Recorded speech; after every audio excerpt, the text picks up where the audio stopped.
Welcome to Solved Murders True Crime Mysteries, a Spotify original from Parcast. I'm your host, Carter Roy. And I'm your host, Wendy McKenzie.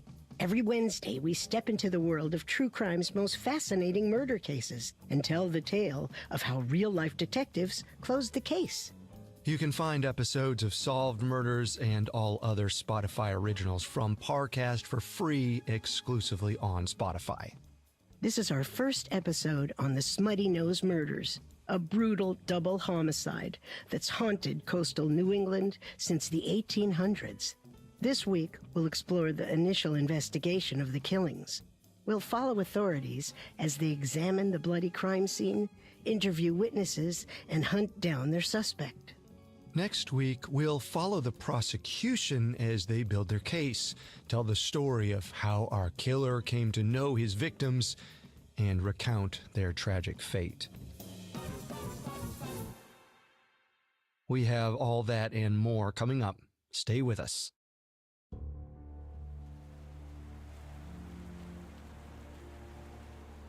Smutty Nose is a tiny, rocky island located just a few miles off the coast of New Hampshire. It's part of a small archipelago known as the Isle of Shoals. After visiting Smutty Nose, novelist Nathaniel Hawthorne wrote he'd never seen a more dismal place. In fact, the islands that make up the Isle of Shoals are often described in this way: desolate, mysterious, and unwelcoming. Life on the isle was hard and lonely. But in the first chapters of America's history, it was home to generations of fishermen with a dark and rugged legacy. Their legends tell of pirates, buried treasure, and the ghosts of men drowned at sea. And in 1873, a new bloody tale would join their ranks. The morning of March 6th was clear of clouds. The first day with a hint of spring. Norwegian fisherman Jorges Ingebretsen planned to spend it on his boat. Around 7 o'clock, his children ran into the house and told him there was a woman on the rocks across the water, shouting. Jorges went to see for himself. Sure enough, on the next island, he saw the silhouette of a woman frantically waving her arms. A pit formed in the fisherman's stomach. Something was horribly wrong. As Jorges rowed closer to the island, he recognized her. It was Maren Hontvedt. The Hontvets were his neighbors, another Norwegian fishing family like his. Maren lived on Smutty Nose with her husband John, his brother Matthew, and Maren's siblings, Karen, Yvonne, and Yvonne's young wife, Annette. But now, Maren was alone. She stood on the rocks like a phantom. Her long, dark hair, usually fastened into a tight bun, blew wildly in the wind. As Jorges grew closer, he realized her dress was stained with blood. Maren! Maren, what happened? Are you hurt? Annette, I needed Karen. I couldn't bring them. Where are they? Tell me and I can help. At the house, but he killed them. Jorges rowed Maren back to his home and alerted the other islanders. Jorges didn't know the whole story, but his message to the others was clear. There was a killer on the shoals. Soon, a boat of armed men arrived on Smutty Nose. They searched the island, but the murderer had fled. And worse, the rest of Maren's family had no idea what had happened. Maren's husband John had sailed to Portsmouth, New Hampshire, the previous day with his brother Matthew and Maren's younger brother, Yvonne. But that morning, as soon as John, Matthew, and Yvonne returned to Smutty Nose, they found Jorges and the others standing silently in front of the cottage. Jorges, what's going on? Where's Maren and... John, listen. Maren is safe, but Annette and Karen... Dear Lord. Is that blood? Annette? Annette! Where's my wife? As soon as Matthew spotted the blood in the snow, Yvonne pushed past the three men into the cottage. John followed. Wait, please wait. As the two men rushed through the door, they were greeted with a gruesome sight. Inside, Annette lay on the floor, her body mangled and slick with blood. Yvonne was in shock as he stared down at his wife. A wail ripped from his throat. A second later, John's voice joined him in an anguished howl. Reeling at the sight, the men stumbled from the house and fell to the snow. John turned to Yorgos, eyes blazing. Who did this? What monster butchered my family? Marin will tell you. She saw everything. The Shoals men continued to search the cottage, where they soon discovered Karen's body on the other side of the house. Meanwhile, John immediately went to Yorgos's home. There, Marin was still recovering from her minor wounds and frostbite, but to John, all that mattered was that she was safe. Marin was still in shock from the traumatic night, but she told her husband as much as she could. It happened so quickly. We were sleeping. Everything was quiet. And then Karen started screaming. Good Lord. It was all so fast. I told him to run, John. I tried, but Annette couldn't move, and Karen, I couldn't save them. So I ran. I ran and ran, and then I hid behind a rock by the water until morning. I don't know why he didn't find me. Well, thank God he didn't. I'm just so sorry I wasn't there, that I couldn't help. But we will find the man who did this. I won't sleep until I can look that devil in the face. You don't understand, John. He wasn't a stranger. I know who he is. And you know him too. Louis. After Marin fled that night, she was certain she knew the killer's identity. She believed he was a close family friend named Louis Wagner. In his book Mystery on the Isles of Shoals, historian J. Dennis Robinson explains that Louis was another immigrant fisherman, a 28-year-old Prussian from what is now Germany. He was 6 feet tall with blonde hair. He'd come to America alone, hopping from ship to ship seeking work until he met the Hontvets. In 1872, a year before the murders, John and Marin took Louis in. John not only offered Louis a job on his ship, but a home. By the following year, Louis was practically part of the family. After speaking with Marin, John continued to mull over the information he had just learned. He retraced his own memory of that terrible night to see if anything stuck out. And slowly, John began to remember. The day of the murders, John, Matthew, and Yvonne had traveled to Portsmouth for new bait, and there on the docks they had run into Louis Wagner. Louis had chatted with the three men for a while. That itself wasn't suspicious, but at some point the conversation was interrupted by frustrating news. Their bait shipment wouldn't be coming in until late that night. The delay meant they'd be stuck on the mainland, baiting hooks until morning. With a rush of terror, John remembered Louis was there for the entire conversation.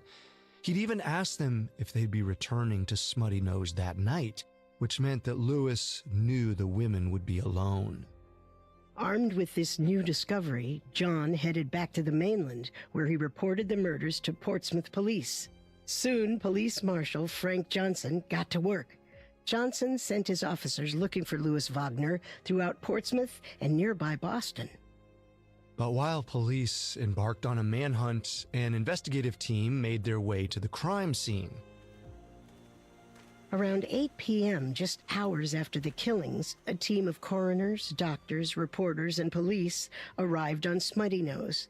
They had to navigate the island by lamplight. But even in the darkness, the glow of their lanterns showed the evidence of the carnage. In front of the house laid a broken axe coated in blood and ice. As the men approached, they discovered exactly where the blood had come from. Not far from the axe, a pool of scarlet stained the snow and stretched into a long, dark smear. It traced a path around the house and to the entrance, and there, on the cottage door, was a bloody handprint. The men stepped inside. There was no sign of forced entry, and soon they realized why. The lock on the front door was already broken. Inside, the house was cold, dark, and deadly silent. As the detectives continued through the house, they discovered that the place had been ransacked. Furniture was toppled over, drawers and trunks emptied, their contents strewn across the floors. The men stepped around stray clothes and broken glass, making their way further into the house. But then the coroner spotted a strange shape on the kitchen floor. As one of the coroners approached the form, he realized exactly what it was: the dead, mangled body of Annette Christensen. Annette's skull was cracked open, the obvious cause of her death. A piece of cloth had also been wrapped tightly around her neck. The coroner knelt down to examine it when something glinted from the floor. It was a broken clock. Through the splintered glass, he could see it must have stopped the moment it shattered to the ground, at 1:07 a.m. Now the investigators had an approximate time of the murders, and as the men walked through the house, they saw further signs of the killer's actions over the course of the night. At the kitchen table, the men found dishes marked with bloody fingerprints. Even the handle of the kettle was smeared red. To the detectives, this suggested that the killer took his time before leaving the crime scene. At some point after the murders, he had made himself tea and sat down to a meal, just feet from Annette's body. On the far end of the house, they found the body of Marin's sister, 39-year-old Karen Christensen. Her corpse had been pushed underneath a bed, as if in a half-hearted attempt to keep it hidden. Her head was cut and bruised, and her eyes were still wide in terror. Karen's injuries paled in comparison to Annette's, but like her sister-in-law, she appeared to have been strangled. Investigators found a scarf wrapped around her throat as well.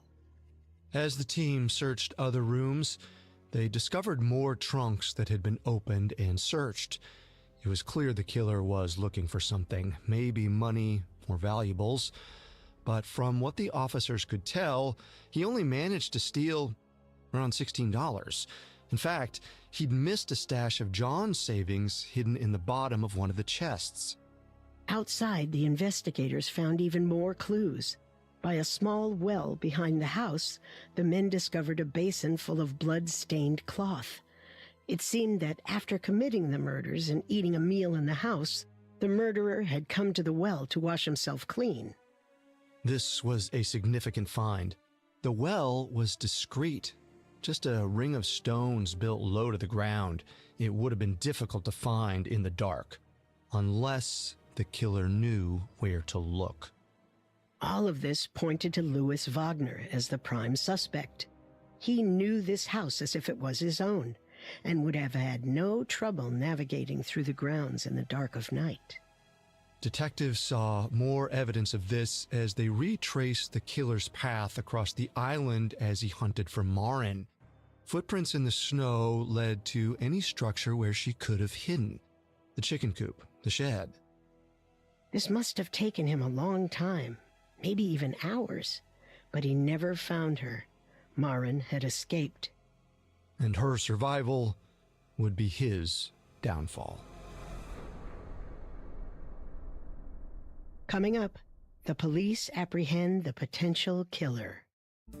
In a world of deep fake technology, fake news, and revisionist history, how do we know the difference between what's official and what's just fishy? That's where we come in. Hi, it's Molly and Carter from the Spotify original from Parcast, Conspiracy Theories. Every Monday and Wednesday, we examine the most controversial events in history, because maybe there's so much more to the truth than we've been led to believe. From the mysteries of outer space to the secrets, lies, and possible cover-ups occurring right under our noses, we explore every angle in search of the actual truth. We're not skeptics or theorists. We're curious, rigorous, and in the end, we let you decide. Catch new episodes of Conspiracy Theories each week. Follow and listen for free, only on Spotify. And now, back to our story.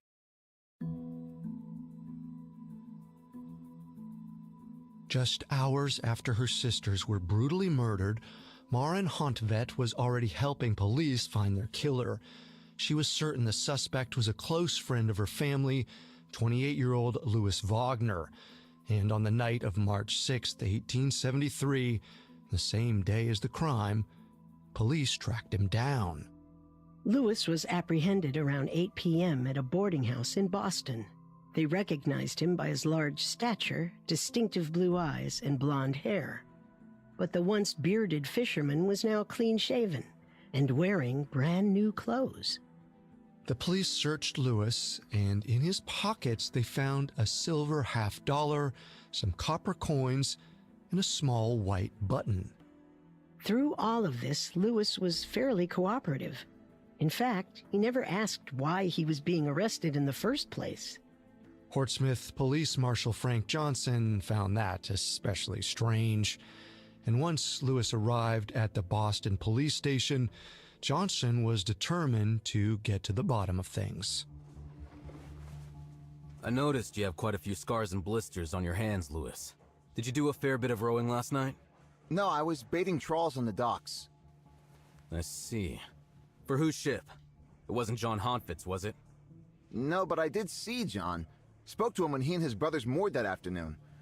But I was working with some other captain. I didn't catch his name, but he sure paid well. $1's a dollar, right? Pay for this coat. Look, Louis, my officers tell me you haven't once asked why we brought you in. I think that'd be your first question, but instead, you're here talking to me about new coats. Because like I said, I've done nothing. I suppose that could be true. Or is it because you already know why you were arrested? All I know is that you have the wrong man.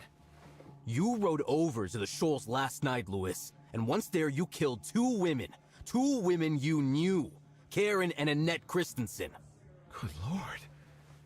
That's impossible. I had nothing to do with that. Maren Hontvet says it was you. She's an eyewitness.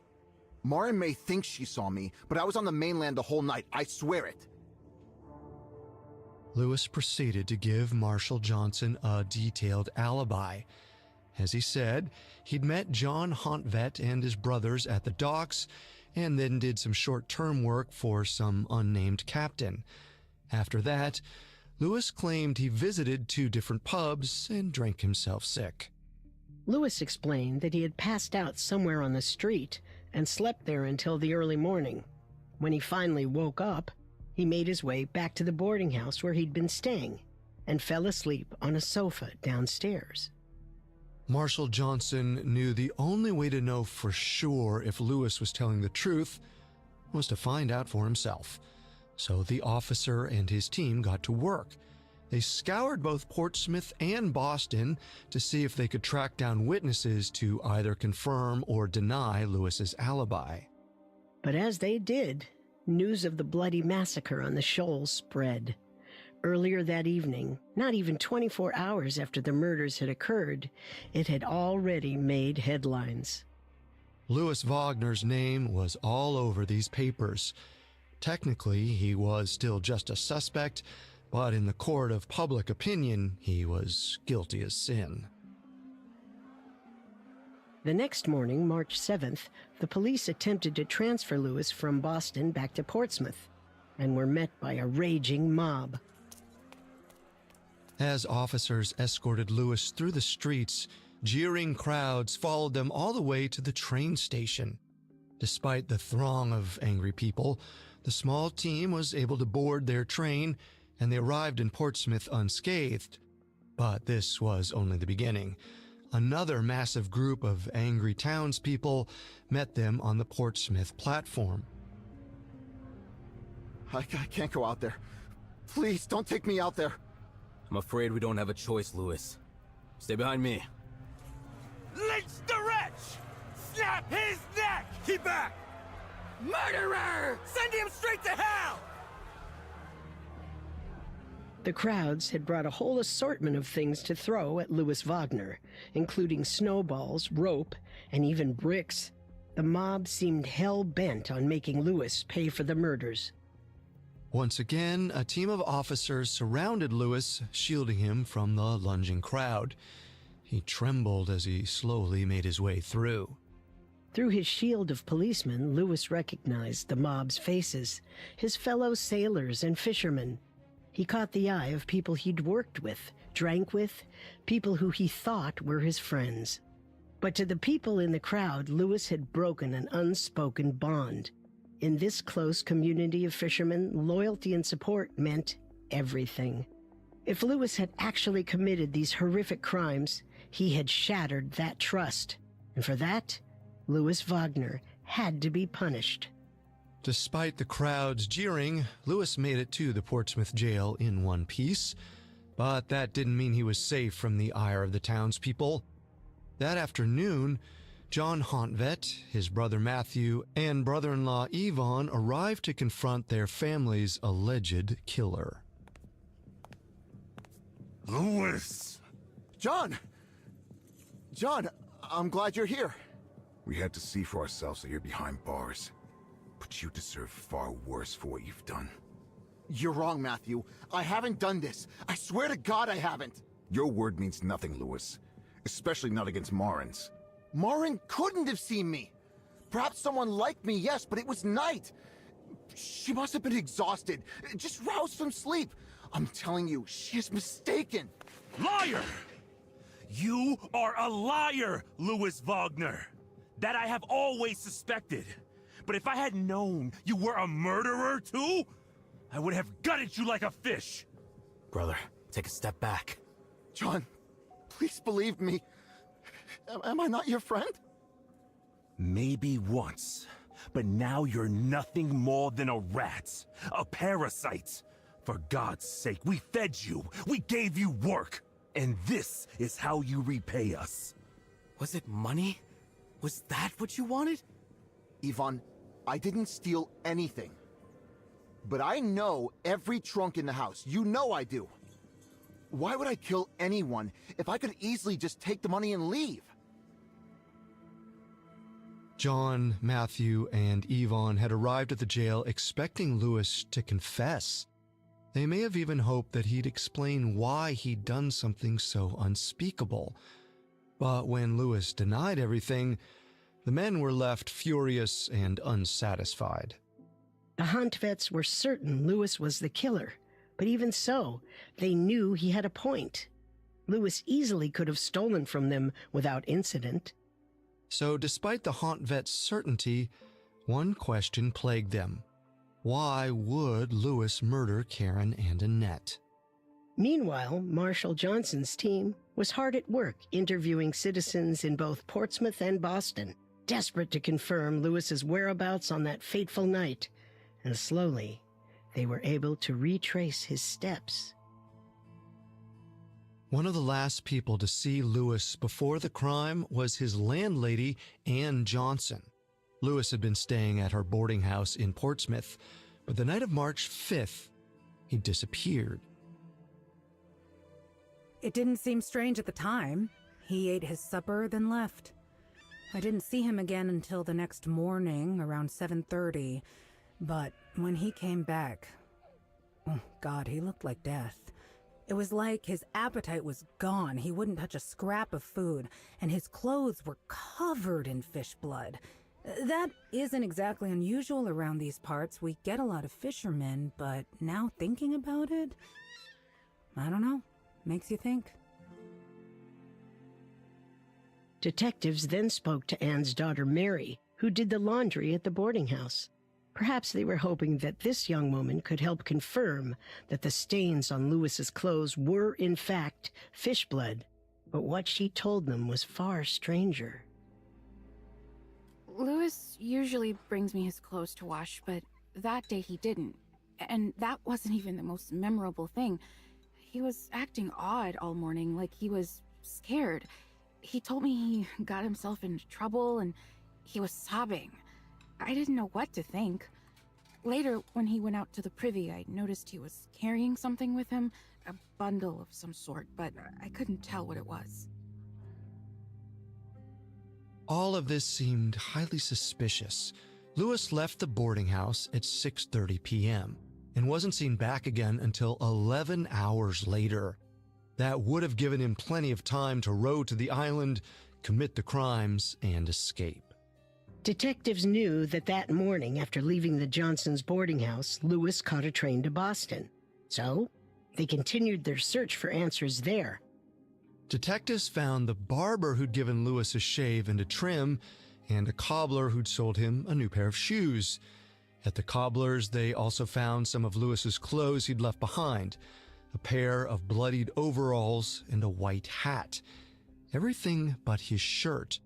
Police put it all aside as evidence. They also spoke to the owners of a different boarding house where Lewis was known to stay in Boston. There, witnesses also noted his strange behavior. In Boston, it was clear that Lewis suddenly had money to spend, but not enough to last. At the boarding house, police learned that Lewis had begged the landlady to let him stay on credit until he found work and could pay her back. Adding up Lewis's expenses in Boston, the detectives determined that it totaled around $16, the same amount of cash stolen from Smutty Nose. This only furthered the suspicion that Lewis was guilty. But if that was true, investigators couldn't understand why Lewis didn't run. He could have easily fled coastal New England entirely. Instead, he'd stuck around. The police mused on this, wondering if it actually supported his innocence, or maybe he was hoping to be caught. Suspicious behavior was one thing, but what the police really needed was someone who could shed light on Lewis's actions over the course of those 11 hours when the murders were committed. Luckily, there was one person who had a first-hand account of that terrible night. Maren Hontvet was finally ready to talk. Coming up, the investigation closes in on Louis Wagner. Now, back to the story. By March 8, 1873, it had barely been 3 days since the murders on Smutty Nose Island. But Marshal Frank Johnson and the Portsmouth, New Hampshire police were already hitting a wall. Their main suspect, Louis Wagner, had a dodgy alibi, and yet he had no motive. And then, the investigators were hit with a surprise. They learned the case wasn't actually in their jurisdiction. It was the state of Maine's. Though most assume Smutty Nose, like other islands of the shoals, was considered part of New Hampshire, its location was technically in Maine's boundary waters. This complicated matters, but it also opened up the door to new resources, specifically prosecuting attorney George Yeaton. George Campbell Yeaton was a county lawyer from Maine. He was a polished man with a sharp mind and unwavering composure, a far cry from the rugged, foul-mouthed fishermen of Portsmouth. But for the Portsmouth police, he was exactly what the case needed. George quickly caught himself up on the investigation. Almost immediately after taking the case, he visited Smutty Nose to see the scene of the crime for himself. But to truly understand the nature of the massacre, he had to speak to the woman who survived it.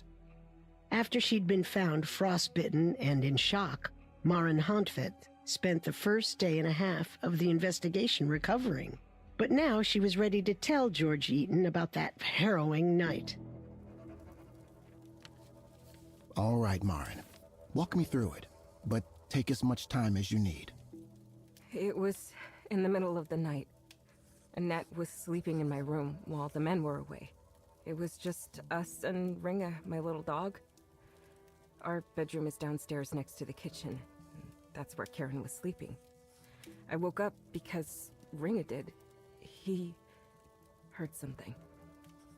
I didn't know what had disturbed him until I heard Karen calling John's name. She was surprised he'd come home. But it wasn't John.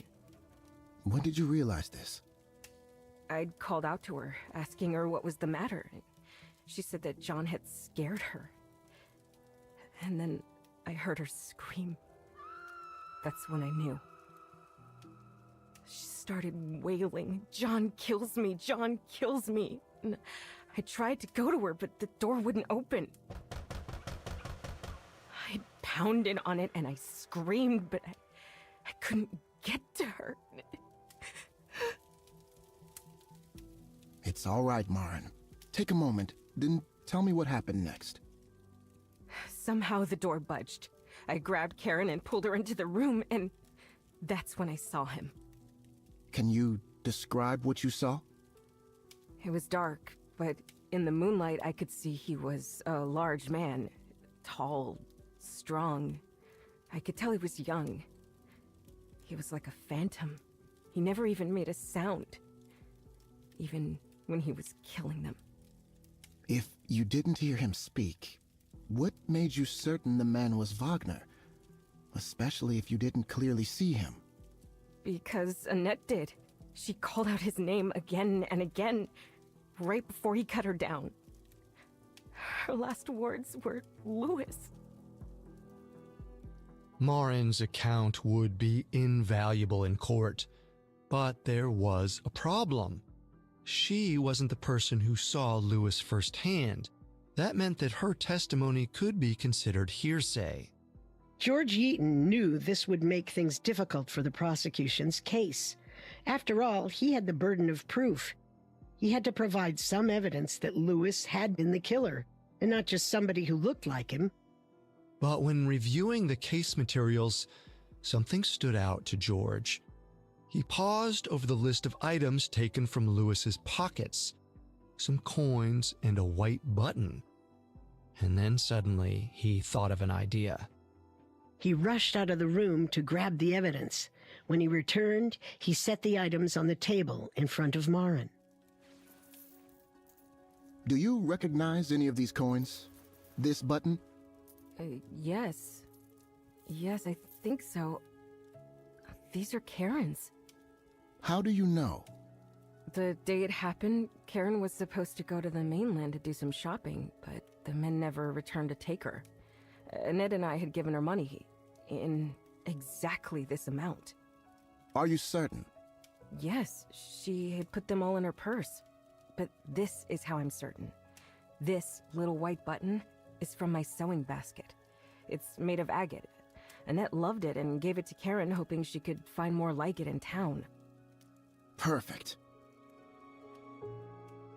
Just like that, George had tangible evidence that connected Louis to the killings. If he wasn't certain of Louis's guilt before, he certainly believed it now. George made arrangements to have Louis transferred to Maine the very next day. But as word got out, the people of Portsmouth organized another mob. And this time, they were determined to have his head. On March 8th, Louis was again surrounded by an entourage of officers, including Marshal Frank Johnson, and was led down the streets of Portsmouth. They had Louis wear a police cap, a feeble attempt at camouflage, but his tall, blonde frame stuck out like a beacon. The crowds surged forward, desperate to get to Louis. This time, they were more aggressive than the last. They didn't just have snowballs and bricks. They had bats and guns. Kill the Prussian devil! The police aimed their own pistols at the mob, ready for anyone who dared come closer. And though the crowd heeded their warning, that didn't stop them from throwing what they could. People hurled rocks and bricks at the entourage. Several officers were hit but had no choice but to march their prisoner forward to the train station. At some point, Lewis was hit in the head by a projectile and began to bleed profusely. As the crowd roiled around them, the entourage hurried faster to the depot until finally they boarded safely. But before the train pulled away, something smashed through the cabin window and landed with a thud at the officer's feet. It was a brick. Lewis looked at Marshal Johnson, eyes wide in fear. A terrifying realization swept through him. No matter where he went, he'd never be safe. As Lewis's train crossed the border into Maine, Attorney George Yeaton was reviewing all he'd learned. Hardly any time had passed since he'd taken on the Smutty Nose murders, and already he was well on his way to building a strong case against Lewis. But there were still a lot of questions that remained unanswered, and since Lewis refused to confess, George decided to take another route. If Lewis wouldn't shed light on his motive, George wondered if John Honfit could help him come to a conclusion. I want to know more about Louis Wagner, and it seems to me that no one knows him as well as you do, John. He worked with you, lived with you. As far as I can tell, your family were perhaps the closest friends he had. I realized if anyone knows why Louis did what he did, you would. I can't begin to know how that wretch thinks. Nor do I want to. Do you kill your friends? Ambush them in the night and hack them to pieces? That's precisely what I mean. Why would Louis have killed Karen and Annette, especially if he had the chance to take the money and get out, without hurting anyone? What are you getting at? I have no doubts that Louis killed Karen and Annette that night, but I have a feeling he never planned to.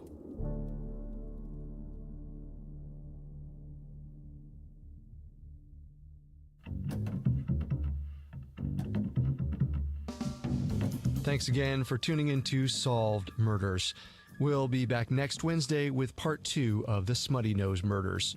We'll take a closer look at the alleged killer and recount the harrowing events that transpired that fateful night in 1873. For more information on this case, amongst the many sources we used, we found Mystery on the Isles of Shoals, Closing the Case on the Smutty Nose Axe Murders of 1873 by J. Dennis Robinson, extremely helpful to our research. You can find all episodes of Solved Murders and all other Spotify originals from Parcast for free on Spotify. We'll see you next time. Solved Murders True Crime Mysteries is a Spotify original from Parcast. Executive produced by Max Cutler. Our head of programming is Julian Boireau. Our supervising sound designer is Russell Nash, with Nick Johnson as our head of production and quality control by Lisa Marie Gallegos. Stacy Nemec is our supervising editor, and Derek Jennings is our writing lead. This episode of Solved Murders was written by Alex Garland, edited by Georgia Hampton and Maggie Admire, fact-checked by Claire Cronin, researched by Mickey Taylor, produced by Joshua Kern, and sound designed by Michael Langsner. It stars Melissa Medina, Cameron Nicod, Julian Smith, Brian Green, Nazee Tarsha, Samia Mounts, and Rebecca Thomas. Our hosts are Wendy McKenzie and me, Carter Roy.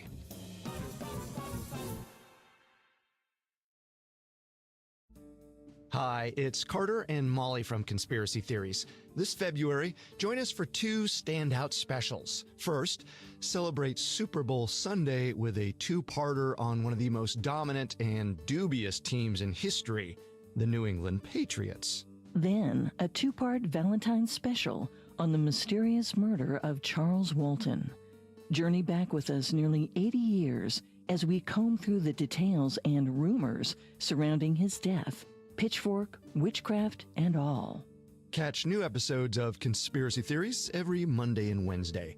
Follow and listen for free only on Spotify. Due to the graphic nature of this murder case, listener discretion is advised. This episode includes descriptions of assault, murder, and gore. We advise extreme caution for children under 13.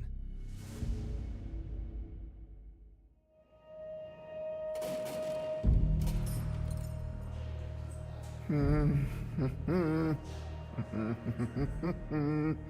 28-year-old Louis Wagner sat on his narrow jail bed, humming a tune. Outside his barred window, a small crowd had gathered, demanding his execution. Louis was desperate to drown them out.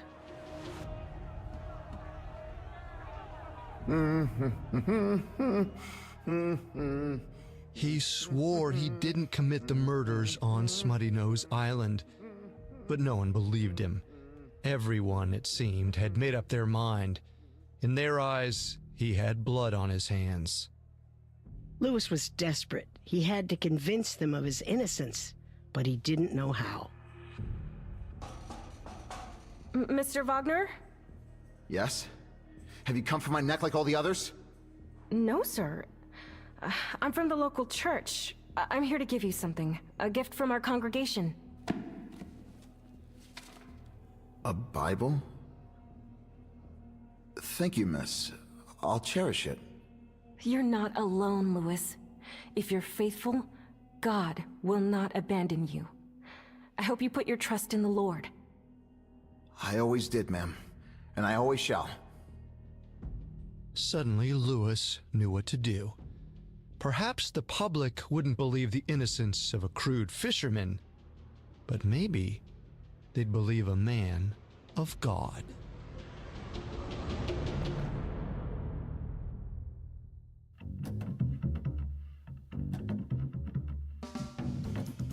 Welcome to Solved Murders True Crime Mysteries, a Spotify original from Parcast. I'm your host, Carter Roy. And I'm your host, Wendy McKenzie. Every Wednesday, we step into the world of true crime's most fascinating murder cases and tell the tale of how real-life detectives close the case. You can find episodes of Solved Murders and all other Spotify originals from Parcast for free exclusively on Spotify. This is our final episode on the Smutty Nose murders of 1873. Last week, we covered the discovery of a brutal double homicide on a small New England island and the arrest of the case's prime suspect. This week, we'll follow the prosecution as they learn more about the suspected killer and his victims and recount the events of that tragic night. We have all that and more coming up. Stay with us.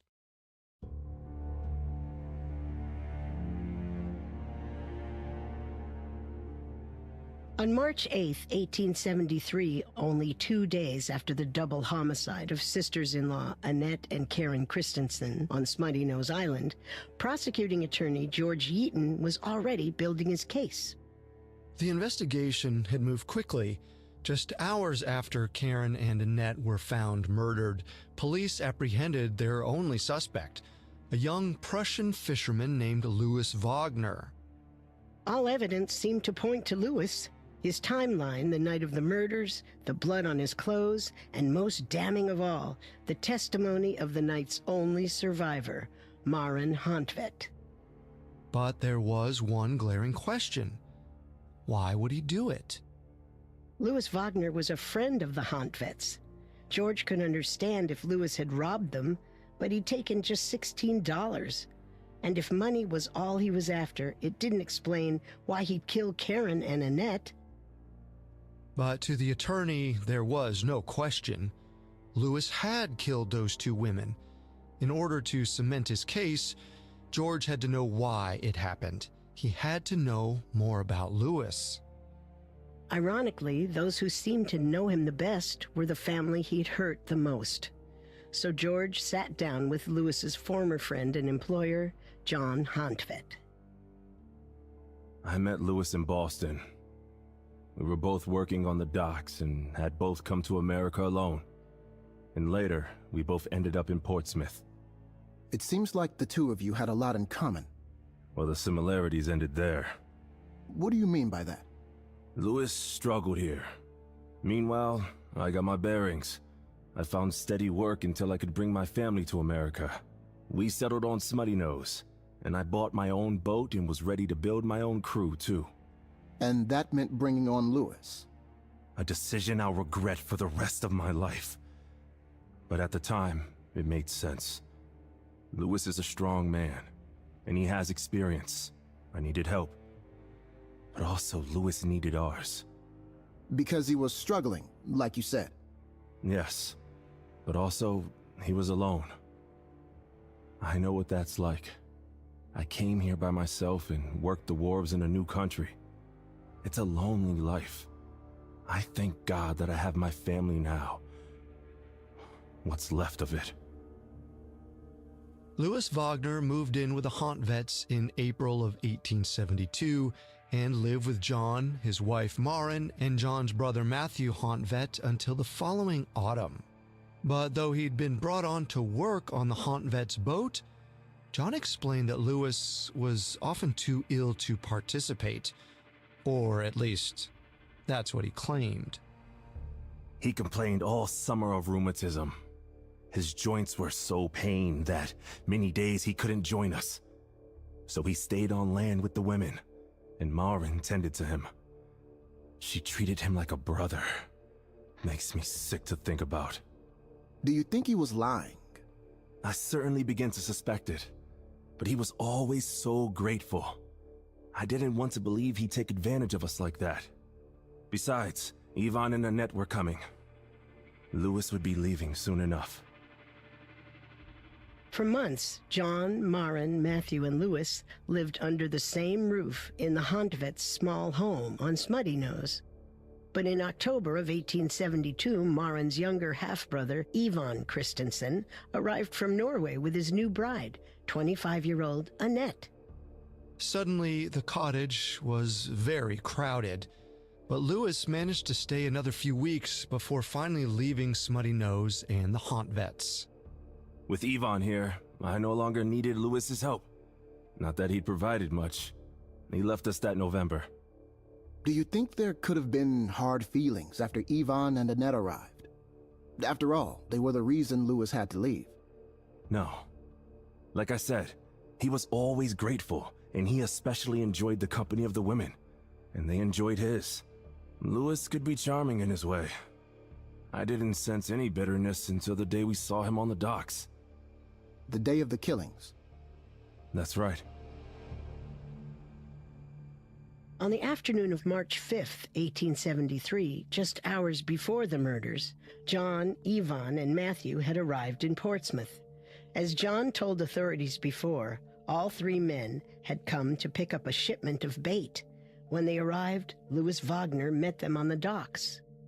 John recalled that Louis had been happy to see them, but his demeanor changed when he saw Yvonne on the boat. Louis became sullen. Still, the conversation was normal. Louis inquired about how much fish they'd hauled that day. According to John, this was a question Louis often asked when he saw them. John didn't think much of it at the time, but Louis was clearly interested in how well John's business was doing. Later, Louis was there when the Hontvets learned their bait shipment was delayed and that they'd be stuck in Portsmouth until morning. To make matters worse, all three men realized they'd left their wallets on Smutty Nose. John had offered Louis a job helping them bait hooks, but when the bait finally arrived that night, Louis was nowhere to be found.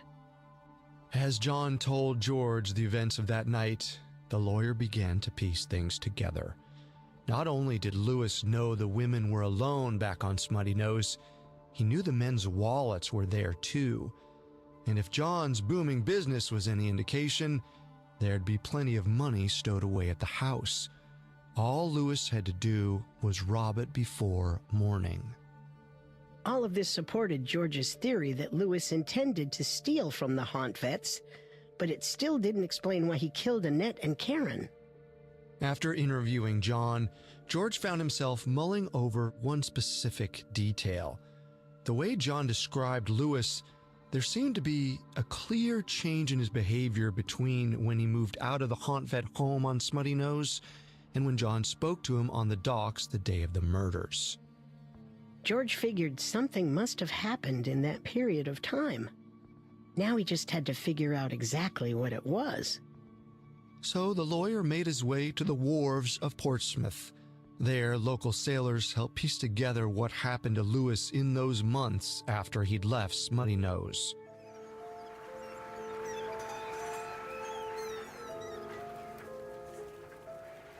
Sure, I knew Lewis.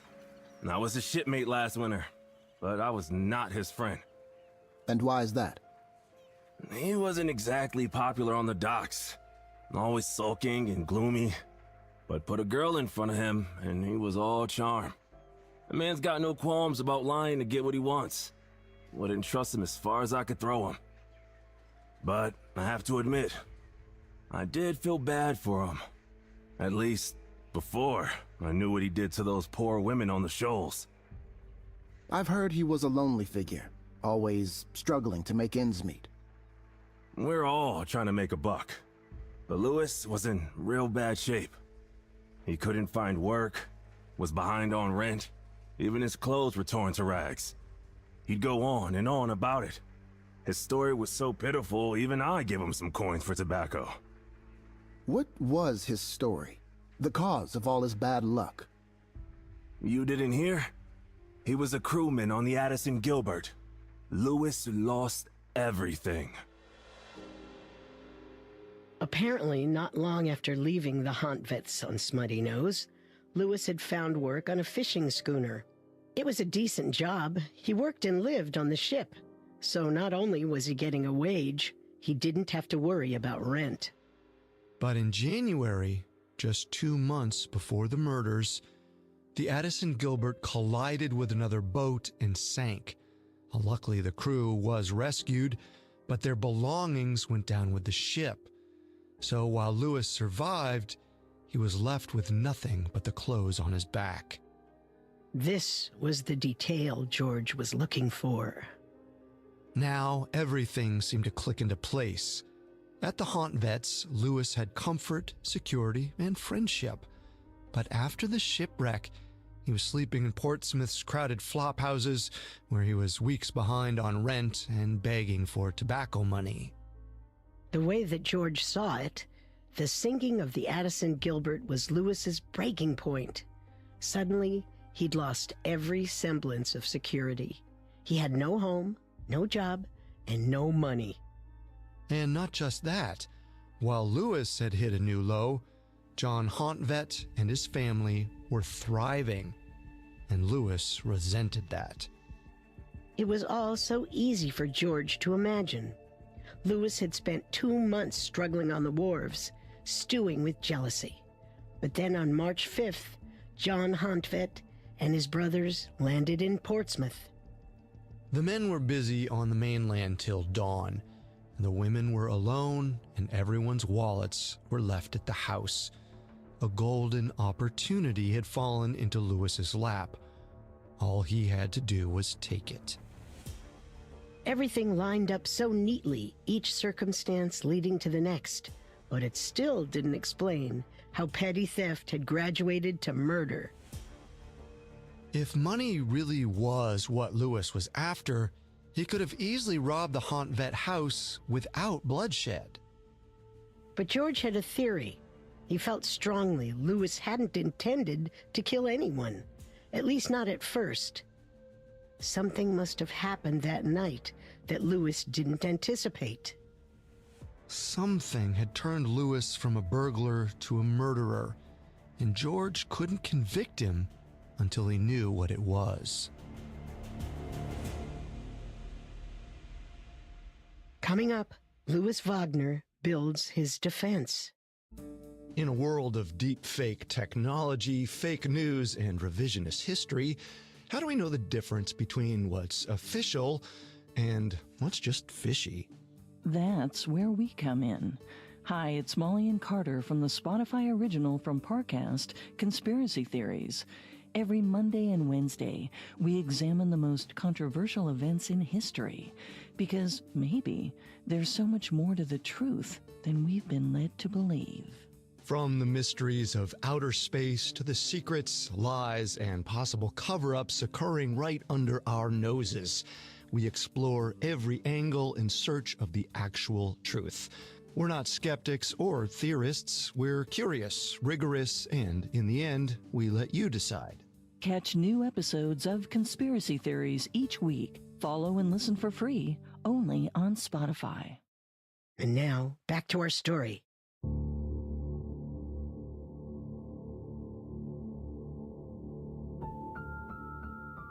Prosecuting attorney George Yeaton was zeroing in on Louis Wagner's motive for murder. But while George knew he was a killer, Louis was on a one-man mission to make himself a saint. On March 8, 1873, Louis had narrowly survived a raging mob in Portsmouth as authorities transferred him to Maine's jurisdiction. But now, after being transferred from Maine, Louis noticed the mob was thinning. Each day, they seemed to get quieter, and soon, a new kind of crowd began to gather. Supporters. In the few days since the Smutty Nose murders made headlines, curiosity had grown about the handsome young Prussian. On the streets, photographs of him began selling for a quarter each, and as people read about his purported crimes, they couldn't believe such a nice-looking man was capable of something so obscene.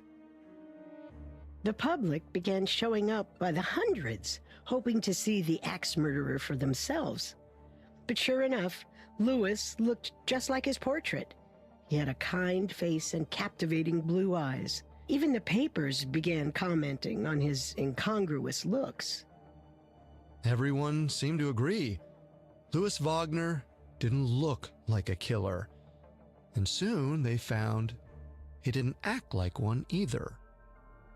He wasn't known to be a religious man, at least not before the murders. But suddenly, while he sat in jail, Louis found faith.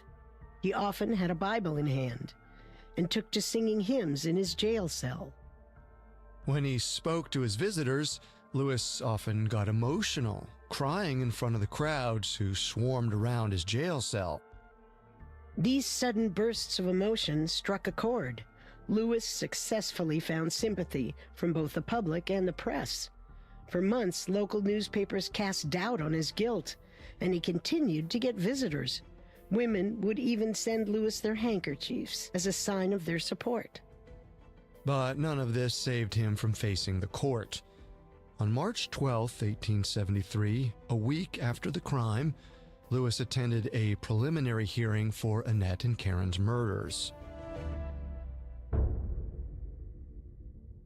Louis had only 3 months until the trial began. He desperately needed a lawyer, a good one. Louis got 2. The leading attorney for the defense was Colonel Rufus Prescott Tapley, a former judge and veteran of America's recent Civil War. Assisting him was Max Fischaker. Max was a younger Harvard-educated lawyer and a German Jew. As an immigrant himself, he took special interest in Louis's case. In fact, Max was a legal advocate for many poor immigrants who, more often than not, faced prejudice in the American judicial system. If Louis so vehemently swore his innocence, Max and Colonel Tapley would defend him with just as much passion. Luckily for the defense, the case against Louis was largely circumstantial. It relied heavily on conversations with people who knew him and Louis's strange behavior following the murders. While the investigation strongly suggested he was the killer, there was little to prove it was actually him. Though George Yeaton was about to change that. Unbeknownst to the defense, the lawyer had just added a lethal piece of evidence to his arsenal: forensic evidence. Just 2 days before Louis's hearing, authorities in Portsmouth uncovered something strange. Back at the sailors' boarding house where Louis was staying before his arrest, a bundle of cloth was found hidden behind the building's outhouse. Soon they realized it was a blood-stained shirt, torn into strips. George had reason to believe the shirt belonged to Louis Wagner, but he had to be certain, so he called on the only person besides Louis who'd be able to identify it, 19-year-old Mary Johnson. I've been told you do the washing here at the boarding house. Do you think you'd be able to identify your tenant's clothes? Yes, sir. I believe so. Do you recognize this? Yes. Yes, that's Louis Wagner's shirt. Miss Johnson, your word could be essential to this case. You're absolutely certain? I'd know Louis's clothes anywhere. I probably know them better than he does. Look, you see that? There was a hole there he was complaining about, so I fixed it for him. That's my stitching. Mary explained that Louis wore the same shirt on March 5th, the evening before the murders, but she never saw it after that. However, the next morning when Louis returned, Mary noticed him carrying a suspicious bundle to the privy. She realized now that this was what he'd been hiding all along. The shirt was soaked with blood.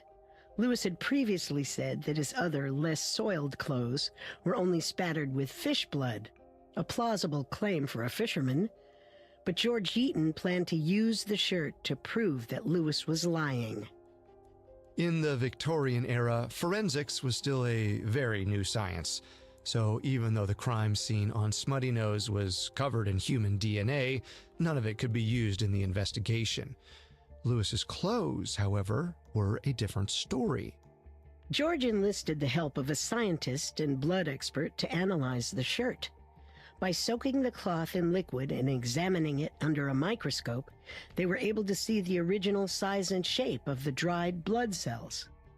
The scientists determined that the cells weren't from a fish, but a mammal, and in their opinion, that mammal was very likely human. According to historian J. Dennis Robinson, author of Mystery on the Isles of Shoals, George's decision to consult a blood expert was unorthodox for the time. Presenting such cutting-edge science in court ran the risk of being misunderstood by the jury or dismissed entirely. But George was desperate to bolster his case. Before, the button and coins belonging to Karen found in Louis's pockets had been his strongest physical evidence. Now, actual science linked Louis to the crime. Even so, there was still the problem of motive. George could present as much proof as he wanted, but nothing explained why Louis would have killed Annette and Karen.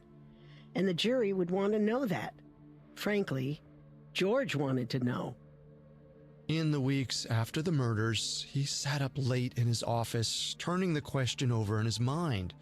Sure, Louis was jealous and desperate, but George was still certain Louis only intended to rob the haunt vets. The way George saw it, the killings were clearly unplanned. If they'd been calculated, Louis would have surely brought a weapon. Instead, he killed Annette and Karen with the haunt vet's own axe and left it behind. Something must have gone horribly wrong, but as George scoured his notes again and again, he couldn't understand what it was. Everything that night seemed handcrafted to work in Louis's favor. The haunt vet men rarely left the women alone on Smutty Nose, and yet that night they did, along with their wallets and hundreds of dollars of John's savings. And when the haunt vet's bait delivery was delayed, Louis was given a wide window. Even the cabin door was left unlocked. Louis was familiar with the house, and he would know exactly where the haunt vets might keep their money. It should have been the simplest robbery in the world, but somehow it became a massacre. As the trial loomed closer, George pored over countless notes and spoke to dozens of witnesses to prepare them for the stand, Maren Hantvet included. The murder's lone survivor had overcome the shock of that harrowing night, but Maren's trauma was still fresh, and George coached her as best he could through her testimony. All right, let's go back to the break-in. Tell me, why would Karen have believed that your husband was the intruder? Well, we were expecting the men to return that night. When Karen woke up, she would have thought she was seeing John standing in the kitchen. Remember to establish that it was dark inside the house. Karen wouldn't have been able to identify Lewis when it was so dim. Well, yes, but I'd hardly expect Karen to identify Lewis during the daytime, either. What do you mean? Lewis lived with you for months. He'd spent significant time with your family. Yes, but not Karen.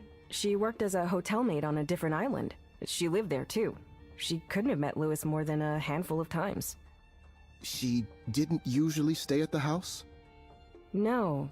The only reason she was there that night is because she had lost her job. She'd still be alive if she hadn't. George sat stunned. That was it. The answer to the question he couldn't solve. The thing that had turned a simple robbery into rabid murder was Karen. Lewis hadn't known she was there. He probably expected the only women inside were Marin and Annette, exactly as it had been when he lived there. But by pure chance, Marin's older sister was sleeping in the kitchen as he walked in the door. Lewis was confronted with a woman he hadn't been expecting.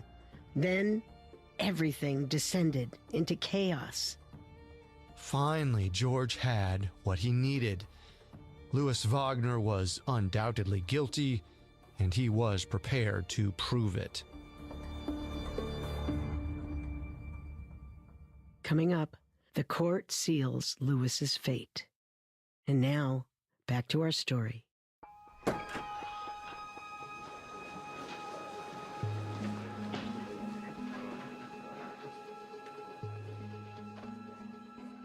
The trial for the Smutty Nose murders began on June 9th, 1873, in the small farming community of Alfred, Maine.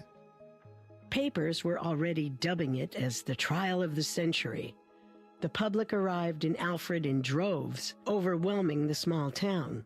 The first day of the hearing, a reporter for the New York Times wrote that the courtroom was crowded to suffocation. George Yeaton had prepared for weeks, painstakingly constructing his case down to the smallest details. And so as he sat in the packed courtroom that first day, he didn't feel nervous. He felt ready. Your Honor, gentlemen of the jury, I stand before you today to prove that Mr. Louis Wagner murdered Annette and Karen Christensen in the midnight hours of March 6th. But to do so, I ask you to disregard notions of original intent or purported piety, all of which the defense will surely use to persuade you. Instead, I implore you to look at the proof I will lay plainly before this court. And I promise you'll find that no matter how much Mr. Wagner attempts to wash himself clean, his hands are forever bloodied. After his opening statement, George proceeded to introduce a seemingly endless stream of witnesses. Over 40 people were poised to take the stand for the prosecution.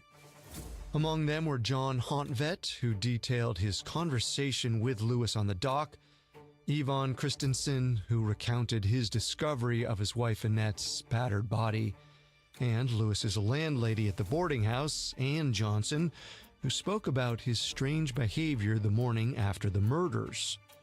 Together, their testimonies constructed a clear timeline of Lewis's movements. And though the evidence was largely circumstantial, it was impossible to deny the staggering amount of connections linking Lewis to the murders. On top of that, the physical evidence helped cement the prosecution's argument. George presented the silver coins and distinct white button found in Lewis's pockets, the same items in Karen's possession earlier that day. He also invited Mary Johnson to the stand. Like her mother, Mary testified about Lewis's odd behavior after the murders. She also identified for the court his blood-soaked shirt that had been hidden behind the privy at the boarding house. To follow up her statement, The prosecution then called the blood expert to testify. The scientist explained to the jury that Lewis's clothes weren't covered in fish gore like the young man claimed, but human blood. So far, George Eaton had presented a compelling case for Lewis's guilt. Disputing the extensive evidence would be a struggle, so instead, the defense appealed to the jury's emotions. On June 13, 1873, 5 days into the proceedings, defense attorney Max Fischer addressed the court in a booming voice. I am not here to throw dust in your eyes, gentlemen. I am here but for one reason. To show that Louis Wagner is not the man who committed this fearful crime. And that he is guilty of nothing but being a foreigner in an inhospitable land. But his new home has made him a scapegoat to explain the intersection of 100 different circumstances, which the prosecution would like you to think are as good as proof. But I assure you, they are far from it. Max criticized George Eaton's collection of circumstantial evidence. He also introduced the theory that police pinned the murders on Lewis because they needed a suspect. And as an immigrant, he was an easy target. And if he had committed the murders, Max argued, why hadn't Lewis fled town? Not to mention, Lewis apparently had an alibi. Despite his suspicious timeline, the defense claimed that Lewis could account for every hour of the crime. This was a compelling counter-argument. But of the 19 witnesses that took the stand for the defense, there was only one who could corroborate Lewis's story. It was a bartender who served him a drink at roughly 7:30 p.m. the evening of the murders. But after that, no one else knew where he was. And as everyone saw in the press, Lewis had a way of swaying opinions. They just hoped he would do the same in court. The defense had backed themselves into a corner, and their only hope was Lewis himself. Soon, Max called him to the stand, where the young fisherman recounted his first lonely years in America and his struggle to scrape by. Then he asked Lewis about his relationship with the Hunt vets. Did you have any difficulty with any of the Huntvet family? No, sir. Like I said, they all treated me kindly. Took me in like one of their own. Would you say that they were your personal friends? Yes. The only friends I had. The crowded courtroom sat mesmerized. Lewis had drawn them in with his earnestness and strapping good looks, and for some, his emotional display over the loss of his, quote, only friends was proof enough of his innocence. But the trial wasn't over. The prosecution called to the stand their star witness, the murder's sole survivor.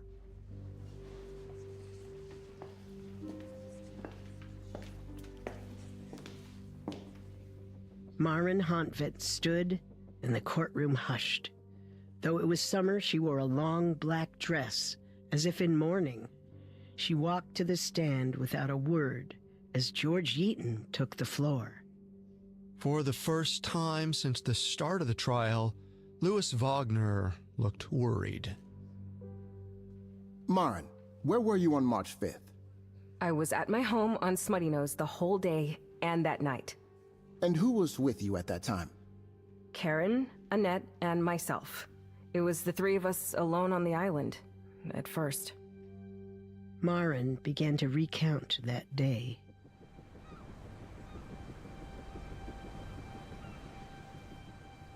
John, Yvonne, and Matthew left early in the morning to fish, but as the sun began to set and they hadn't returned, Maren began to worry. She knew they planned to go to the mainland to pick up bait, but they always came home first so one of the men could stay behind. After hours of concern, the women received word from another sailor that the men had caught a headwind and went straight to Portsmouth. They'd be back later that night. Relieved, the women settled in for the evening.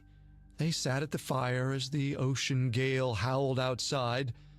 Just the three sisters and Marin's little dog, Ringe. It's getting late and they're still not back. Annette, don't worry. They're probably just fighting the wind. Do you think they worry about us all alone out here? Not at all. They're probably at the pub as we speak. Karen, whatever they're doing, I'm sure they're safe, just as we are here. Except from the ghosts. What ghosts? Oh yeah, the shoals are full of ghosts. Pirates used to pass through the Isles a ways back. Folks say they left treasure and even died here. And every island has its own spirits. Smutty Nose is haunted by the ghosts of 14 shipwrecked sailors. They say if you listen carefully, you can still hear their screams in the wind.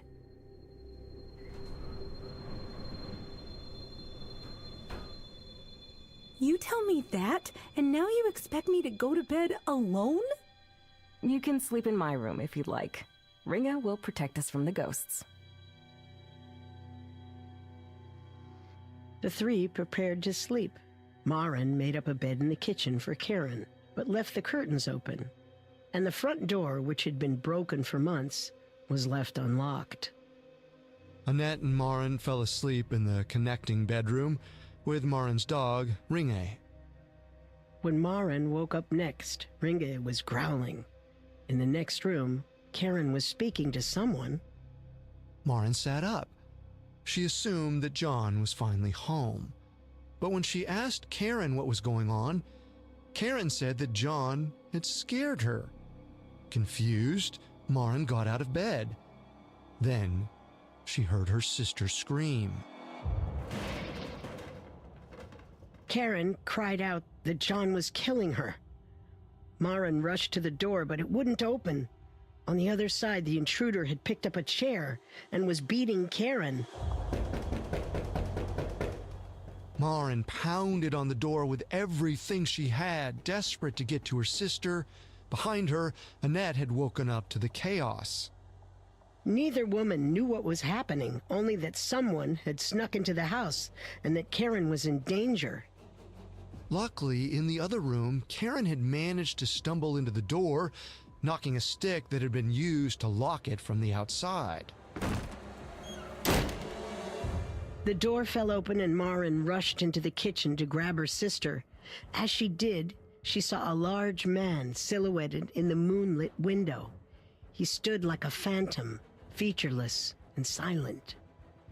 Marin started pulling Karen into the bedroom when the intruder leapt forward and brought the chair down on Marin's back. He struck her again before she managed to slam the door.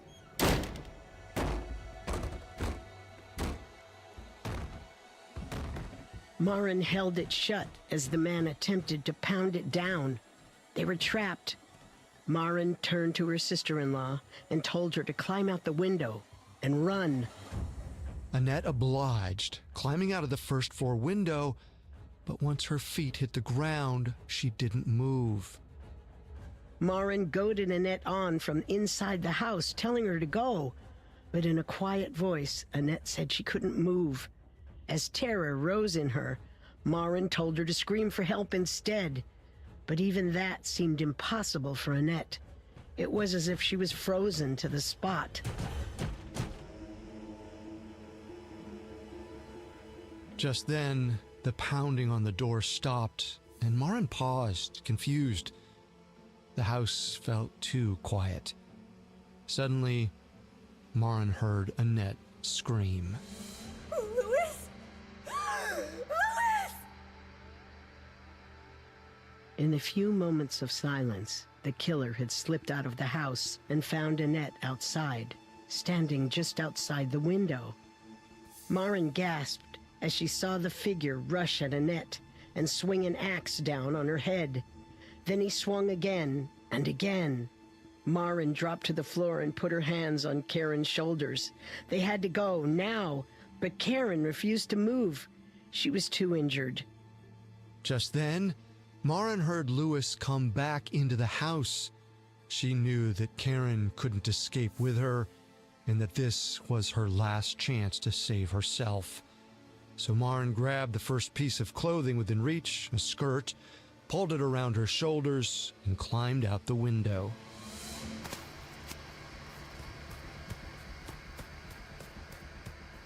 She landed barefoot in the snow and ran. She sprinted past Annette's body and into the night, and soon she realized that Ringe was following her. But the dog got under her feet, sending her stumbling to the ground. Maren could hear Karen screaming back at the house, and when she whipped back to follow the sound, Maren could see that the dark cottage was now flooded by light. It seemed like now Louis didn't care about hiding in the dark anymore, and Maren knew he was killing Karen. There was no way to save her sister. So Maren turned around and kept running.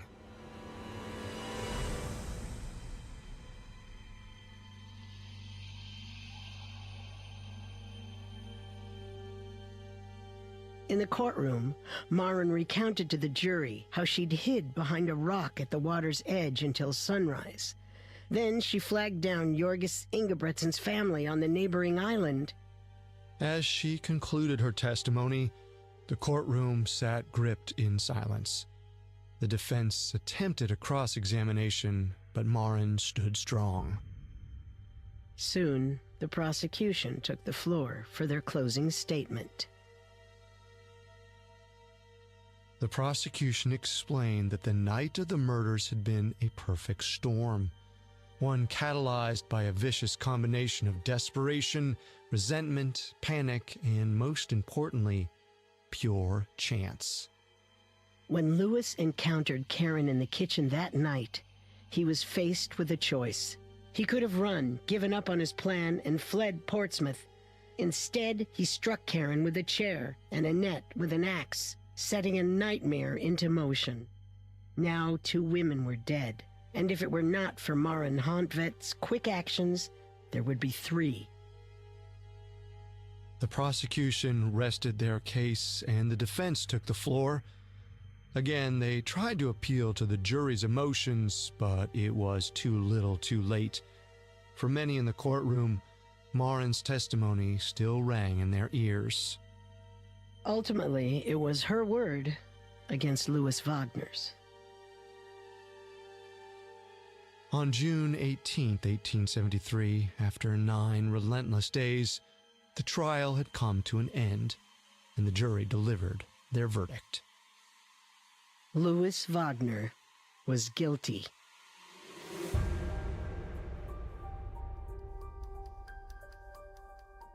For many of the spectators, this was the final act of justice. But even after the trial ended, Louis still didn't confess. For over 2 years, he maintained his innocence, up to the moment he swung from the gallows. He was hanged on June 25, 1875. As for the Hantvets, Louis's execution offered little consolation to them. Whether he lived or died, their lives had been irrevocably changed. Unable to bear Annette's death, Yvonne went back to Norway. Years later, Maren and John divorced, and she also left for Scandinavia. After only a few happy months together, their family was torn apart and once again separated across the sea. 150 years have passed since the infamous Smutty Nose murders on the Isles of Shoals. To this day, visitors still make their passage to the lonely island to catch a glimpse of the place where Louis Wagner struck down his victims. They're drawn there by the gruesome tale of blood and betrayal, but looking closer, it's the tragedy that's most memorable. Nothing is more haunting than the culmination of fate and desperation that led a man to kill the only friends he had.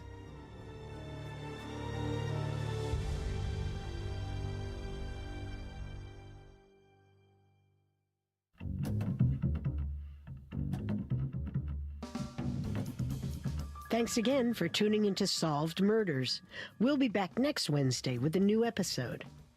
For more information on this case, amongst the many sources we used, we found Mystery on the Isles of Shoals, Closing the Case on the Smutty Nose Axe Murders of 1873 by J. Dennis Robinson, extremely helpful to our research. You can find all episodes of Solved Murders and all other Spotify originals from Parcast for free on Spotify. We'll see you next time. Solve Murders, True Crime Mysteries is a Spotify original from Parcast. Executive produced by Max Cutler.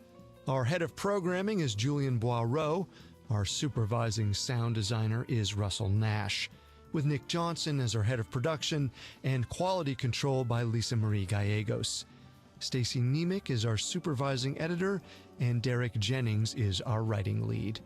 This episode of Solve Murders was written by Alex Garland, edited by Georgia Hampton and Maggie Admire, fact-checked by Claire Cronin, researched by Mickey Taylor, produced by Joshua Kern, and sound designed by Brian Golub. It stars Cameron Nicod, Melissa Medina, Julian Smith, Brian Green, Rebecca Thomas, and Samia Mounts. Our hosts are Wendy McKenzie and me, Carter Roy.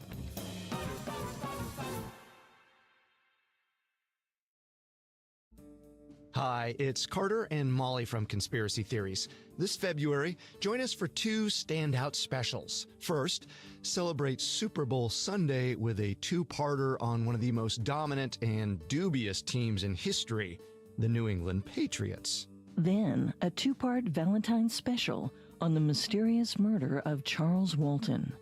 Journey back with us nearly 80 years as we comb through the details and rumors surrounding his death, pitchfork, witchcraft, and all.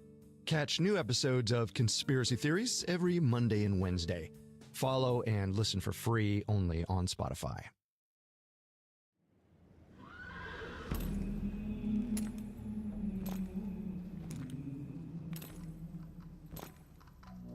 There's a story out there you probably haven't heard. Bass took his Winchester rifle with one shot, broke this man's neck at 1/4 mile. And when he told me that, shivers went up and down my spine. It's a crime story, a detective story. This person had gotten shot. There was blood in the ground. The ground was so dry that the blood had soaked into the cracks. The story of a man who began his life in bondage. He took his freedom by force and fled into the wilderness. The Indian Territory, you could lose your life over your hat, your horse, your saddle, your girlfriend, anything. He became a fugitive, a warrior, and ultimately one of the most prolific lawmen in American history. And that's just the beginning. I'm Darnell Ishmael. Join me on a journey deep into the Old West. No Master But Duty reveals the untold true story of Deputy U.S. Marshal Bass Reeves. By the end of his career, he had arrested over 3,000 men and women, somewhere in the neighborhood of 15, 16 gun battles, never been wounded, arrested his own son. Follow Solved Murders to catch the special 4-part series. Listen for free, only on Spotify.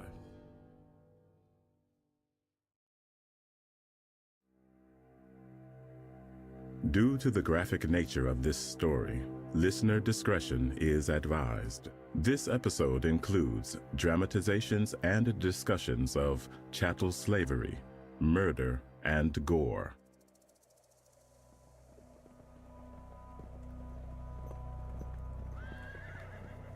There's a story out there that's just incredible. Some would say too incredible to be true. But for some reason, maybe a lot of reasons, that story hasn't really been told. And it was almost lost forever. When I was approximately 11 years old, I was watching a Wadard movie at my grandparents' home in Arcadia, Oklahoma. You're hearing the voice of Art T. Burton. Today, he's Professor Burton. But back in the 1960s, he's just a boy, sitting in front of his grandparents' television set.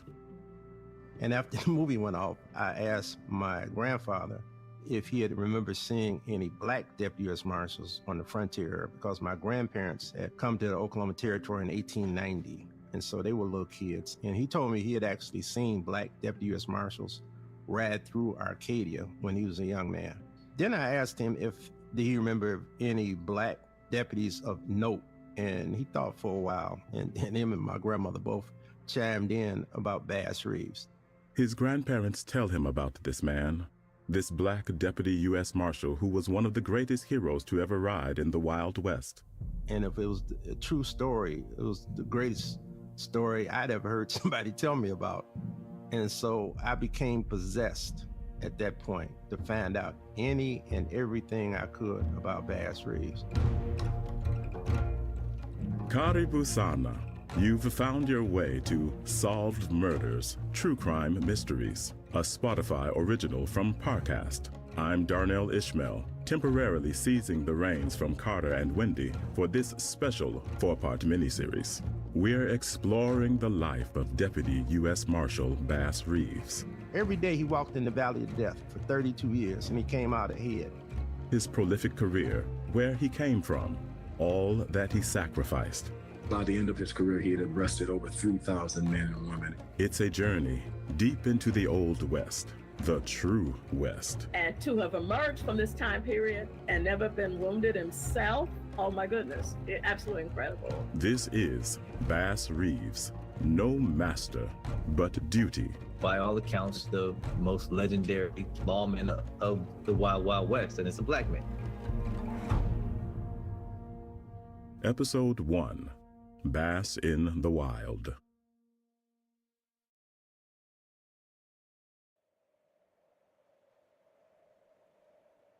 January 1910. A newspaper reads, Bass Reeves dead. Bass Reeves, colored, for 32 years a deputy United States Marshal in Indian Territory, who served under the famous Judge Parker at Fort Smith and later at Muskogee. A man credited with 14 notches on his gun and a terror to outlaws and desperados in the old days, died at home at 816 North Howard Street late yesterday afternoon at the age of 72. Death was caused by Bright's disease and complications.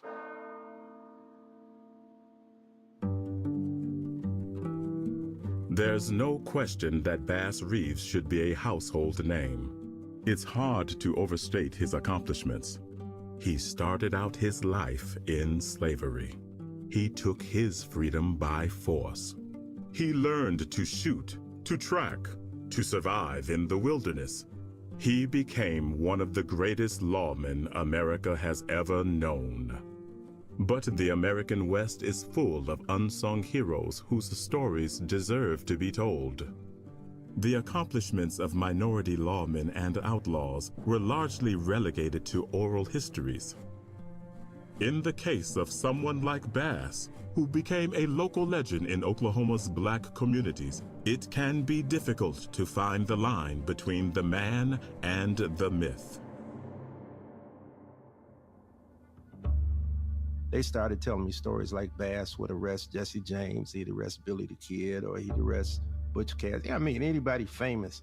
And I thought, this sounds very strange to me. It didn't make any sense.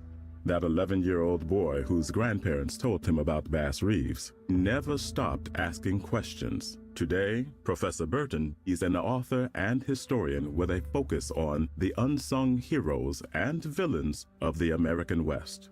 So they had a historical and genealogical society. And I called them up. And there was a lady who answered the phone. I told her I was trying to get information on Bass Reeves. She said she had never heard the name before. And then I mentioned that he was African-American U.S. Marshal in it. And she was very nice to me. She said, "Sir, we did not keep black people's history here." For years, Bass Reeves would be left out of history books and museums. His story might have been forgotten entirely, but Burton didn't give up. He kept digging, scouring old newspaper articles, obituaries, and courtroom documents. He interviewed older Oklahomans and recorded some of the oral histories that had been passed down for generations. Slowly, the story of Bass Reeves came into focus. And it begins in one of the darkest chapters of American history. Northern Texas, 1846. Bass is around 8 years old. He's enslaved to a man named William Steele Reeves, along with his mother, Pearlie Lee, and his older sister, Janie. Bass was first put to work as a water boy, then as a blacksmith's helper. Along with his main tasks, he helped care for the ranch's mules, horses, and other animals. It was back-breaking work. The hours were awful. The West, as it has been shown by Hollywood, is a false narrative for the most part. It was very diverse.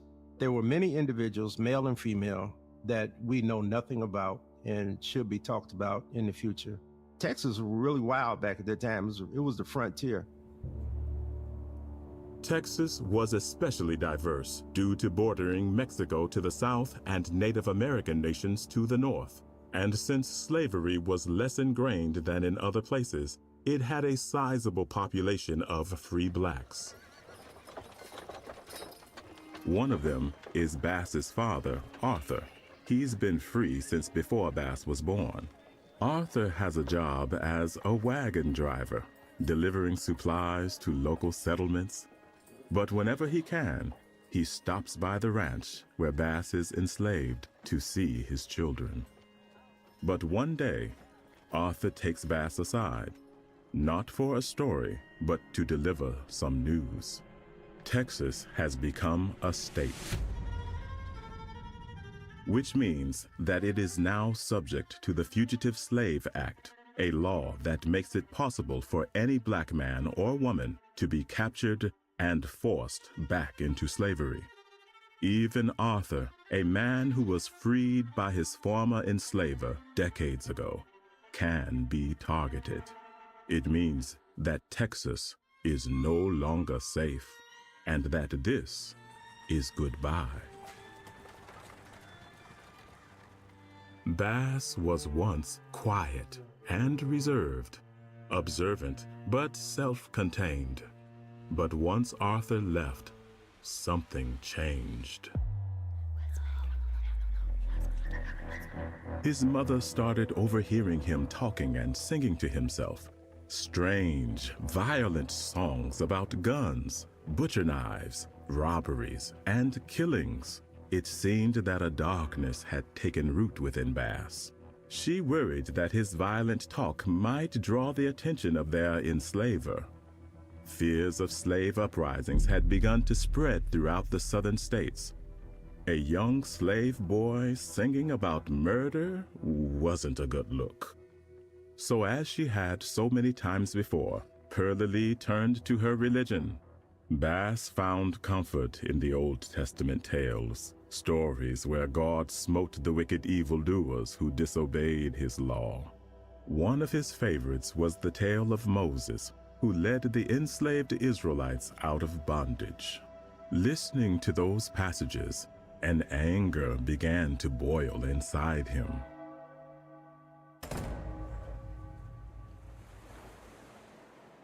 And the Lord said unto Moses, Stretch out thine hand over the sea, that the waters may come again upon the Egyptians.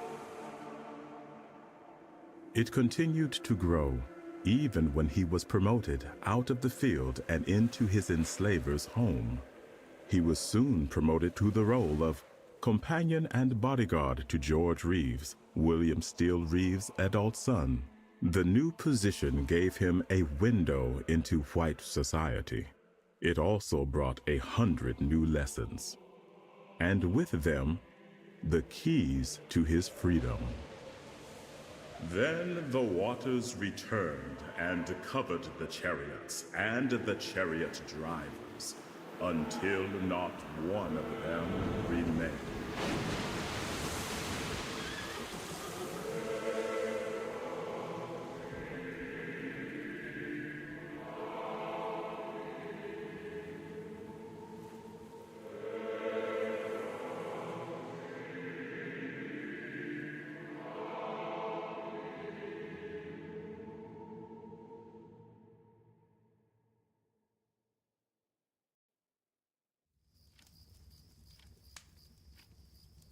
The fireplace in George Reeves' study burns low. Bass, now a lanky teenager, stands at the smoking cabinet, preparing the evening tobacco. Just one of 100 minor tasks he's learned over the past few months. He takes the tray to his enslaver and waits while George lights his pipe. Bass's gaze drifts to the Bible on the desk, the book of his mother's stories, the root of his fantasies. His enslaver's eyes snap him out of it. These aren't ideas he should entertain. He collects the tray and starts to retreat. Stop. George's command is abrupt, as always. Tell me what's on your mind, boy. Bass hesitates. What he wants to ask is unheard of, but he won't have a better chance. So he summons his courage and asks for permission to educate himself. Bass wants to learn to read and write. George looks at him, considering the request. Wordlessly, he stands, goes to his desk, and opens the top drawer. As he takes something out, he tells Bass that he's proud of him. He's seen what a capable student he is, and he wants him to continue developing his skills, to keep learning, not to read, though. He wants the boy to learn something far more useful. He reaches out and places the object in the boy's hand. Bass feels its weight. The smooth, polished wood, the cold metal of the barrel. As he looks down at the gun, he doesn't know it yet, but he's looking at his future. Well, if you look at the history of chattel slavery in the United States of America, it was always illegal to educate an enslaved African, period. The only ones that did get some education were maybe those who got their freedom somehow. But it was very common for enslaved Africans not to be taught to read and write because they would become a threat. And that would have been the same scenario with Bass Reeves. There's an absurd irony in it. Bass's enslaver feared what he might do with a book, but was all too happy to give him a weapon. To me, it signifies the things we want to achieve as individuals, but also as a culture and a community that are deferred. It takes time for us to get there. And sometimes the path to getting there is not what we expected. And I think that was the truth for Bass Reeves. That's the voice of Colin Mapp, president of the Bass Reeves Gun Club. It's the founding and Atlanta chapter of the National African American Gun Association, the NAAGA. As Colin sees it, being denied the opportunity to read was a defining moment for Bass, not because of what he lost, but because of what he got in its place. I think moving from the field to the house gave him that opportunity. He saw it as a path to get to that literacy. But putting that gun in his hand was, I think, a blessing in disguise because, one, it brought another skill set to him that guaranteed his survival, so to speak. With his enslaver's permission, Bass was trained to use a rifle and shotgun. Once again, his watchful eyes and skillful hands made him an excellent student. After mastering the weapons, he trained himself to shoot with both hands, so that he was effectively ambidextrous. I'll ask anyone to go a day using their non-dominant hands, right? So brush your teeth, wash your face, right? Comb your hair, get dressed without using your dominant hand and see how difficult that task is, right? So it took practice. It means that he was a student of the use of firearms. He practiced religiously. And the more Bass practiced, the better he got. George Reeves started entering him into shooting competitions, enjoying the bragging rights and the purse when Bass won. George made money off of Bass by putting him in those turkey shoots and shooting competitions. And he made money. Bass didn't make that money. That George made that money. So, you know, George was probably very fond of Bass. There's little doubt that the men were close, considering how much time they would have spent together. But the country was changing in ways that would soon alter their relationship forever.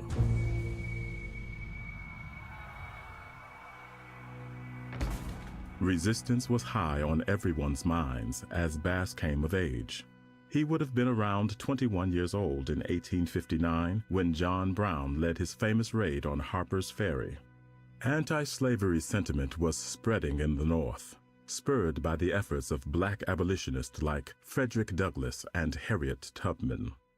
In the southern states, white slave owners threatened secession. In 1865, the country pitched headlong into the Civil War. George Reeves enlisted as a colonel in the 11th Texas Cavalry. By some accounts, Bass went with him, serving as the officer's body servant, which is far less important than what happened next. As the story goes, Bass and George were playing cards one night when they got into a disagreement. The argument spilled over into violence. Bass struck George Reeves with his fist and knocked him out cold. According to the law, an enslaved person could only strike a white man if it was to defend his enslaver's life. He was forbidden from raising a hand against a white person for any other reason, even to save his own life. For breaking this law, Bass could be executed. Like his father before him, he had a choice to make: stay and hope for mercy, or run.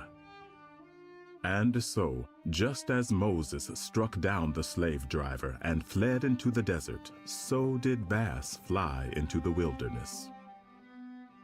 Or did he? There's another version of the story that's less well known. Bass's great-nephew, Judge Paul L. Brady, calls it Aunt Nettie's version. In this account, Bass went into town one day to run an errand for George Reeves, but he never made it to his destination. He was caught by slave patrollers, white men who took it upon themselves to roam the antebellum South, enforcing slavery laws. They suspected Bass of working with abolitionists. Bass was strong, but heavily outnumbered. The men beat him, bound him, and dragged him back to the Reeves estate. They left him with George Reeves under the expectation that he would take appropriate measures. George Reeves knew that if Bass was still alive in the morning, the slave patrollers might suspect him of harboring anti-slavery sentiments. So late that night, he went alone to the cabin where Bass was being held. He opened the door and came face to face with Bass. Physically, there was no comparing the two men. Bass was younger, taller, with muscles built from a lifetime of forced labor. Bass looked at George Reeves, his longtime sordid companion. Then he told George he was leaving, and that he expected no harm to come to his mother or sister. George stepped aside. Bass went straight to the stables, took two of George's prized horses, and left. We don't know which version of Bass's escape is true. To his dying day, he would neither confirm nor deny the circumstances of his liberation. But the end result is the same. He fled into the wilderness and became a fugitive from slavery.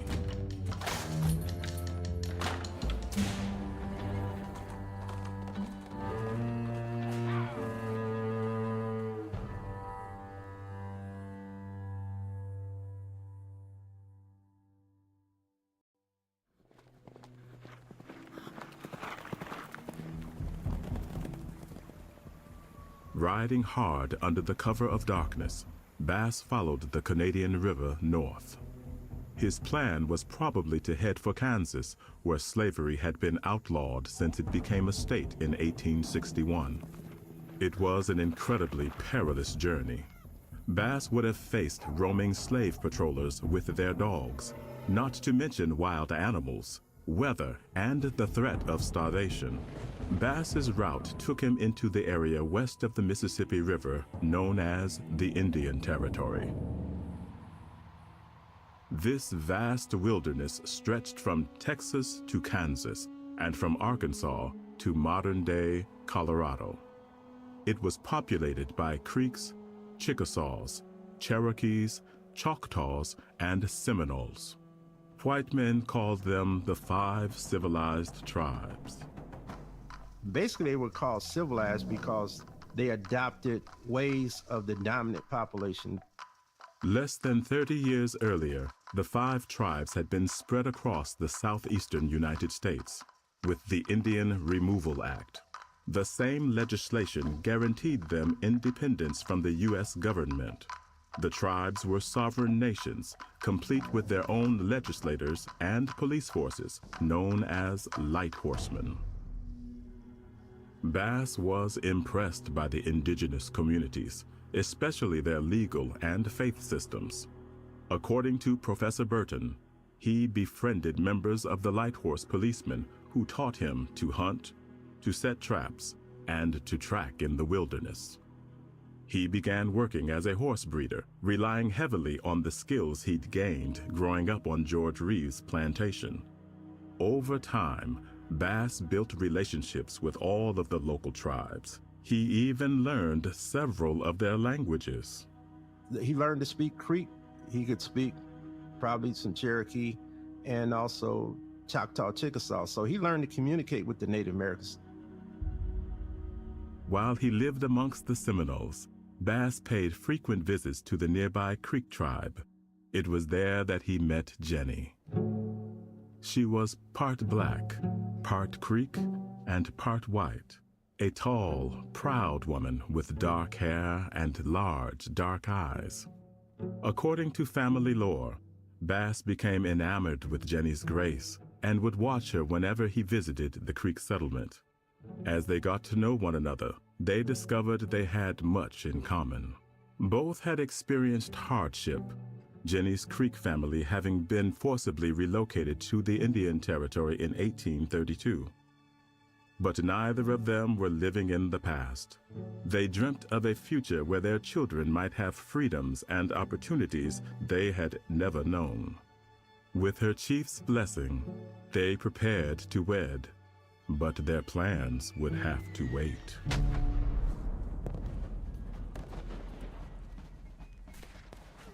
Most of the Native American tribes in the Indian Territory sided with the Confederacy, but some Creeks, Seminoles, and Cherokees chose to fight with the Union.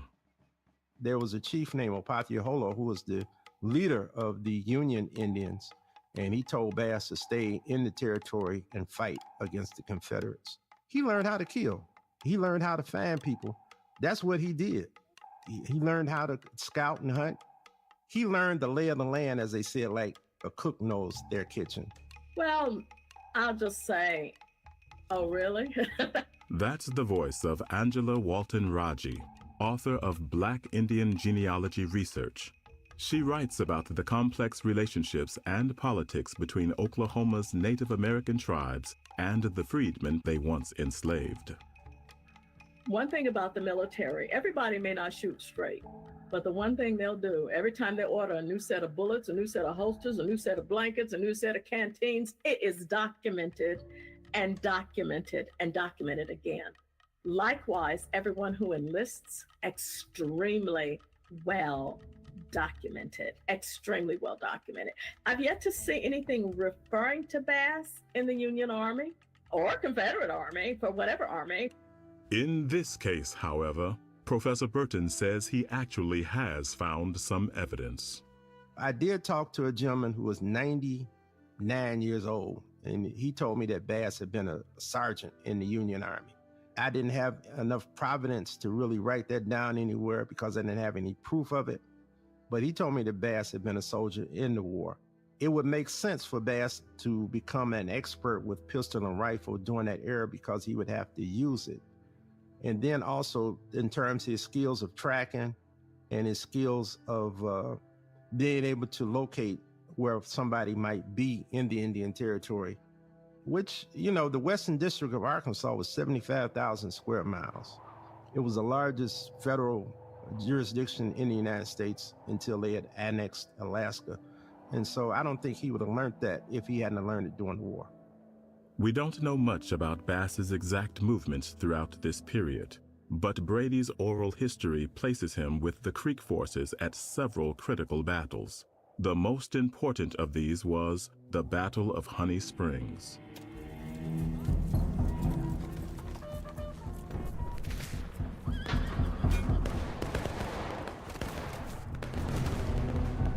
Fighting alongside Bass for the Union, a Native American regiment called the Indian Home Guard, and the 1st Colored Kansas Infantry, the first all-black unit to see combat during the Civil War.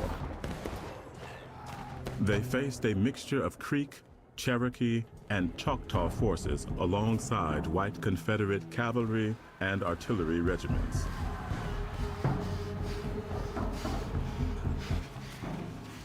The Battle of Honey Springs, which July 1863 is considered the Gettysburg of the Indian Territory, where the 1st Kansas Colored and the 3 Indian Home Guard regiments played a pivotal role in defeating the Confederates, and the Confederates never contested for control of the Indian Territory after that battle. The Battle of Honey Springs is major and is very important in history of that era.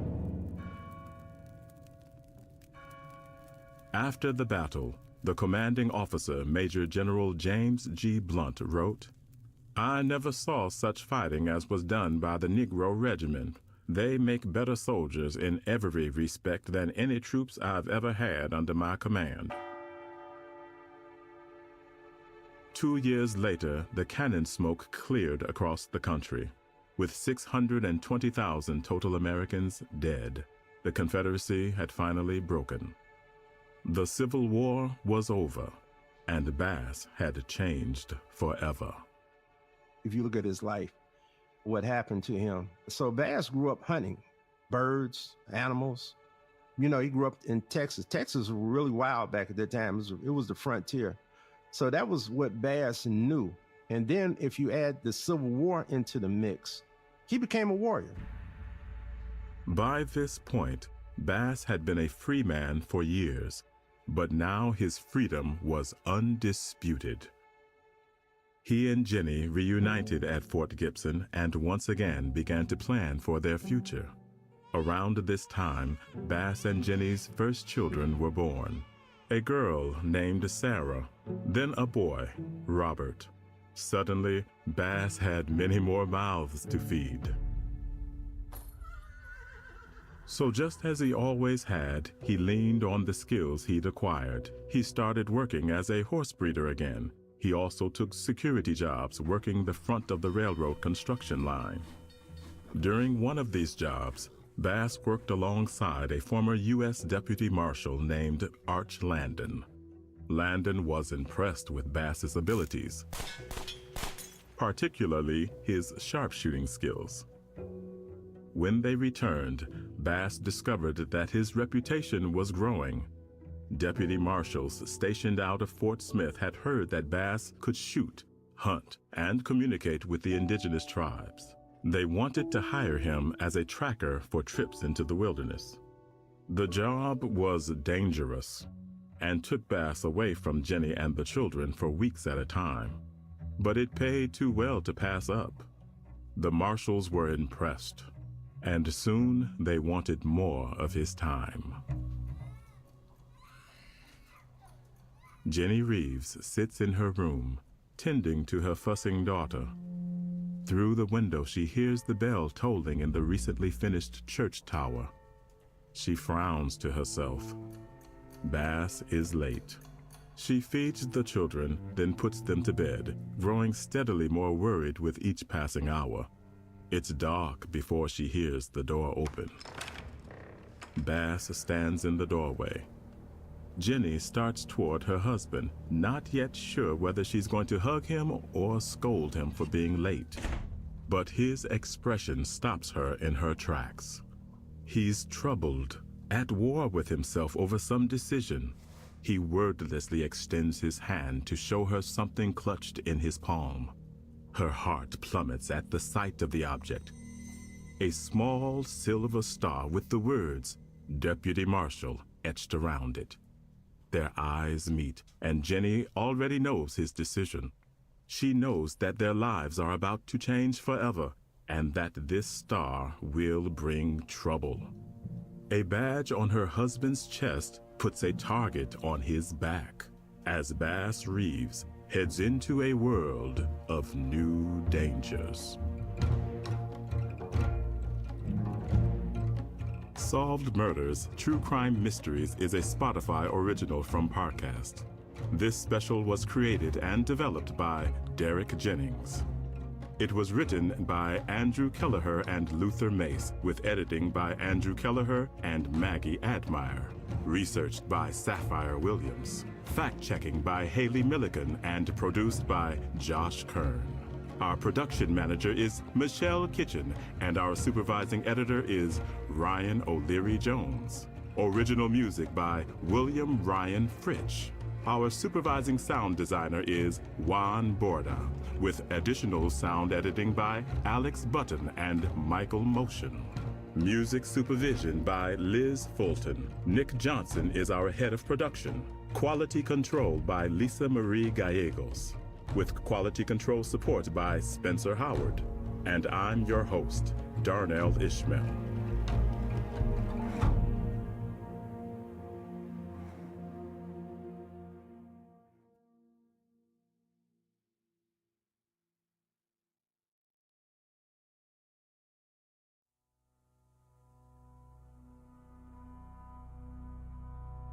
Due to the graphic nature of this story, listener discretion is advised. This episode includes dramatizations and discussions of chattel slavery, murder, and gore.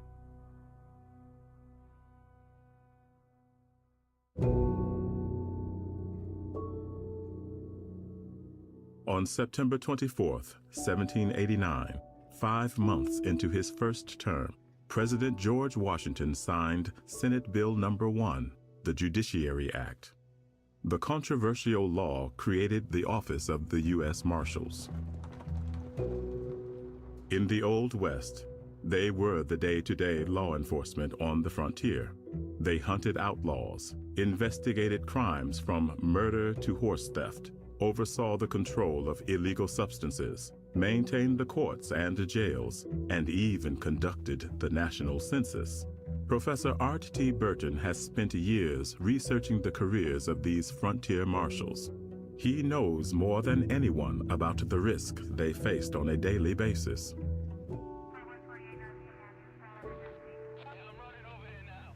One of the things today, police officer can pick up his microphone and call for backup. Deputy marshals in the Indian Territory could not pick up anything and call for a backup. It was on you and your skills and the attributes you might have to be able to stay alive day to day. They were lawmen in a lawless land. But for those who wore the badge, it was more than a job. It was a higher calling. And duty was worth dying for. Karibu Sana. From Parcast and Spotify, I'm Darnell Ishmael. In this special 4-part miniseries, we continue the incredible true story of one of America's most prolific lawmen. Bass Reeves, born into slavery, took his freedom by force. As a runaway in America's frontier, he learned to hunt, to track, and to communicate with the indigenous tribes. And that's just the beginning. This is Bass Reeves, no master but duty. Episode 2, U.S. Marshal.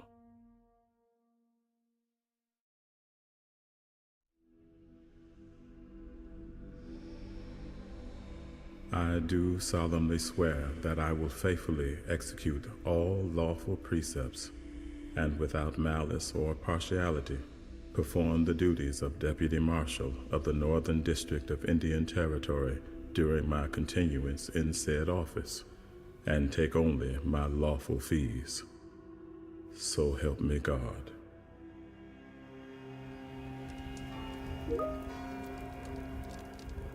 In the aftermath of the Civil War, Bass Reeves sought to provide for his new family in America's wild frontier. He was sworn in as a deputy U.S. Marshal in the spring of 1875. It was a world where lawlessness thrived and the wicked went unpunished. Consider this. To date, roughly 200 deputy U.S. Marshals have been killed in the course of duty. 120 of those men died in the Indian Territory alone. Despite the risk, Bass wasn't passing the opportunity up. By this point, Bass had spent years perfecting his skill with firearms, and his proficiency was second to none. This guy could shoot. Bass killed 6 wolves from the back of his horse with his Winchester rifle, with them scattering in 6 different directions. And he only had to come back and shoot 2 of them again to make sure they were dead. That's remarkable shooting. Not only could this man track, shoot, and ride better than anyone, he was also friendly with most of the area's Native American tribes. Here's actor James Pickens Jr.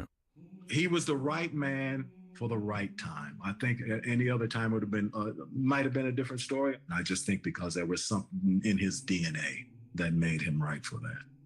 It's tempting to write off some of his accomplishments as fiction. From the jaw-dropping shootouts to his brushes with famous outlaws, it can feel like too much drama for the life of one man. But unlike his early life, this is one area where we have a wealth of documentation at our disposal. Genealogist Angela Walton Raji has to agree. Every arrest I've ever seen that's referring to Bass or anything that was sort of a eyebrow-raising or headline-grabbing event involving Bass Reeves is documented, whether it's documented in criminal case files out of Fort Smith, or whether it's documented out of Paris, Texas court, or whether it's documented in newspapers of the 1870s, 80s, and 90s. His name is everywhere. From the outset, Bass set himself apart by leveraging his relationships within the 5 tribes. But the country was reshaping itself day by day, and nowhere was the transformation more violent than in the area west of the Mississippi, then known as the Indian Territory. The Indian Territory, you could lose your life over your hat, your horse, your saddle, your girlfriend, anything. I mean, you know, it was very dangerous. You just hope you didn't run into the wrong characters while you were out and about. It's a unique time. How is America going to define itself? What is the territory going to become? Within the Native American and the 5 tribes, they don't all agree on what they want the outcome to be. That's the voice of Ben Watkins. He created the Amazon series, Hand of God. It grapples with themes of faith, power, and justice. The same themes Ben would recognize in the story of Bass Reeves. Ben and his writing partner, Malcolm Spellman, set out to create a new series for Amazon, joining forces with James Pickens Jr., Morgan Freeman, Laurie McCreary, and Revelations Entertainment. They titled their project Twin Territories. It would not just tell the story of Bass Reeves, but the stories of the many characters and factions that populated this complicated world. As we started doing the research and we started to realize what was at stake, we realized that the scope was much bigger than just one person. This is not just a show about a marshal who got warrants and went and chased down bad guys. It is about a formerly enslaved Black man who changed the complexion of the entire nation in the wake of the Civil War. How will America reinvent itself in the wake of the Civil War?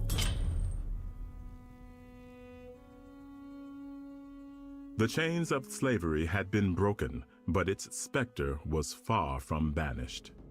In the South, former Confederate officers were absorbed right into local and state legislatures. The Civil War had been brutal on the 5 tribes, the Choctaw, Chickasaw, Cherokee, Creeks, and Seminoles. The United States sought to punish them further by claiming huge swaths of their land. Because of the nature of how the territories are set up and the way the laws change and what's legal where and who has the powers of law enforcement where, all of those things come into play to make this right for outlaws. Soon enough, people were calling it the Robber's Roost and the Land of the Six Gun. But that was about to change. May 10th, 1875. Fort Smith is abuzz with activity. There's a new judge in town, and today is his first day on the job. His name is Isaac Parker, and at 36 years old, folks have cause to wonder if he's up to the task. The outgoing judge, William Story, has left Fort Smith in disarray. The jail is filthy, the court's caseload severely backed up, so Judge Parker gets straight to work. In his first term on the bench, he hears 18 criminal cases and convicts 15 people of murder. Later that September, he hangs 6 men in a single day. The event draws spectators from around the territory and earns Parker a nickname that will follow him for the rest of his life. From now on, they'll call him the Hanging Judge. Parker planned to hire 200 deputy marshals. He needed men who knew the territory as well as the outlaws they'd be hunting. It wasn't long before Parker learned that such a man was already working as a posseman for the Fort Smith Marshal's office. There was only one problem. Bass Reeves was black.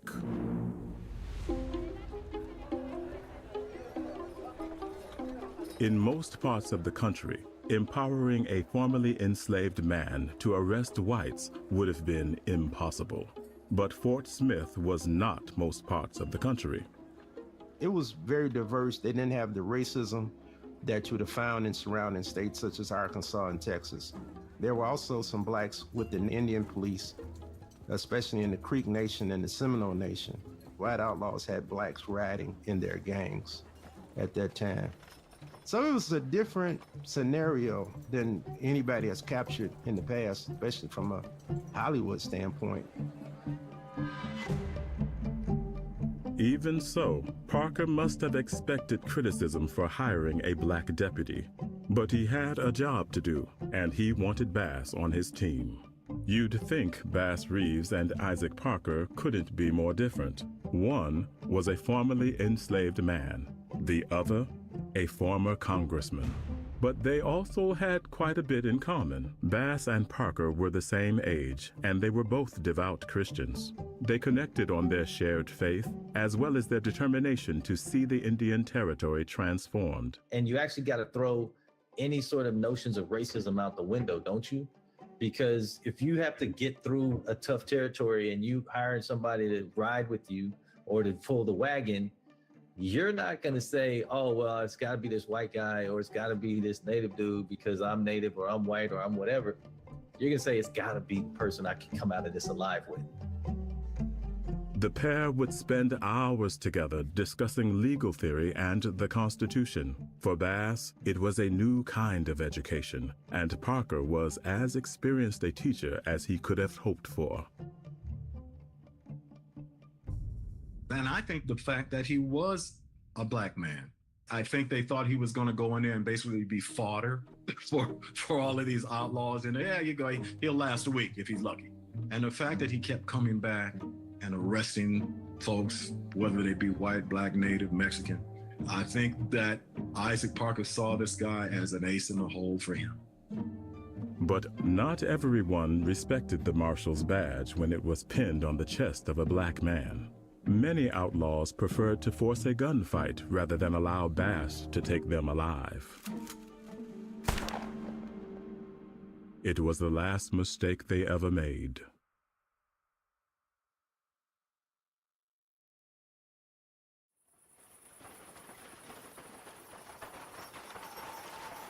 Night in the Indian Territory. A horse-drawn wagon travels down a dirt trail.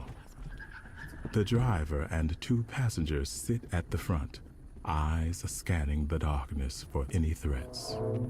A sudden movement up ahead causes the driver to pull up the reins. The man beside him raises his rifle.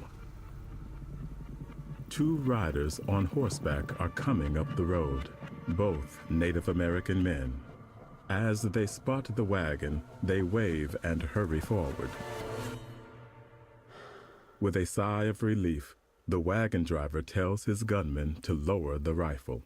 These men aren't enemies, they're customers. He climbs down to greet the men, then leads them round to the back of the wagon. With a salesman's flair, he pulls back the tarp, revealing his cargo. Whiskey. Illegal whiskey. Barrels of the stuff, smuggled out of Fort Smith to sell to the people of the 5 tribes. As the men start haggling over the price, the gunman finally relaxes. That's when Bass Reeves steps out from behind a bush, revolver trained on the gunman's chest. In a deep, resonant voice, he commands the men to drop their weapons and raise their hands high.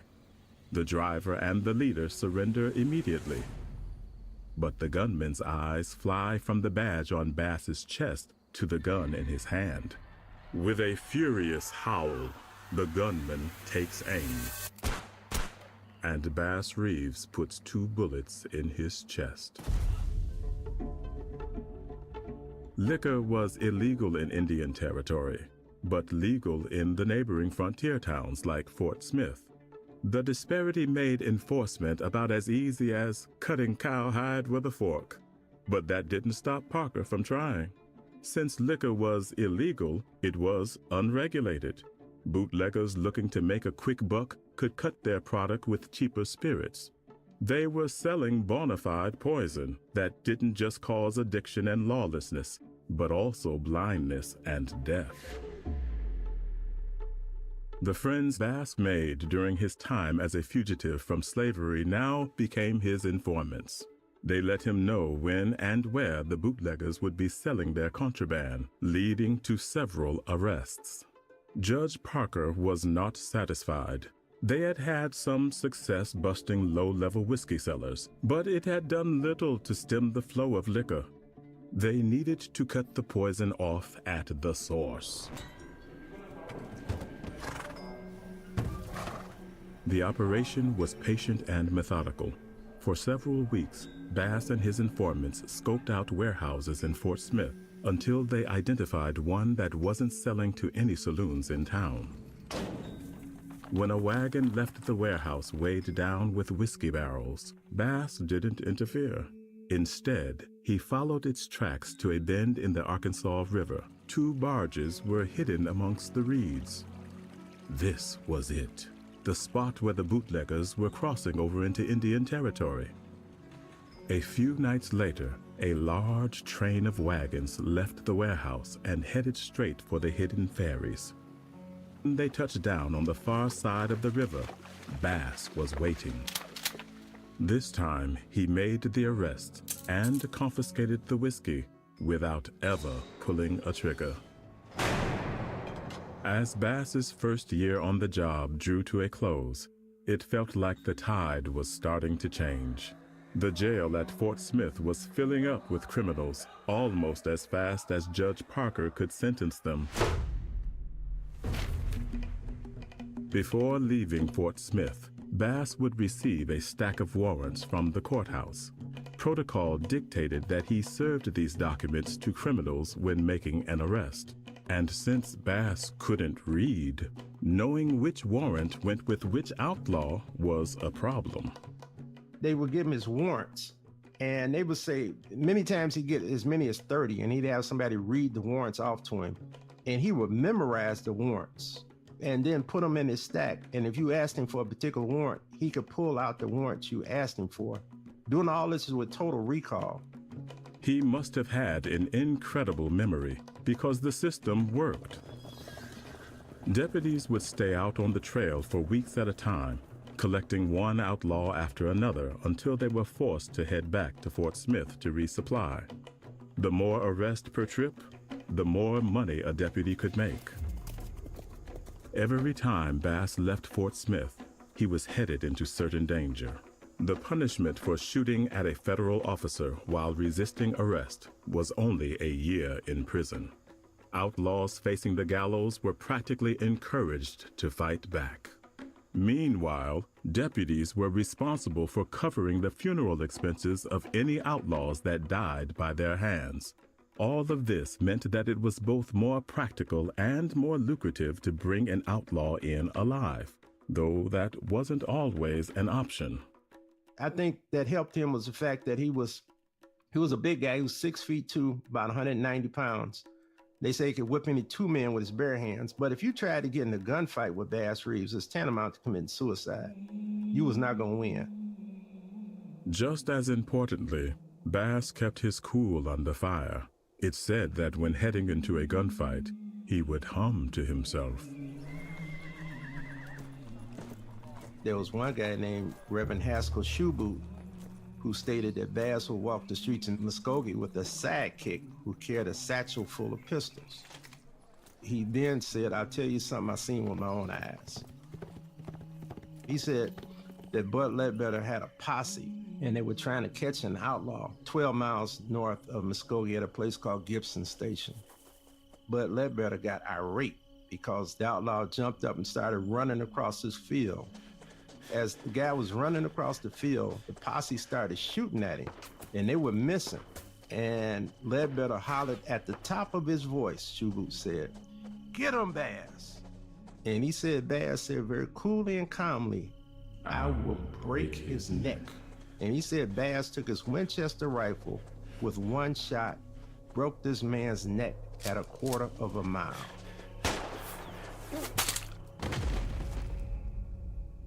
And when he told me that, shivers went up and down my spine. I'd never seen nothing like that in a movie. And that was almost unbelievable because a quarter of a mile is 2 city blocks. A running person is a moving target. According to Colin Mapp, president of the Bass Reeves Gun Club, this feat would be even more impressive given the limitations of the weapon he was working with.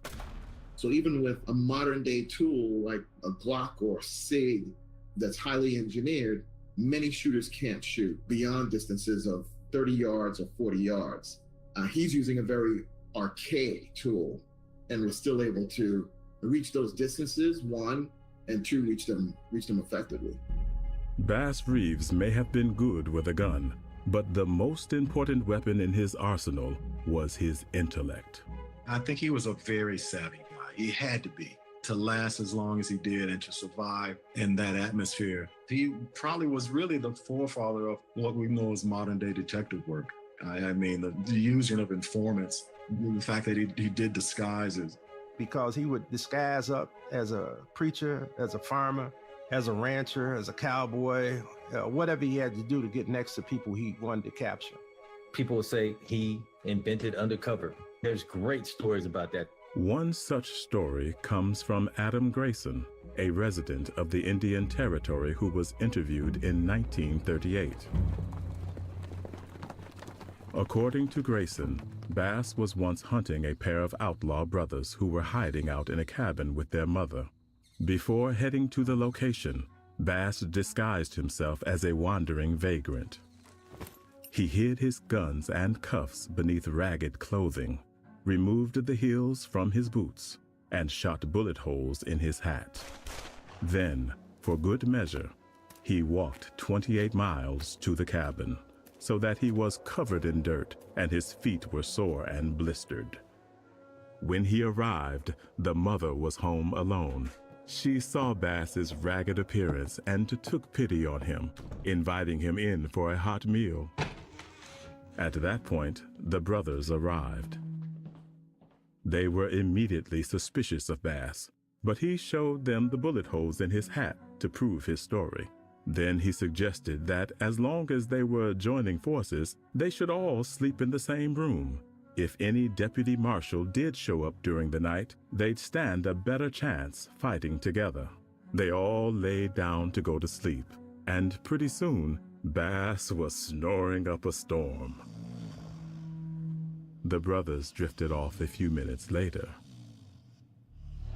The next thing they knew, they were being kicked awake to find their wrists handcuffed together and Bass looming over them, pistol in one hand and their warrants in the other. So you understand, this is a person who doesn't just say, I'm the fastest gun. There's not a person who says, I'm the strongest dude. This is a person who looks for all the openings, all the weak spots, and whatever's going to give him the biggest advantage, and he uses it. Bass liked to be underestimated. Since deputies were known to ride prized horses and use the best saddles, Bass did the opposite. He perfected a technique of making himself look smaller in the saddle from far away. He preferred simple, unadorned guns that didn't attract attention until you were staring down the barrel. Most importantly, Bass relied on the disguise he always carried with him. The color of his skin was enough of a reason for many outlaws to see him as insignificant. The fact that others looked at his color and judged him was their problem. And he used that color to his advantage because he understood that they didn't see him as a human being. They didn't see him as intelligent, right? So he used that cunningness and his color to his advantage. And that's why he was able to be successful arresting so many felons and bringing them to justice. Couldn't believe a black man was so savvy. Enforcing the law as a deputy marshal in the Indian Territory took intelligence, skill, and most of all, courage. He was a black man that had no fear in arresting a white man, which at the time, wow, even if you gave some black men that power or that authority, I would say not power, but authority, they still wouldn't do it because they, the structure was such that that fear was already in them to not oppose a white man. He did it anyway because he understood himself as a human being.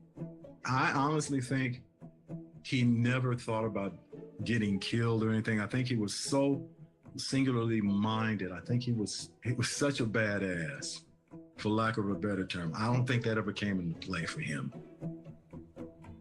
Bass was bad, no doubt about it. But so were the criminals that he pursued.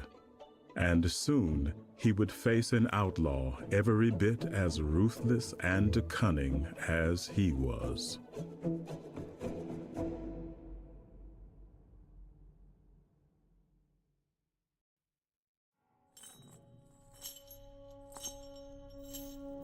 Within a few years of putting on the badge, Bass Reeves was already making a name for himself. Most of the deputies brought him 3 or 4 people in at a time. Bass brought 10, 12, 15 at a time when he came back to Fort Smith, Arkansas. On more than one occasion, he brought in 17. So he got very good at capturing criminals. They say the clerks used to complain a lot of times when he came back because they had to fill out his forms. But he was so successful at bringing in outlaws that the higher-ups overlooked it. They said we had to have him because he was doing such a good job. With the numbers he was pulling in, Bass could usually expect to make $400 in fees for a 30-day round trip into Indian Territory. It was good money, though not exactly extravagant considering the constant danger. And while the money provided financial security for his family, it came at a heavy price. While Bass was out on the trail, Jenny was at home raising their growing brood. Census records show that they had 8 children by 1880. In 1882, Jenny gave birth to yet another son, named Benjamin, Benny for short. I think he had like 9 kids or something like that. That's 9 personalities. You also have a guy who goes out on the trail for weeks, if not months at a time. So he's not the head of the household. That's just the bottom line. So how does that look when you're the baddest dude in the world and you come home and, they're telling you when dinner is? She's the one who's been the enforcer. She's been the teacher. She's been the nurturer. She is kingmaker, in a sense. What did that role look like, Of course, when Bass left home, coming back was never a guarantee. I think Bass Reeves always wanted to come back home justified. I think that was his forward thrust. That when he walked back into his house and he knew that I did everything I could. Of course, when Bass left home, coming back was never a guarantee. Deputy marshals were killed at an alarming rate. By Professor Burton's estimate, somewhere between 75 and 100 lawmen would ultimately die in battle under Judge Parker's watch. And Bass was always at risk of becoming one of them.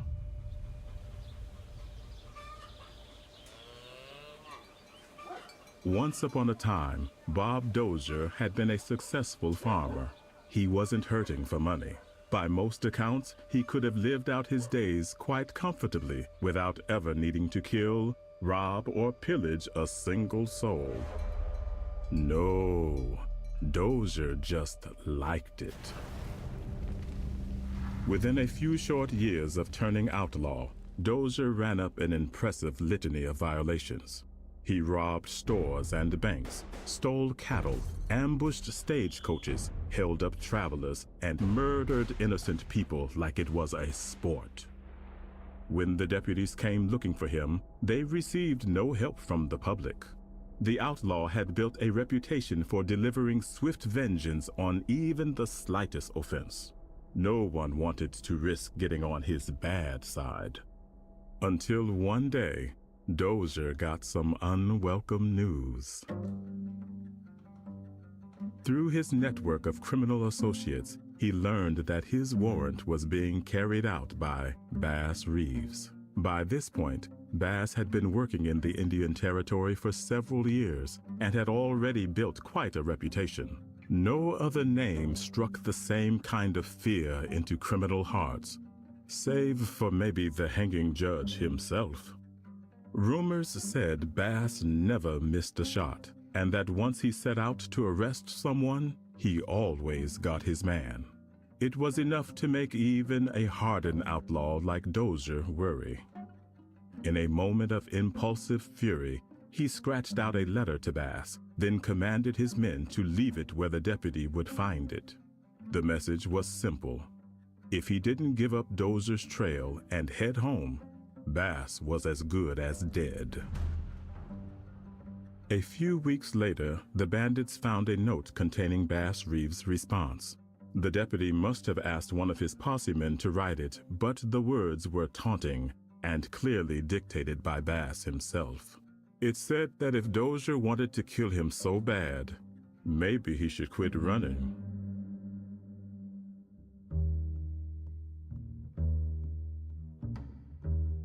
For several years now, deputies tried and failed to serve Dozier's warrant.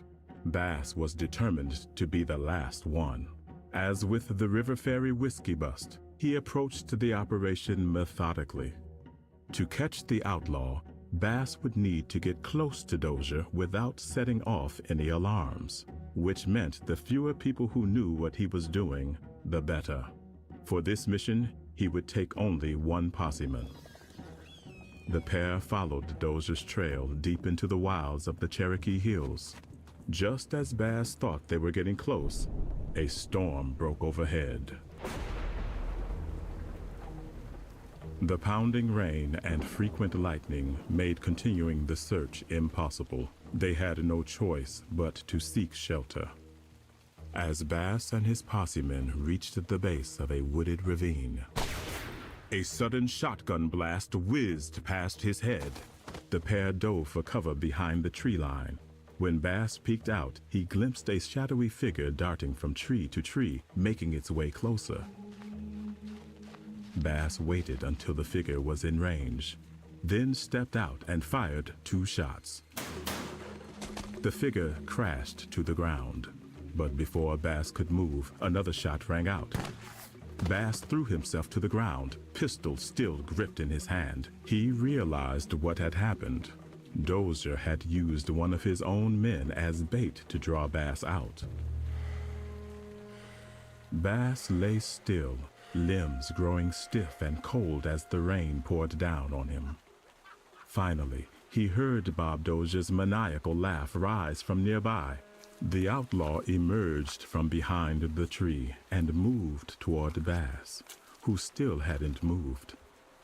His only hope was for Doja to think that he was injured or already dead. As Doja came near, Bass sprung to his feet and shouted for Doja to drop his weapon. The outlaw's laughter turned into a snarl as he raised his pistol. But Bass was quicker. He fired a single shot, piercing Doja through the throat.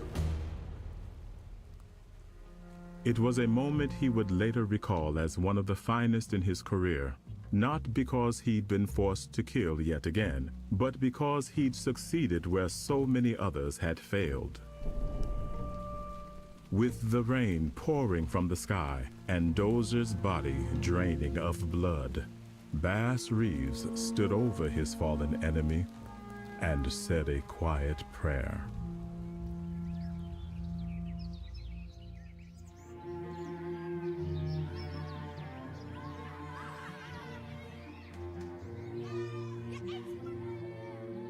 Morning on the outskirts of Van Buren. A chorus of screams echoes from the Reeves household. But don't worry, these aren't screams of fear. They're shrieks of delight. Bass Reeves is home again.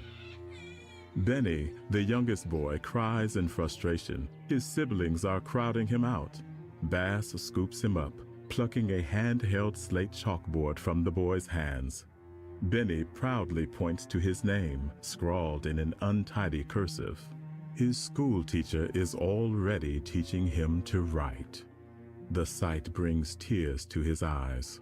Bass can't believe how much has changed already, how his and Jenny's hard work is giving their children freedoms they never knew. Nor can he guess that in about 20 years, he'll be staring at that name again. This time on a warrant for his son's arrest. Benjamin Reeves, wanted for the murder of his wife in cold blood. Solved Murders, True Crime Mysteries is a Spotify original from Parcast. This special was created and developed by Derek Jennings. It was written by Andrew Kelleher and Luther Mace, with editing by Andrew Kelleher and Maggie Admire. Researched by Sapphire Williams. Fact-checking by Haley Milligan and produced by Josh Kern. Our production manager is Michelle Kitchen and our supervising editor is Ryan O'Leary Jones. Original music by William Ryan Fritsch. Our supervising sound designer is Juan Borda, with additional sound editing by Alex Button. Music supervision by Liz Fulton. Nick Johnson is our head of production. Quality control by Lisa Marie Gallegos, with quality control support by Spencer Howard. And I'm your host, Darnell Ishmael.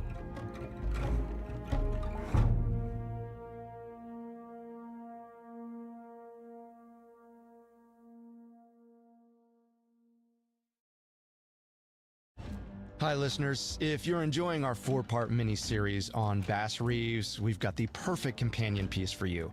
A thrilling graphic novel from Allegiance Arts called Bass Reeves West of Hell.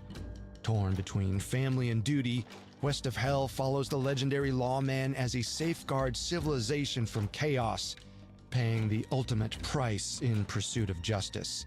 Allegiance Arts does an incredible job of showcasing character-driven narratives paired with world-class illustrations, and West of Hell is no different. In fact, the show art for our series is from the outstanding artwork featured in Bass Reeves' West of Hell. I cannot recommend this graphic novel enough. It is a must-read, so don't wait. Visit allegiancearts.com and order Bass Reeves' West of Hell today. That's allegiancearts.com. At allegiancearts.com, adventure is always on the horizon.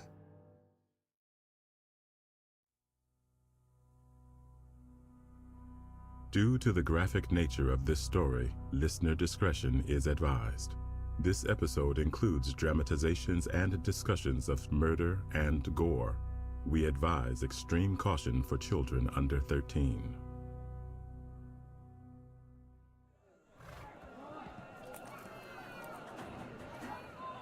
April 22nd, 1889.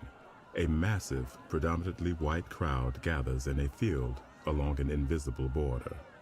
There are men and women and whole families. Some are in wagons, others on horseback or on foot.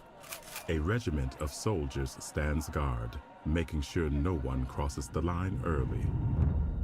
At high noon, they point their guns skyward. On their signal, the crowd surges forward, and tens of thousands of settlers charge into the wilderness. They're here to claim free land in the newly opened Oklahoma Territory, bordering what was then called the Indian Territory. Together, they'll be known as the Twin Territories. In the coming years, hundreds of thousands of settlers will come across the United States to stake their claim. They will change the frontier and America forever. Karibu Sana. Welcome to Solved Murders, True Crime Mysteries, a Spotify original from Parcast. I'm Darnell Ishmael, taking over for Carter and Wendy for this special 4-part miniseries. We're exploring the life of Deputy U.S. Marshal Bass Reeves.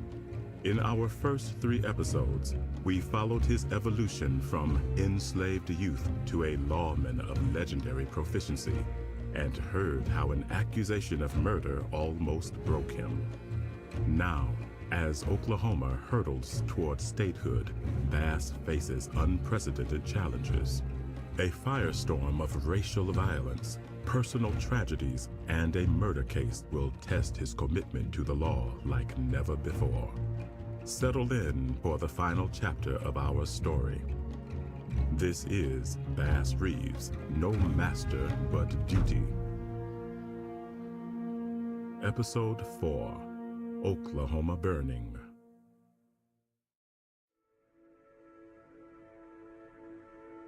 The catchphrase always for me in his story was, Bass served the law, but at the end of the day, did the law serve him? Did it really serve him after what he'd done and how he helped to shape what would later become the state of Oklahoma?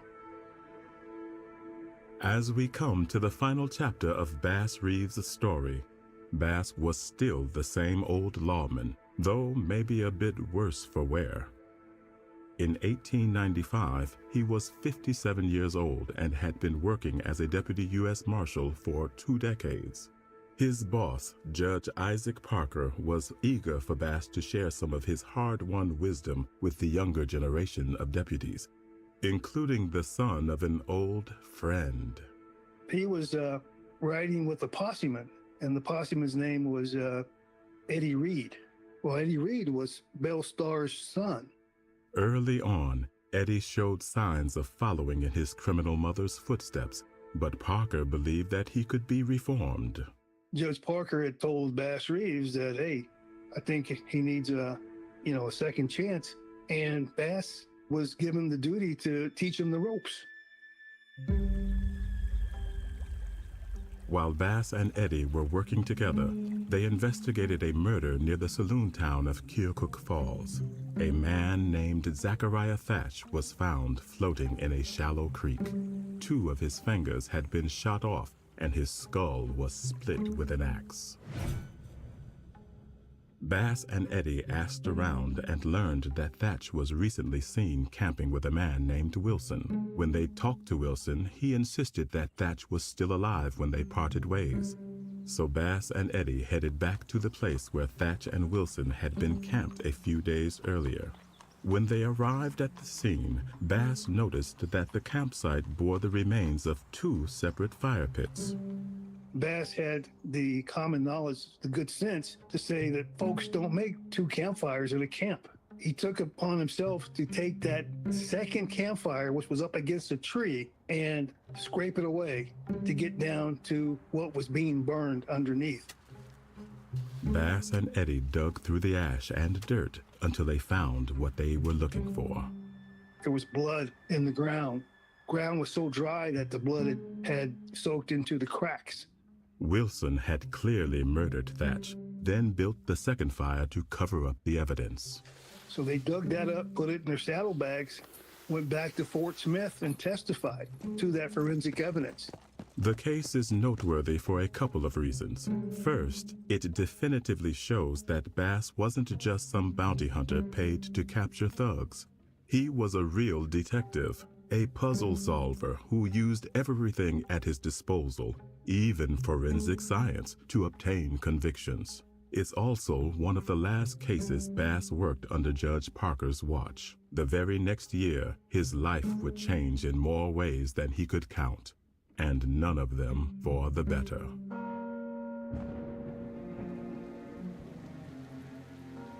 On March 19th, 1896, Bass's wife Jenny passed away after a 2-year battle with cancer. It seems that their relationship had entirely deteriorated by this point because Bass was no longer living with his family. Records indicate that the funeral was paid for by his son-in-law. Then, in November, his boss Isaac Parker died of various health complications. Few men would leave as lasting an impact on the frontier. In his time on the bench, the hanging judge had tried over 13,000 criminal cases, won over 8,500 convictions, and executed 79 men. His death was a painful blow for Bass. Judge Parker had been a close friend and mentor. He'd given him his badge and authority. When Bass arrested white outlaws, it was Parker who tried and sentenced them. For a time, Parker had made it seem possible that the law could be applied equally. But that was getting harder to believe. That year, the U.S. Supreme Court passed its landmark decision in the case of Plessy versus Ferguson. The words "separate but equal" would now be used to justify segregationist policies and Jim Crow laws for decades to come. With a single act, the legal system that Bass had served his entire adult life had turned against him. Before that, he was very vocal. They said after Plessy versus Ferguson, he would stand toward the back of crowds, would not be as vocal. I think he was hurt by that. The Supreme Court's decision marked a worrying shift in attitudes across the country. Racial tensions were on the rise everywhere, including the frontier. The interesting thing about Bass is that in the Indian Territory, there was not many racial crimes.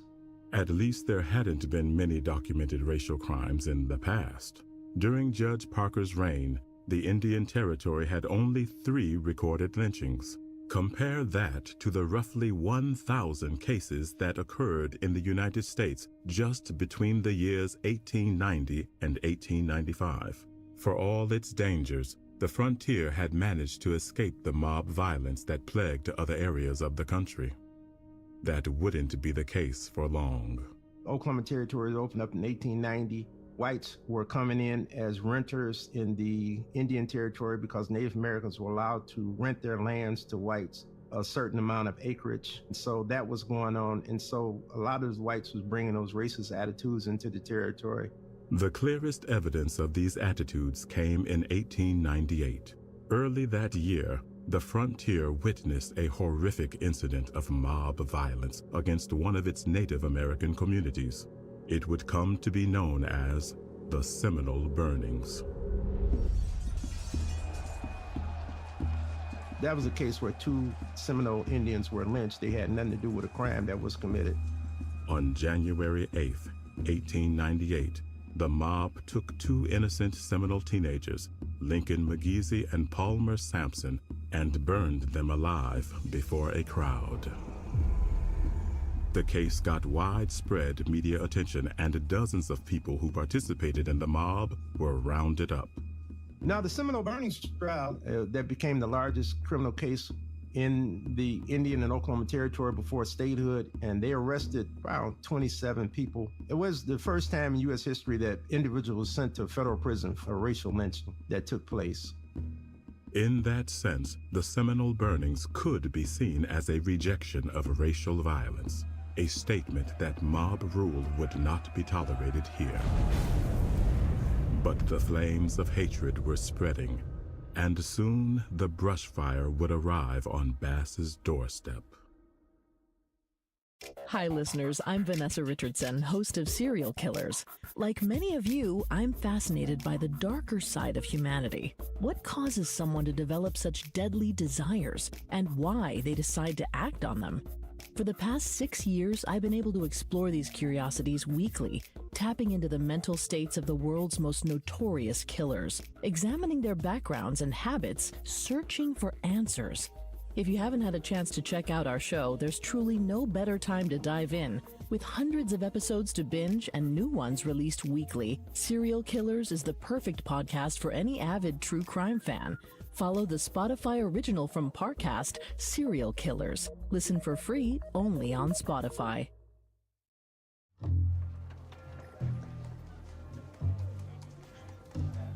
Around the time of Judge Parker's death, Bass was transferred from the court in Paris, Texas, to one in the frontier town of Muskogee, a place Professor Burton calls the wildest town in the Wild West. Of the roughly 120 deputies killed in the Indian Territory, more than half died within a 50-mile radius of Muskogee. Bass would now report to Marshal Leo Bennett. His main beat would be in the northern district of the Indian Territory. Just a few months after the Seminole burnings, there was a second tragedy. This one occurred only a few miles north of Muskogee and involved an attack on an interracial couple. When that murder went down, here you had a black man and a white woman who was living common law up near Wybar. Ed Chalmers and Mary Headley had been living together as common law husband and wife for some time. They were known to be peaceful farmers, but many of their white neighbors saw their relationship as an affront to God. On a stormy night in late March, a mob descended on the cabin where the couple was living.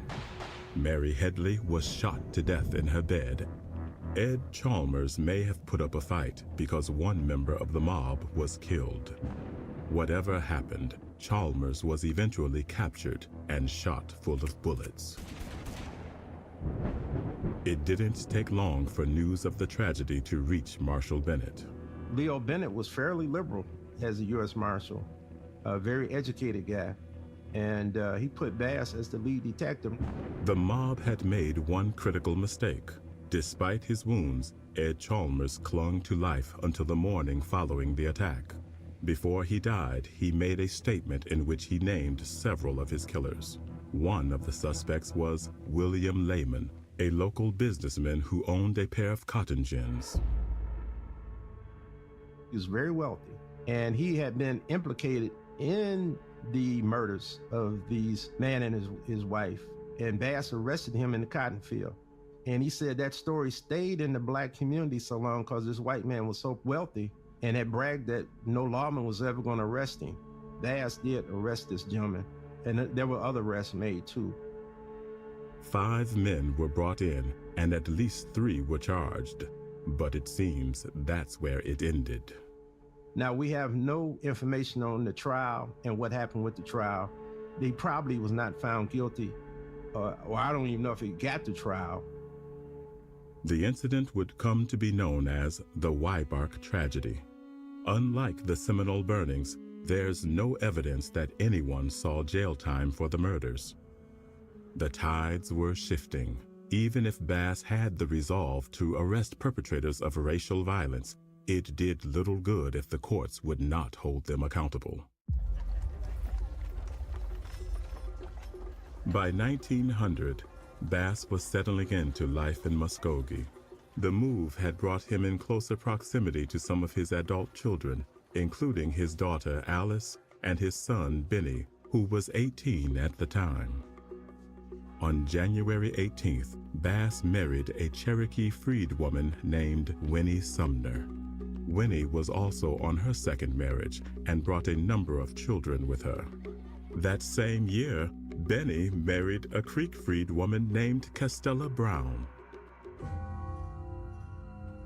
What happened next is possibly the most dramatic story from Bass's already larger-than-life career. For Bass, it began over a glass of whiskey. His son had complained to Bass about his wife and about what she was doing. Bass and Benny were drinking together one day when the son confessed that he was having trouble at home. Some months earlier, he'd caught his wife in an affair with another man. Benny had confronted Costello at the time, but once she promised him the affair was over, he let the matter drop. Or he tried to let it drop, at least. He had had a conversation with his father. He said, "What would you do, Daddy?" According to an account from his daughter, Alice, Bass told Benny, "I'd have shot the hell out of the man and whipped the living God out of her." It's troubling advice for a father to give to his son, to say the least, and they were words that Bass would soon come to regret, because a short time later, he got word of a terrible crime. I want you to picture a crime scene.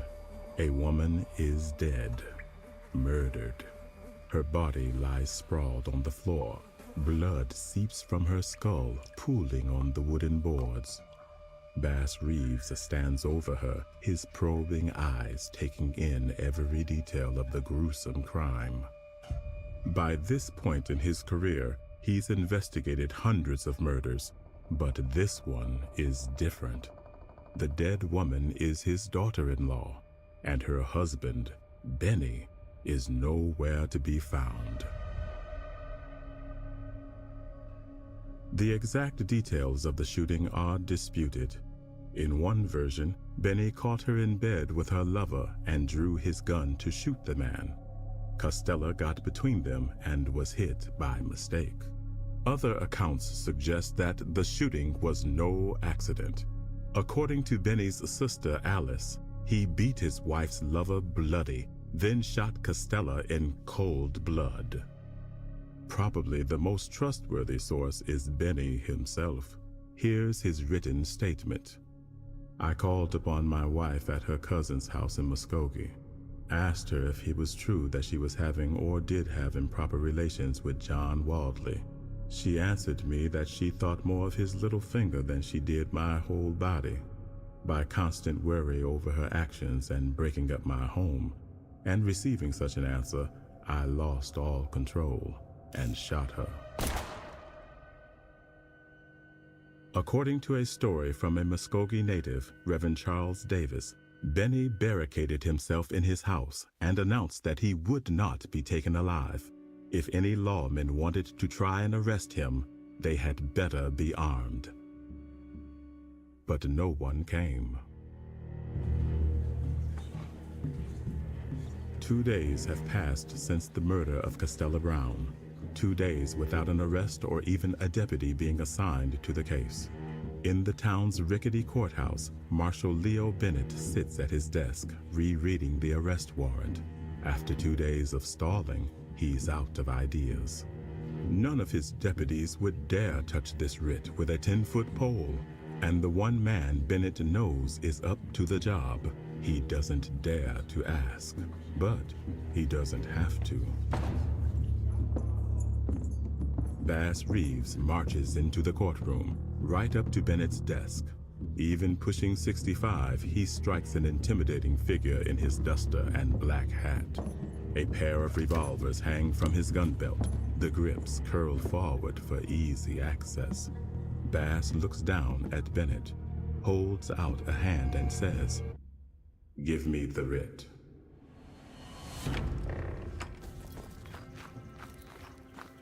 "20-year-old Benjamin Benny Reeves hurries to the stable, struggling with a heavy sack of supplies. He goes straight to the stalls of the horses he's picked out. 2 horses. When one gets tired, he can switch to the second and give the first a break. He'll be able to ride much further without tiring them out. A trick he learned from his father. There's no time for regrets now. Benny saddles the horses, loading them down with the supplies he's brought. He's almost finished when he hears the familiar footsteps behind him. With a resigned sigh, Benny Reeves turns to face his father. Because of the serious nature of the crime and the fact that he fled the crime scene, Benny received a life sentence. He was transferred to the federal prison at Fort Leavenworth on February 13, 1903.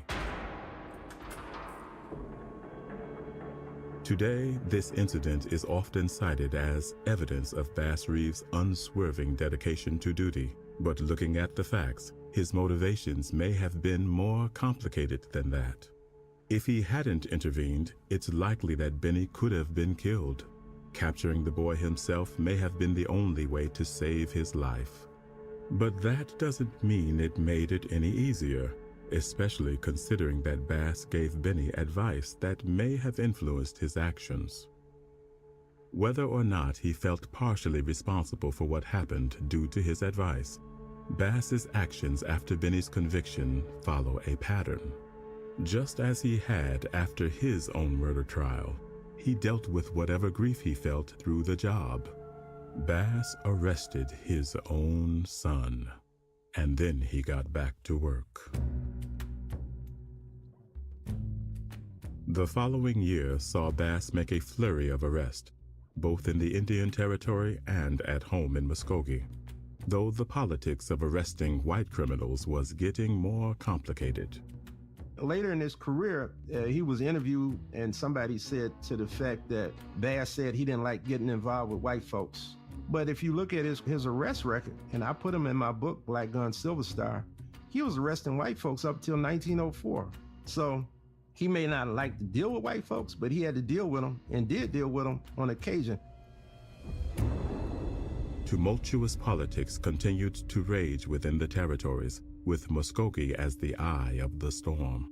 In 1905, delegates from the 5 tribes gathered in the city's Hinton Theater to discuss their future.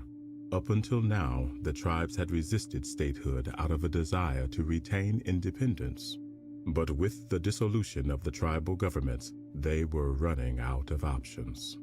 They figured that if the Indian Territory became its own state, they could at least ensure Native American representation in Congress.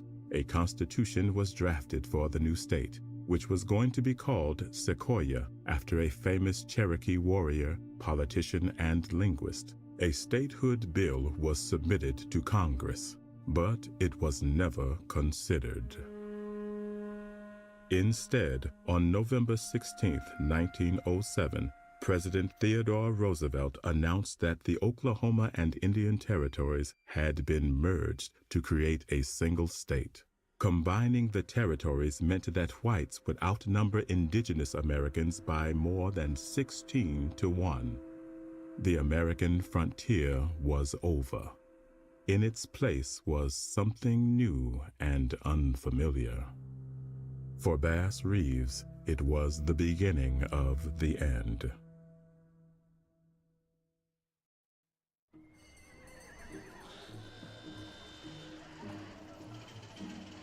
The day Oklahoma became a state, Bass Reeves handed in his badge. The federal courts were dissolved. The marshals' offices disbanded. Their duties would now be handled by state agencies. Bass was months from turning 70, but he wasn't ready for retirement. He took a job with the Muskogee police force, where he would spend the last few years of his career. His ability to arrest white criminals was now practically non-existent. By statehood, around 1906, 1907, he probably wasn't dealing with white folks pretty much at all. The newspapers reported that Bass primarily was arresting blacks at that time. After 32 years of service, he had effectively been demoted to a beat cop.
For the next 2 years, Bass patrolled a strip from the railroad tracks to the theater. Supposedly, he kept his beat so tight, not a single minor crime was reported in the area during that time. It may not have had much in common with the trails where he'd once hunted for outlaws, but Bass was a lawman to the end. January 1910. Benjamin Benny Reeves sits in his cell at the Leavenworth Federal Penitentiary. His mail has just been delivered, but the letters lie beside him, unopened. All his focus is on the newspaper clutched in his hands, and the headline that reads, Bass Reeves Dead. For years, Bass Reeves had seemed invincible, but death had come for him at last. In the coming days, a flurry of media attention heralded his bravery and accomplishments. I go back and look at what was written after his death, what people were saying, what the press was saying. One reporter wrote that Bass was absolutely fearless and knowing no master but duty. The placing of a writ in his hands for service meant that the letter of the law would be fulfilled, though his life paid the penalty. We're talking, the black press. We're talking the white press. We're talking the Native American press. I found 2 or 3 newspapers at the time of his death who stated he had killed over 20 men during his career. He used to wear a long jacket. It's called a duster. He would wear this jacket every time he go capture people. When he died, they went to his house to get that jacket, and they took it off the rack. And they opened it up. It had bullet holes all in the sides where they tried to shoot him, but they couldn't shoot him. That man was being protected. Over the course of his career, he'd arrested over 3,000 criminals, placing him among the most prolific lawmen in U.S. history. He was so amazing. The fact that he did not read, but was able to memorize every writ he got and never got one wrong, was a testament to how dogged he really was. Bass was probably the greatest gunfighter in the Wild West period. Looking at the number of years he served and the number of outlaws he had to interact with. And doing what he did at that time with the limitations that he had, but was able to kind of push the envelope all the time. He had to walk in a white world. He had to walk in a black world. He had to walk in a Native American world. He was the equivalent to anything we think about in terms of law. Wyatt Earp, Pat Masterson, Wild Bill Hickok, you name it. He was as important, if not more, than those guys. We just didn't know about him. He did great things for the state of Oklahoma, for the Indian Territory, for the Oklahoma Territory. A few years after his death, some of Bass's neighbors found a way to repay him. They got together and wrote a petition requesting that Benny's life sentence be reconsidered. It was circulated widely and signed by some of the most influential people in the city. Because of this petition, and because Benny had been a model prisoner, his life sentence was commuted. He was released on November 16, 1914, after serving 11 years in prison. He returned to Muskogee and became a successful barber. That's not to say his life afterwards was easy, but I think Bass would have been glad to know his son died a free man. Perhaps it's a small mercy that Bass didn't live too long into the Jim Crow era.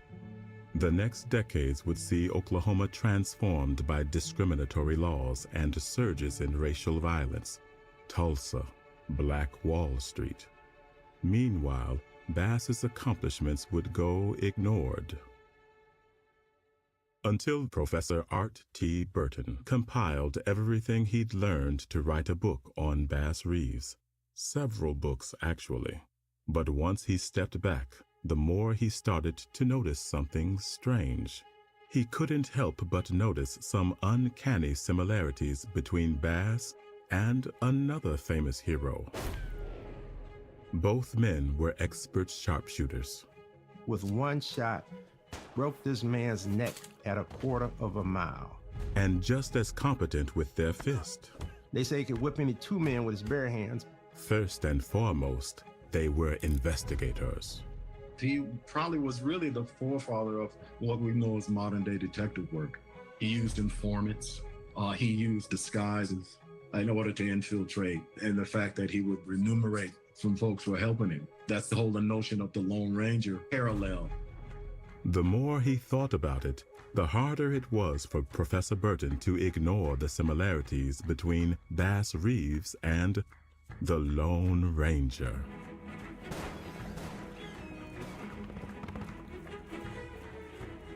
Bass Reeves often worked with a single posseman. Many of his companions were Native Americans, like the Lone Ranger's sidekick, Tonto. The similarities even go down to the color of his horse. Ultimately, the biggest similarity between them was their ability to strike fear in the hearts of outlaws.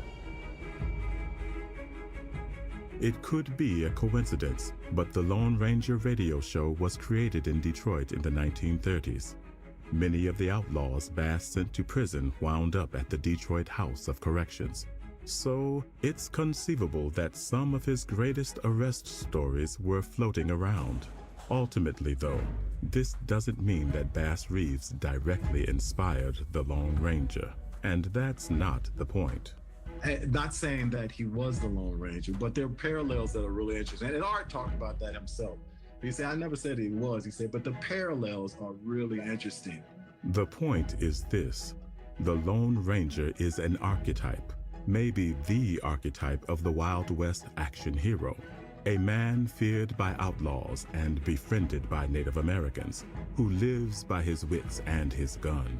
And if you look at any real lawman in history, no one matches that description as well as Bass Reeves.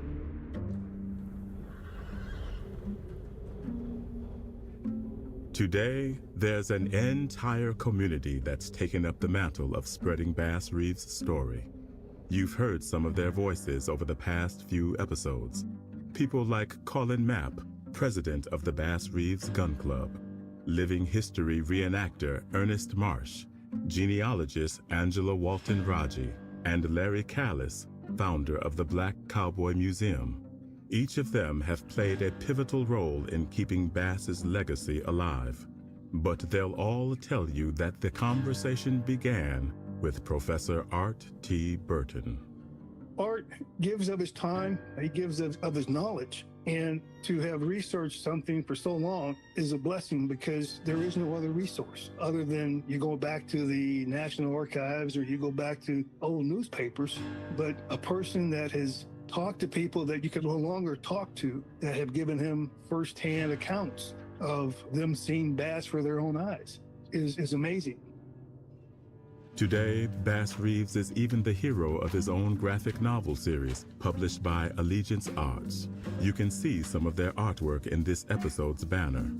Meanwhile, storytellers like Ben Watkins and James Pickens Jr. are working on a TV project that could bring Bass's story to a global audience. Art Burton and a few other people have done a great job of keeping the candle lit over time and then trying to take advantage of moments where there seems to be a little burst of attention. And we finally have gotten to a point where we're really close to getting it over the hump. The American West is full of unsung heroes whose stories deserve to be told.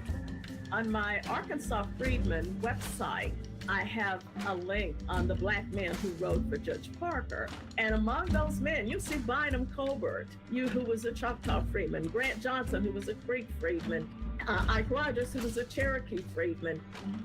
Their stories are a critical part of history, and they've been ignored for far too long. It's why any parts of our history have not been shared. It's just another part of our history.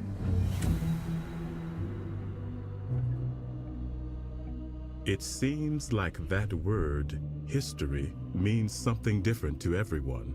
For some, it's literal. History is basically recorded information that has been written down. For others, it's much grander. I believe that history is the mythical retelling of our past in a way that is intentionally framed to contribute to our idea of what the future should be. Or more personal. I'll show you history. I have a coloring book. I just put it out.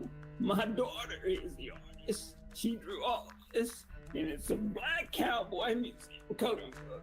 It's how we learn from the past. To me, history is an accounting of the past, but it's also a checklist for the future. We may not be the best in what we do, but we also have to reflect on what we did in order to improve and go forward. But it can also be a tool of oppression. History is supposedly by those who get there first. If you keep the information away from them, you take their power away. Keep that history from being disseminated so you keep control.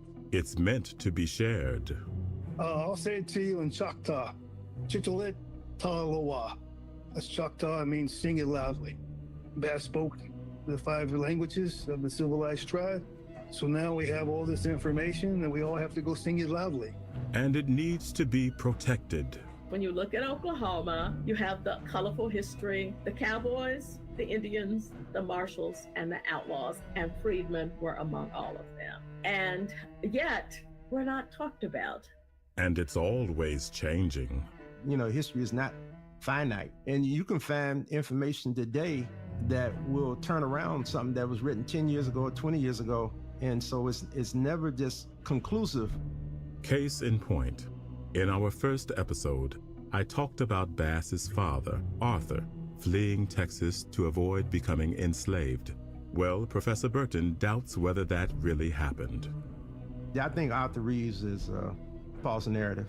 The reason why I think that's a false narrative is because I've never really said this publicly before, but I think William Steele Reeves was his father. It was very common for slave owners to impregnate the slave women they had on their plantations and their farms. So I think Bass was the child of his slave owner. It would explain some things, like why Bass was promoted to companion of George Reeves. But for now, at least, it's just a theory. It's a continual search for the truth. And that's my definition what history would be the search for the truth. Sometimes it hurts, but if it's the truth, we have to, embrace it and utilize that information the best we can. But search for the truth, that's what history really is. We'll keep searching. But for now, this is the end of our journey. Carter and Wendy will return next week with another episode of Solved Murders, True Crime Mysteries. But perhaps one day soon I'll stop by again to share some more stories of history's unsung heroes and villains. Until then, it's been my great honor to share the story of Bass Reeves with you. May you sing it loudly in whatever language you choose. Asante Sana.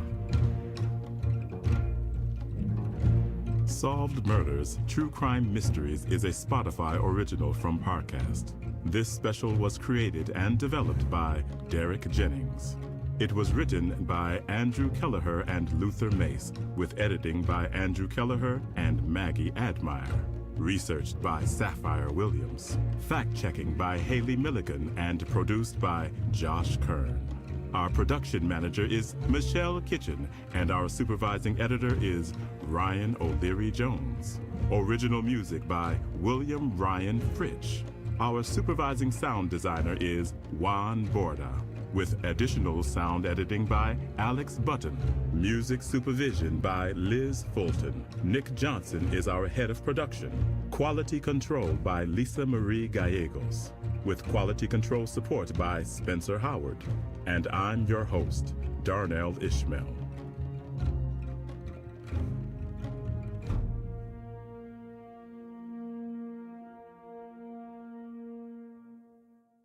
Bass Reeves' No Master But Duty is dedicated to the memory of Rod Gales OBC, another unsung splendor in the pantheon of the ancients. As you rest in peace, may your legacy rise in power as we continue to remember and retell your story. Ashe.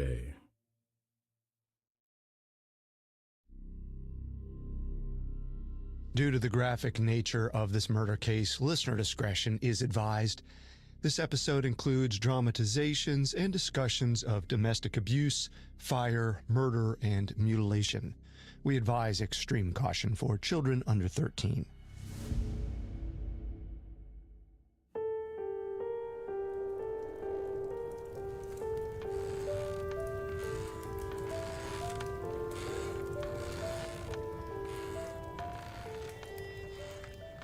In September of 1916, a quiet cottage sat next to Ossipee Lake in New Hampshire. Inside, a woman named Florence Small practiced needlework by the fire.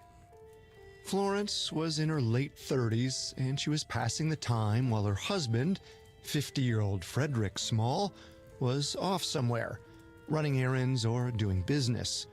Florence didn't know, and she didn't care. Frederick had moved them into a cottage a few years back. Despite the idyllic scenery, Ossipee Lake was a lonely place for Florence. Her husband was never home, and if he was holed up in his workshop, tinkering with his little inventions. Florence was far away from her mother and sister, who lived in Massachusetts, and she had yet to make any friends in her new town. She had never been the shy type, but Frederick kept her isolated from the outside world. Her only visitor was the man who delivered their groceries. She had considered making a trip to Massachusetts, but it was too far for her to go alone, and her husband would never take her. Her family hated him, and he hated them right back. As Florence ran her needle and thread back and forth through the fabric, her thoughts weighed heavily on her. Her eyes were heavy too, but then an ember shot up from the fireplace. Florence jumped as the hot ash singed her arm. Suddenly, a realization turned her stomach. If something terrible happened to her, no one would be there to help.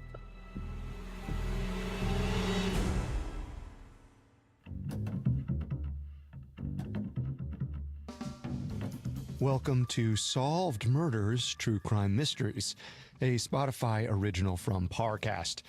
I'm your host, Carter Roy. And I'm your host, Wendy McKenzie. Every Wednesday, we step into the world of true crime's most fascinating murder cases and tell the tale of how real-life detectives close the case. You can find episodes of Solved Murders and all other Spotify originals from Parcast for free exclusively on Spotify. This is our first episode on the murder of Florence Small. This week, we'll cover the nearly impossible state Florence's body was found in. And next week, we'll explore the nearly impossible feat of proving her killer's guilt. We have all that and more coming up. Stay with us.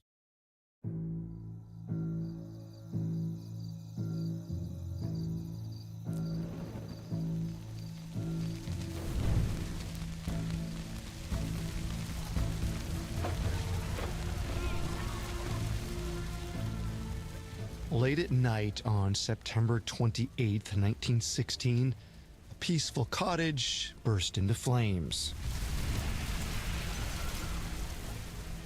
Neighbors in the rural lakeside town ran to the scene when they saw the fire light up the black sky. It's the Smalls' cottage. Frederick and... what's her name? Are they inside? I saw Frederick leave this afternoon. I believe he was on his way to Boston. Was Florence with him? Florence, that's her name. I don't know. Well, somebody call up to Boston and let the poor man know. And phone the sheriff. One neighbor, a man named Elmer Loring, raced to a window to see if there was anyone inside. Through the thick smoke and flames, he saw a figure next to a bed. Elmer called out, but his voice was lost in the roaring blaze. Elmer turned his face away. This fire was unnaturally hot. He wanted to get closer, but there was no way through the wall of flames. He ran around the building to the entrance to the cellar, but when he tried the door, it wouldn't budge. Soon, help arrived in the form of more neighbors and eventually firefighters. As volunteers hauled buckets of water from the lake, the firefighters couldn't help but notice this fire behaved differently. The blaze was incredibly difficult to put out, and it was much hotter than normal. But stranger still, it burned evenly across the whole house, rather than more intensely in the spot where it may have been started. It was like nothing they'd ever seen. As the firefighters kept working, neighbors figured out that Frederick Small was staying at a hotel in Boston. They phoned his room, but he didn't pick up, so they left a message for him to return the call as soon as he could. When he did, Frederick learned that his house was burning to a crisp, and his wife was nowhere to be found. Finally, after hours of work, the firefighters managed to stop the flames from spreading, but they couldn't save the house. The Smalls' cottage had burned to the ground. It settled into a crumpled pile of ruin and ash. Of the entire two-story building, only the brick chimney was left standing. According to Janice Petrie, author of Perfection to a Fault, A Small Murder in Ossipee, New Hampshire, when Sheriff Arthur Chandler arrived on the scene, he was confronted with utter destruction. Even well into the night, the fallen house was still hot. Workers had to wait for the embers to cool before they could clear the rubble and search the cellar. In the meantime, the neighbors shared what they knew with the authorities. Frederick Small was in Boston, and there was still no sign of Florence. Then, hours later, around 6:30 a.m., a man approached the sheriff. Excuse me, Sheriff. My name is Edwin Connor. I was with Frederick Small, the owner of the cottage, last night. You were in Boston? Yes, sir. We were supposed to go next week, but Frederick had decided at the last minute to depart yesterday instead. We've just arrived back. This is shocking. And where is Mr. Small? He's right over there. There's $6,000 worth of jewelry in that pile of ash. If you find it, it's yours. My way of saying thank you for the help. You two are good friends then? Friend is a loose term. We do business together. Aren't you a school principal? What business could you have in Boston? Mr. Small and I dabble in insurance sales. He's got connections. Right. Well, unfortunately, there's still no word about his wife. Florence is a lovely woman. A bit quiet. I haven't really gotten to know her. We raced back as soon as we heard what happened. We would have been here sooner, but Mr. Small insisted we stop for breakfast. Oh, my life. My life! At this point, Edwin noticed Small doubled over, sobbing in the ash. So he excused himself to help Frederick into a car, which took the widower to the nearby Central House Inn, the same inn where he had breakfast before arriving at the scene. Edwin stayed behind to help with the search and cleanup effort. Eventually, he and the other volunteers cleared enough rubble to get to the cellar. It was mostly intact, except it was flooded. Edwin and the others assumed that a recent storm had caused the flood. They likely questioned whether the Smalls had noticed the pool of standing water. Edwin looked down into the cellar, wondering what atrocities from the fire might await them there.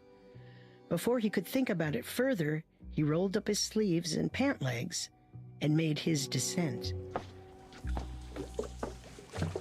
Edwin waded into the Smalls' flooded cellar. As he searched around, he called up to the other volunteers about what he saw. I'm up to my ankles! Looks like a mattress and some bedding has fallen down here. I'll take a look. Oh, my God!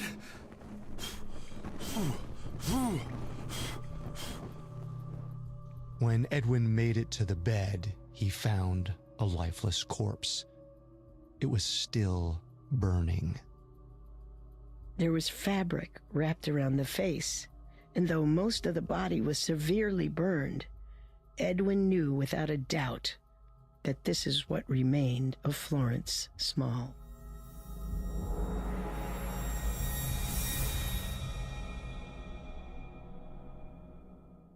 Coming up, Florence's body tells a horrifying tale. 60 years after the release of their first studio album, the Beatles fan base has never been greater or more curious. Hi, it's Carter. Right now on Conspiracy Theories, dive into the magical mysteries surrounding the Fab Four in a 3-part special called Beatlemania. Sex, drugs, death, and more death. The history of the Beatles and their Fab fandom is rife with conjecture, and we're taking on the hits. Was Paul replaced by a lookalike? Did Yoko incite the band's demise? And are there really any hidden messages in their lyrics? So many conspiracies, so little time. Before Swifties, before the Beehive, there was Beatlemania. Catch this 3-part special now by following the Spotify original from Parcast, Conspiracy Theories. Listen free only on Spotify. Now back to the story.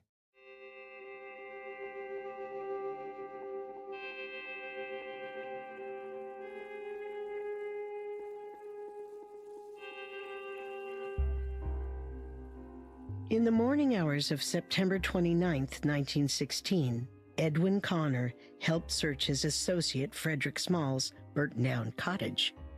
As he waded into the flooded cellar, Edwin found something he hoped to never see: the still-burning body of Frederick's wife, Florence. He called for help. Several men, including Sheriff Chandler, raced over. Together, they carried the body out of the cellar and outside. Set her down gently. Have we found our missing person?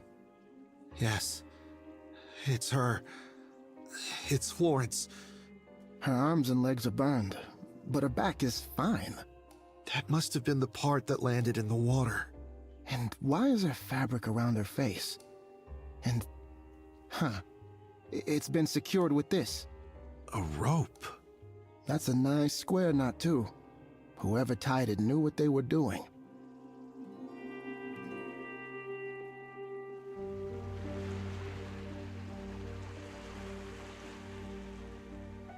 Edwin pardoned himself and walked toward the lakeshore. Chandler likely believed the sight of Florence's corpse was too much for him, but there was something else on Edwin's mind. He couldn't figure out why the rope around Florence's neck looked so familiar.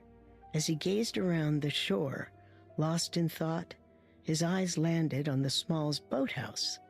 Suddenly it dawned on him. Frederick used that exact type of rope when they went sailing together. His heartbeat quickened. Frederick was always tinkering and inventing new devices. It was a hobby of his. He often had Edwin over to his workshop to demonstrate his creations. Frederick had used that same rope to rig a steering mechanism and invited Edwin out on the water to test it out. Edwin's stomach lurched as he realized that their trip to Boston might have been Frederick's way of establishing an alibi. But how could he be sure Frederick's sailing rope was the same rope that was on Florence? There was only one way to find out for sure. Edwin approached the boathouse, hoping to find the rope where Frederick had left it after their test drive. But search as he might, it was gone. He knew right then Frederick Small's rope very well could be tied around Florence's neck.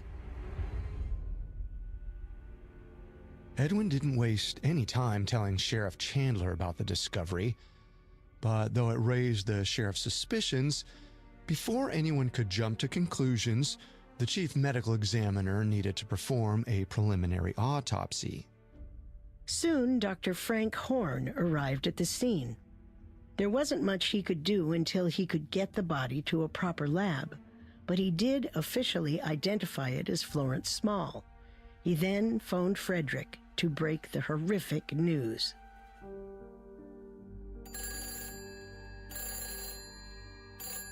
Frederick Small speaking. Mr. Small, this is Dr. Horn, the medical examiner. I'm calling to tell you that a body was recovered from your cottage, and I'm sorry to report that we believe it is your wife, Florence. Wait, you found her? Yes, sir.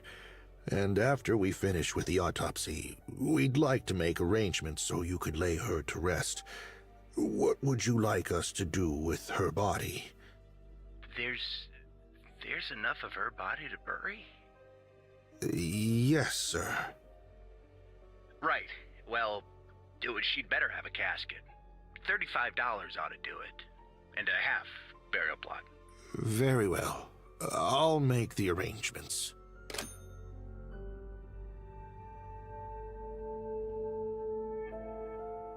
Dr. Horn paused after hanging up the phone. A $35 casket and half a burial plot were fairly stingy choices, but he wasn't about to judge a man in mourning. Besides, Horn knew he'd have to have an even more difficult conversation with Frederick once he confirmed the cause of death. Looking at the body, it was clear Florence suffered more than just burns. In addition to being strangled by the rope, her head had been bludgeoned and her skull sustained what looked like a gunshot.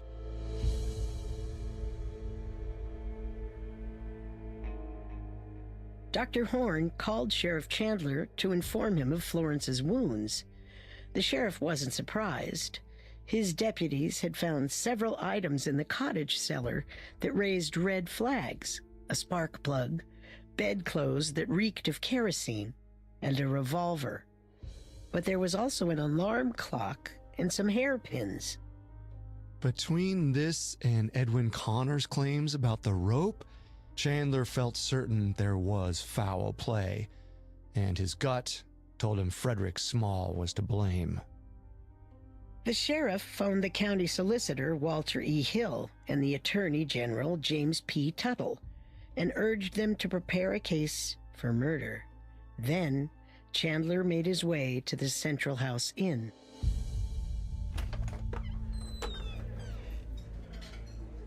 He found Frederick in the sitting room, eyes swollen with tears, lamenting to everyone else in the room.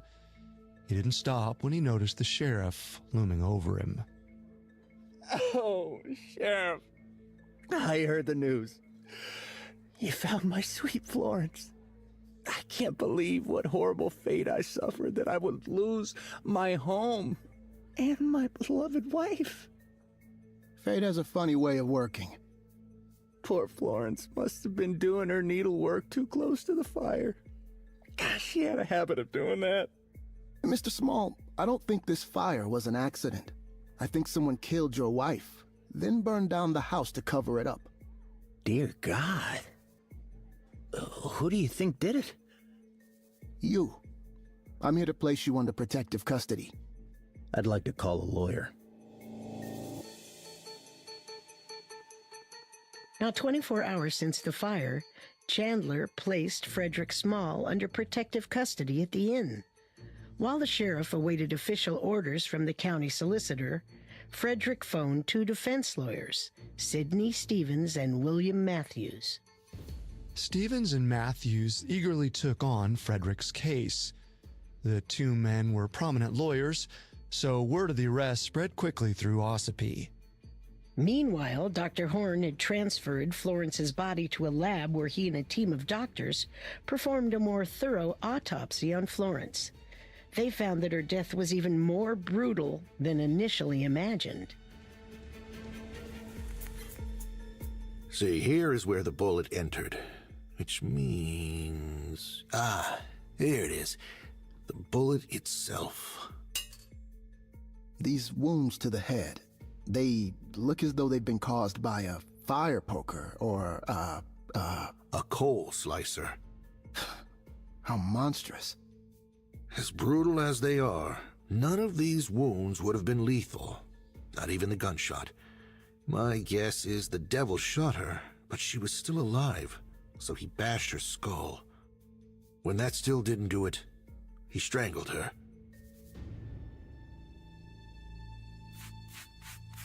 Doctor, what is this substance on her skin? I believe that's resin. Why would that be there? Resin is highly flammable. It is also not water-soluble, which explains why her body was still in flames when they found her. Whoever started this fire wanted to destroy her body completely. With this, suspicions of foul play were officially confirmed. The doctors knew that because of the wound she sustained, Florence's head may be needed as evidence, so they made the decision to remove it from the rest of her body. The contents of Florence's stomach prior to her death also needed to be analyzed. Doctors took out the organ and sent it to Dartmouth College for further examination. The following Monday, October 2nd, Dr. Horn and his team explained their findings at a coroner's inquest. They also compared the bullet found in Florence's skull with the gun that had been recovered from the scene. It was a match. Immediately following the inquest, Frederick's lawyers entered a not guilty plea. The hearing would continue later in the week. Meanwhile, Frederick was forced to trade the Central House Inn for Ossipy's jail.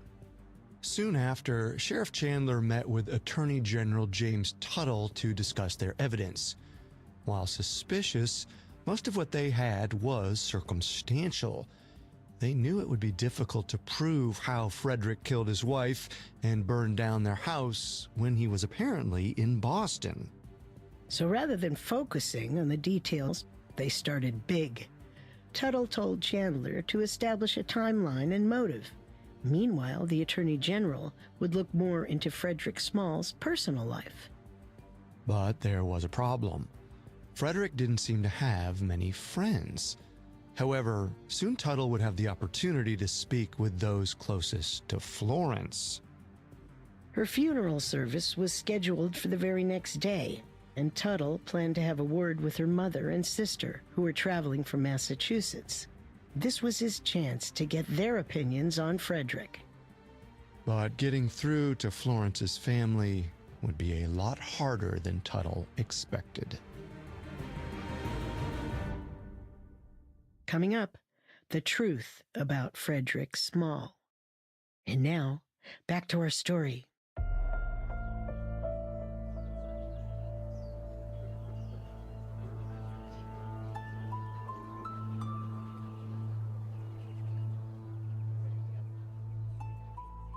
On October 3rd, 1916, New Hampshire Attorney General James Tuttle attended the funeral service for Florence Small. Because Florence's body was key evidence in the trial, she couldn't be buried until after it was over. And so the modest crowd watched as an empty coffin was ceremoniously buried. Only one offering adorned the coffin, a floral wreath sent by Frederick with a ribbon that simply read, "Love." As mourners tossed dirt into the grave, Tuttle spotted Florence's mother, Elizabeth Curry, and Florence's sister, Norma. He wasted no time approaching them. Mrs. and Miss Curry, I take it? That's right. It's good to meet you both. I only wish it was under better circumstances. As do we. And you are? I'm Attorney General James P. Tuttle. I wanted to offer my condolences. I'm also hoping to secure your cooperation in building the case against your late daughter's husband. Mr. Tuttle, I loved my daughter fiercely, and the only thing that matched that ferocity was my hatred for that man. Why is that? I'm sorry, it's just the things he did to her. Mrs. Curry, I need to know. She's dead. My sweet Florence is dead. I'm so sorry, sir. You'll have to excuse us.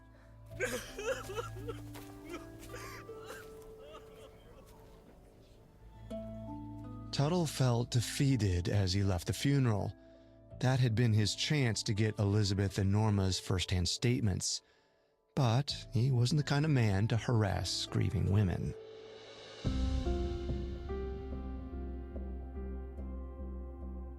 Fortunately, Sheriff Chandler was having more luck on his end. According to author Janice Petrie, the sheriff secured the overnight bag that Frederick Small had taken to Boston. Inside were an inscribed Masonic lambskin apron, 2 old letters, and an itemized list of everything in the Smalls' home and their value. The pieces connected in Chandler's mind. Why would a man take an apron and 2 personal letters on a business trip? He wouldn't, unless he valued them and didn't want them to be destroyed. And this itemized list. Edwin Connor said he and Small dabbled in insurance. Oh, you're a goner, Small. You're a goner. Now, with some wind in their sails, the prosecution headed into the hearing on October 5th, confident Frederick Small would be brought to trial.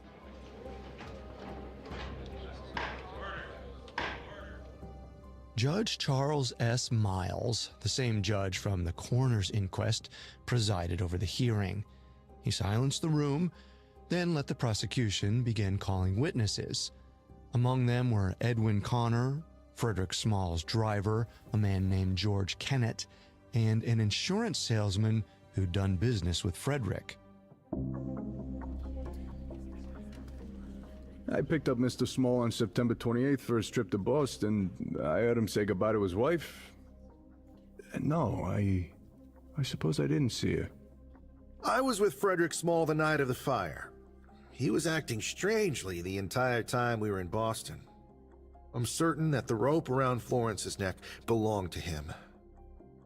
And he had just told me about an insurance policy. Yes, Frederick Small opened 2 policies recently. $3,000 for the home and $1,000 for the possessions. And a life insurance policy. I remember he got a $20,000 life insurance policy.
It's unclear how Frederick reacted to these testimonies, Edwin's in particular. But on the following day, the defense, led by William Matthews, made their case. All of the prosecution's arguments can be explained. Frederick Small took out insurance policies because he was a responsible and caring husband. He brought those keepsakes to Boston because he planned to open a safety deposit box.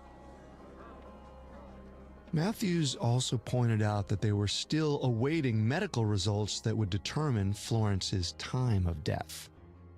But Matthews was unable to sway the judge.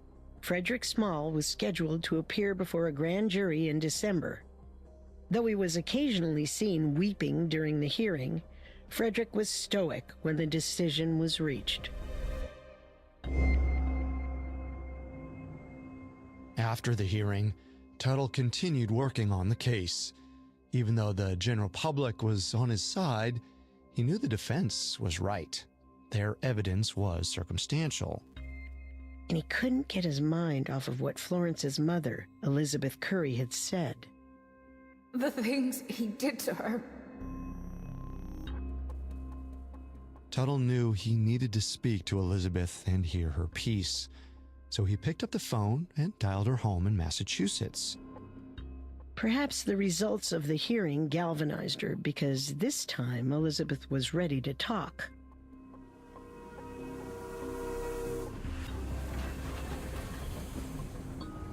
Tuttle hopped onto the next train and met her and Florence's sister, Norma, at an undisclosed location.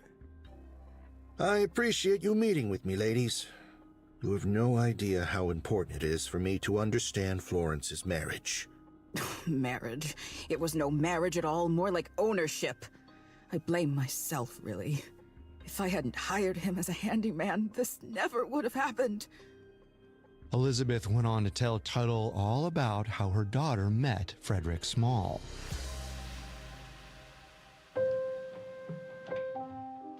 Florence was born in Nova Scotia, and her father worked as a sea captain. However, over the years, his health began to fail him. He retired early, but thanks to his work, he'd been able to afford a farm in Southborough, Massachusetts. But Mr. Curry's health worsened. By the time Florence was an adult, her father was sent to an assisted living home in New York. After that, she, Norma, and their mother lived alone on the farm with no source of income. That is, until Elizabeth made the decision to convert the farmstead into a convalescent home, a short-term care facility for the sick. The Curry women took good care of their patients, but as their work expanded, they needed an extra set of hands. Elizabeth Curry placed an ad for a maintenance man, and Frederick Small answered. Oh, drat. Oh, let me help you with that, Florence. Oh, thank you, Mr. Small. I don't know what we'd do without you. You'd get on, I'm sure, but not nearly as well. How did you get into this line of work anyway? A little bird told me you used to work in stocks. I have many talents, but I've always been a tinkerer, taking things apart, learning how they work, building things. Impressive. And what about you, Florence? How is it that a woman like you ends up working so hard, never married? We've got to keep the lights on, and I don't need a ton of eligible bachelors in this line of work. Maybe that's where you're wrong. Less than 6 weeks after meeting, Florence married Frederick Small, much to the chagrin of her mother. Despite Elizabeth's disapproval, the couple seemed happy. Tuttle wasn't sure that Elizabeth's story explained the inner workings of a killer, but then Norma spoke up. One day, not long after their wedding, one of our nurses told me she had to call the family physician for a cut on Florence's head. The doctor arrived and found Florence sitting down, blood covering her face. Mr. Small was with her. When he saw the doctor, he started yelling that he wasn't needed. He picked up a piece of wood and charged at the doctor, but luckily, Mr. Small is so, well, small. The doctor stopped him, then managed to treat Florence. Mr. Small eventually admitted to hitting her. This was exactly what Tuttle had been looking for. Something to support the idea that Frederick Small was capable of murdering his wife. Once he got back to Ossipee, he questioned neighbors in hopes of getting corroborating statements. And he did. I often heard Florence screaming from inside the cottage. I once saw him raise an oar and threaten to beat her. I heard him say to her, "If you open your mouth, I'll kill you." Armed with these statements, Tuttle now felt secure in his case. Not only that, he decided to push for the death penalty. There was still a lot of work to be done, but soon he would find that his greatest weapon lay in the ashes of the burned-down cottage and in Frederick Small's awful past.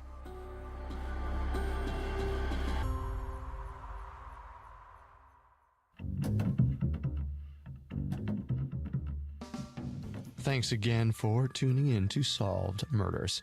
We'll be back next Wednesday with part 2 of the murder of Florence Small, where the courtroom will determine the fate of the case.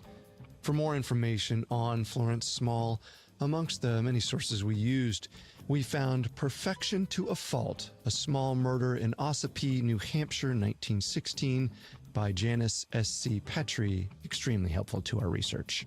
You can find all episodes of Solved Murders and all other Spotify originals from Parcast for free on Spotify. We'll see you next time. Solved Murders True Crime Mysteries is a Spotify original from Parcast. Executive produced by Max Cutler. Our head of programming is Julian Boireau. Our supervising sound designer is Russell Nash, with Nick Johnson as our head of production and quality control by Lisa Marie Gallegos. Stacy Nemec is our supervising editor, and Derek Jennings is our writing lead.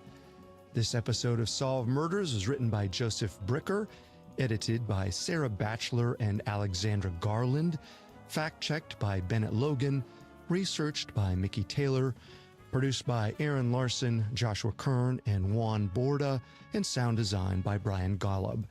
It stars Marcy Edwards, Joe Hernandez, Julian Smith, Rebecca Thomas, and Laith Walschlager. Our hosts are Wendy McKenzie and me, Carter Roy.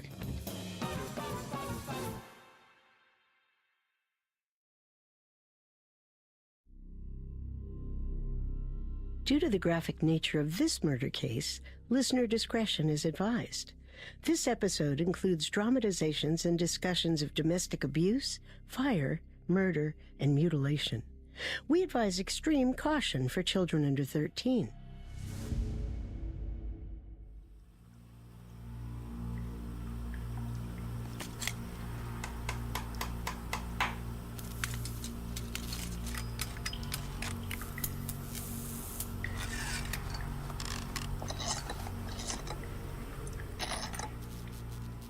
Frederick Small muttered in frustration as he tinkered with batteries, pins, and wires.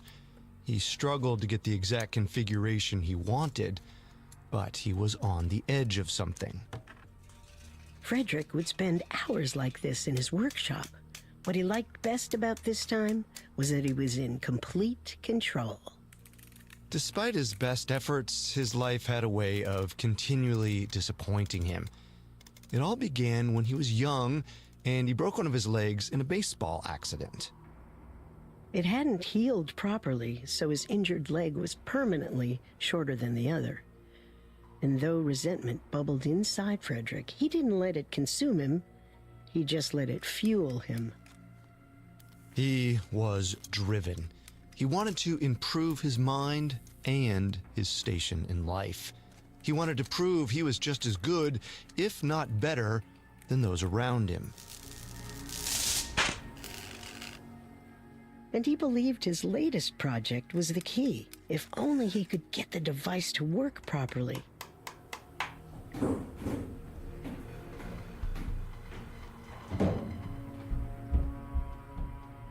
As he hammered, tied, and tested things, he heard Florence's footsteps above him. Florence was his third wife. Frederick shook his head. She was yet another thing that didn't do what he wanted. He turned back to his device. Soon, all of his frustrations would be a thing of the past.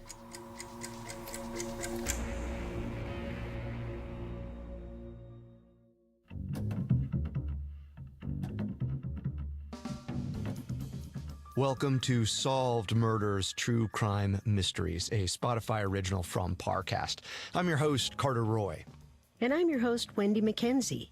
Every Wednesday, we step into the world of true crime's most fascinating murder cases and tell the tale of how real-life detectives close the case. You can find episodes of Solved Murders and all other Spotify originals from Parcast for free exclusively on Spotify. This is our final episode on the murder of Florence Small. Last week, we explored how her husband, Frederick Small, became the prime suspect. This time, we'll discuss terrifying revelations about Frederick and how a statewide debate determined the case. We have all that and more coming up. Stay with us.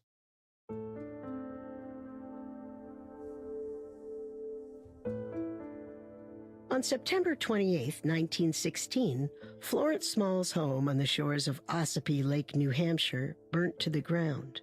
Her dead body was found in the ruins, still partially burning. Authorities suspected foul play. As author Janice S.C. Petrie writes in her book, Perfection to a Fault, Florence's husband, Frederick Small, quickly became the prime suspect. In October of that year, a judge ruled that Frederick should face trial for Florence's murder. The prosecutors, Attorney General James Tuttle and County Solicitor Walter Hill, had until December to build their case. Their goal was to answer 3 questions. Would Frederick do it? Why would he do it? And how would he have done it? The first question of would he was confirmed by Florence's family.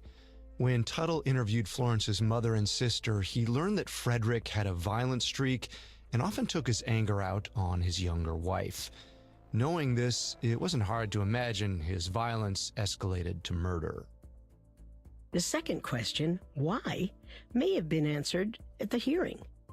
It was revealed that before the house burned down and Florence was killed, Frederick had taken out multiple insurance policies. He insured the cottage for $3,000, his possessions for $1,000, and opened a $20,000 joint policy on his and Florence's lives. But still, Tuttle and Hill needed to know more, so they followed up with Frederick's insurance agent, and they got some damning information. When Mr. Small first submitted his paperwork, I turned it away. Why is that? I needed signatures from him and Mrs. Small, but he had signed for her. When I told him I needed her signature, he got angry. What did he say? Something about being the man of the house. But I put my foot down, and he eventually got her to sign. The prosecutors followed this paper trail and soon learned that the life insurance premium was over $1,000 a year, which was a significant sum. What's more, they learned that Frederick Small only had around $4,000 to his name. They had to wonder why someone with so little money would be willing to spend that much on a policy. To them, Florence's death spelled murder for payout.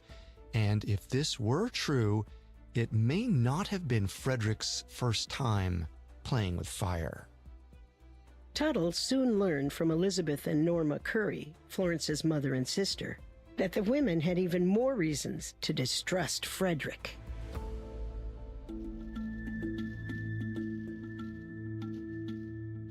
According to them, Florence was set to inherit a portion of the property that she and her mother and sister had turned into a convalescent home, the very place where she first met Frederick.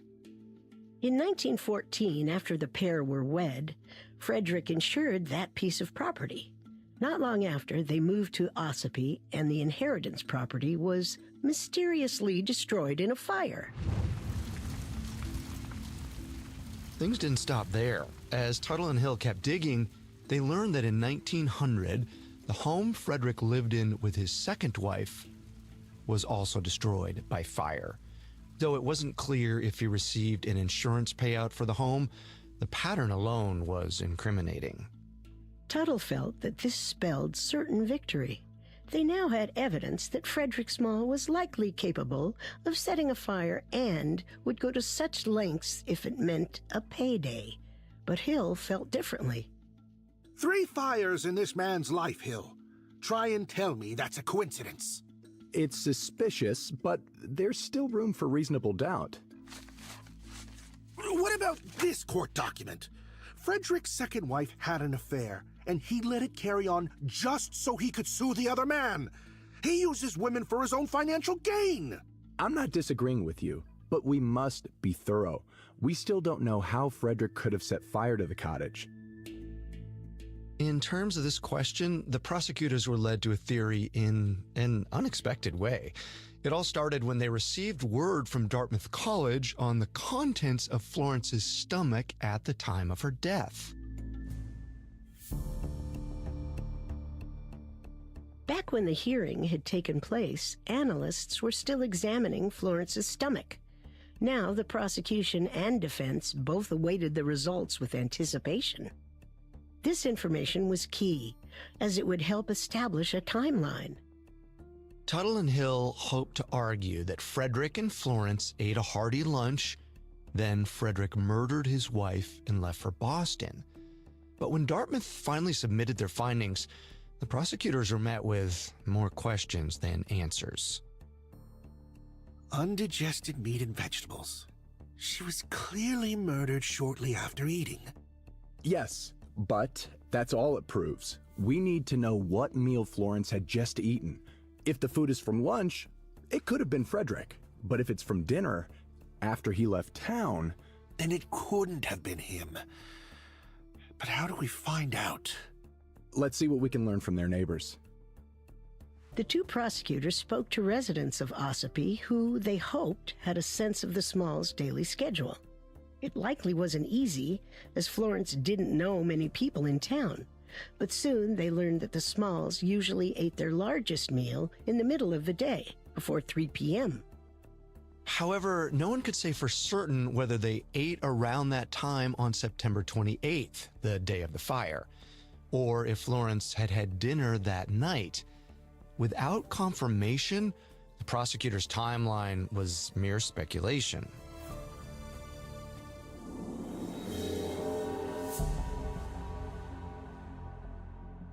Hill and Tuttle had hit a dead end.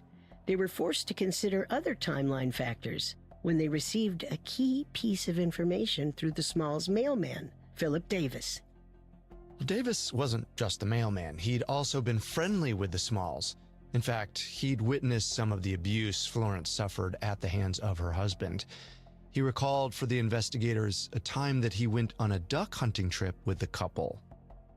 Davis explained that at one point, Florence rowed their boat into a sandbar, and Frederick almost beat her with an oar. Davis believed the only reason Frederick didn't do it was because he was there. But the mailman had something else to tell the prosecutors. According to him, Frederick sent Florence a postcard from Boston on the night of the fire. On the card, Frederick simply wrote that the weather was fair, followed by the date and time. There was nothing personal or affectionate in the card.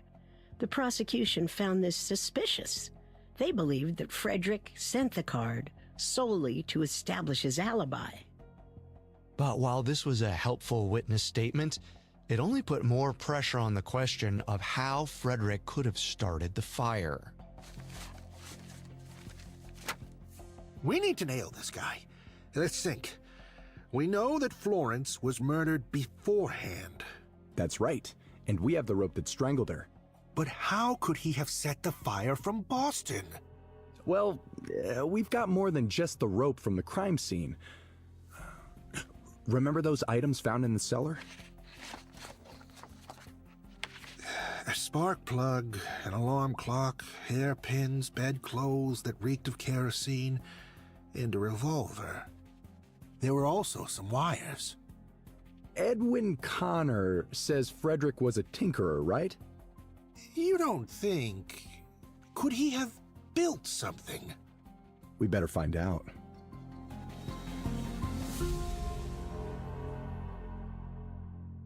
Coming up, Frederick Small's evil genius is discovered.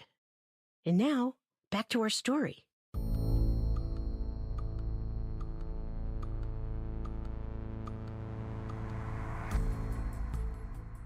Walter Hill and James P. Tuttle raced to investigate their latest theory.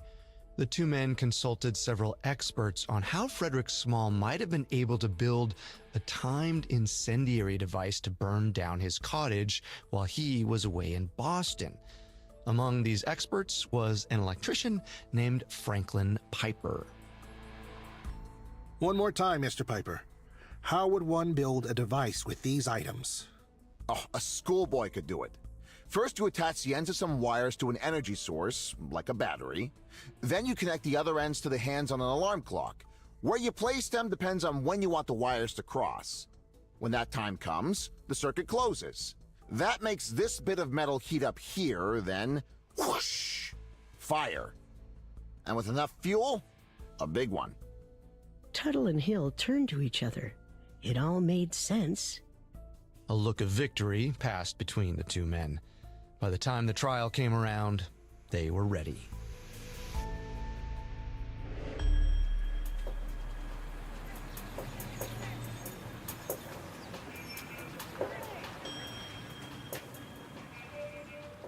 That December, the town of Ossipee buzzed with excitement. Newspapers had covered the case since the beginning, and word of the trial quickly spread. Folks from all over the Northeast piled into hotels and inns, hoping to catch some of the action firsthand. I hear the prosecution is pushing for the death penalty. Do you think he'll hang? I doubt it. The man they executed earlier this year was the last one. I hear they're going to abolish capital punishment. Well, who do you think will serve on the jury? It'll be hard to choose. Everyone's been talking about it. On December 26th, 82 men reported for jury duty. The presiding judge, John Kivel, asked each man about their opinion on the case, as well as their thoughts on the death penalty. Many of the men had been closely following the story in the news and were quickly dismissed. Those remaining moved forward. After Judge Kivel approved, the prosecution and the defense questioned the men further. According to author Janice S.C. Petrie, Frederick Small also took part in this process. Often, he would cross men's names off the list before his lawyers, Sidney Stevens and William Matthews, finished questioning them. By midday on December 27th, 12 men were selected. They didn't have time to get settled. It was set to snow in Ossipee, and they needed to see the burned cottage before it was buried in snow. After a brief recess, the jurors were hurried to the scene of the crime.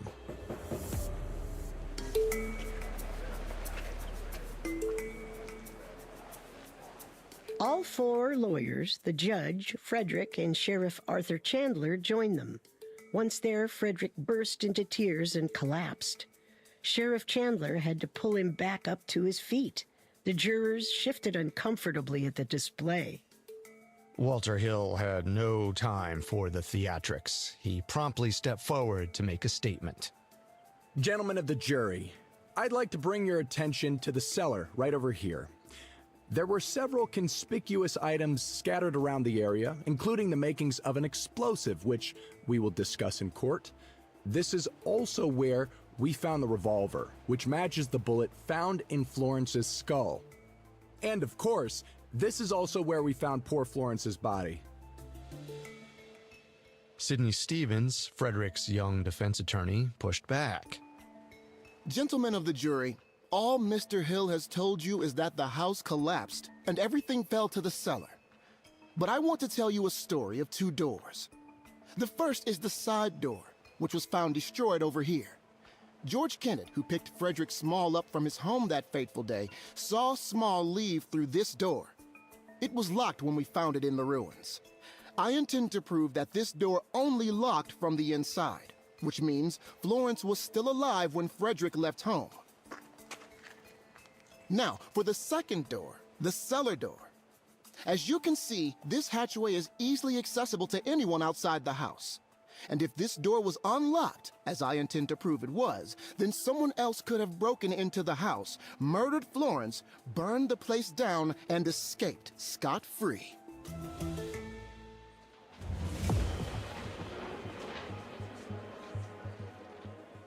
After surveying the scene, the jurors were escorted back to town and put up at an inn. The next morning, opening statements were heard in a packed courtroom, and the prosecution began a parade of witness testimony led by Walter Hill. Frederick used me for an alibi. He was going to hit her with that oar. That man cut her off from everybody. He took out policies for the house, the items, and Florence's life. I'm certain that the cord around her neck belonged to him. After days of testimony and dozens of witnesses, the prosecution had established a strong case, but they were far from finished. Hill needed the jury to understand the nature of Florence's wounds, which were inflicted before the fire. But rather than relying solely on the medical examiner's testimony, he opted for a more memorable tactic. On January 1st, 1917, Hill carried a bag into the courtroom. Your Honor, I would like to submit to evidence Florence Small's bludgeoned and gunshot skull.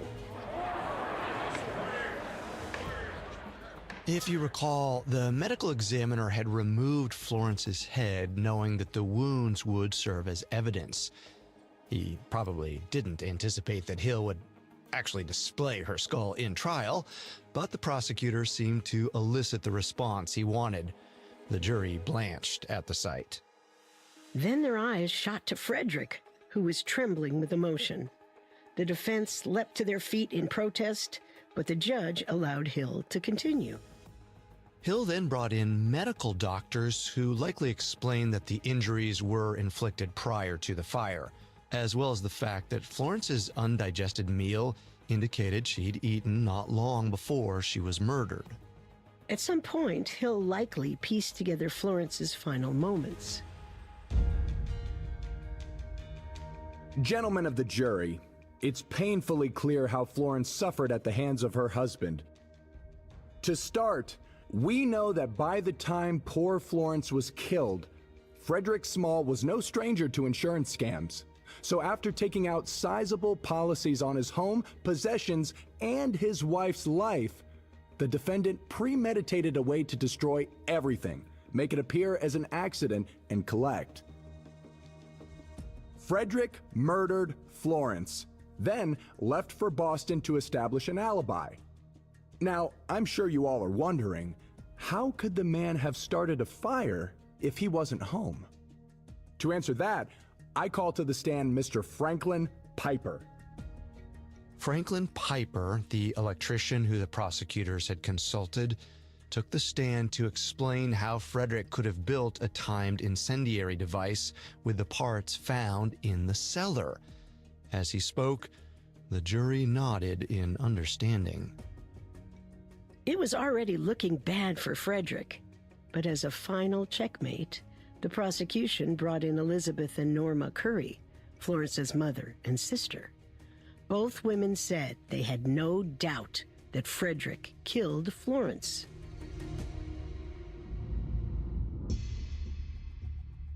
Finally, on January 5th, after nearly a week of testimony, the prosecution rested. By the time the defense began, they hardly stood a chance. They spent much of their time arguing that the house's side door, where Frederick had exited the home on the day of the fire, was supposedly locked from the inside when it was recovered, which indicated that Florence locked it after Frederick left. This implied she was alive at the time, but this argument fell flat as too many hands had touched the door at the scene. The defense also called character witnesses, such as Frederick's old business associates and even his nephew. They all testified that Small was an upstanding man and that they had never seen him treat his wife poorly. With this, the defense then rested their case. On January 8, 1917, closing arguments were heard. The defense insisted that the prosecution's case was circumstantial and that a conviction required no reasonable doubt. James Tuttle spoke for the prosecution. He compared Frederick to a disciple of Satan, speaking to the religious leanings of the rural jury. Afterward, Judge Kivel reminded them of their options: a not guilty sentence and acquittal, a guilty sentence and jail for life, or a guilty sentence and death by hanging. Then the jury left the room to deliberate. They returned later that night and announced that they found Frederick Small guilty of first-degree murder and that he should face capital punishment. However, not everyone thought he would actually meet this fate.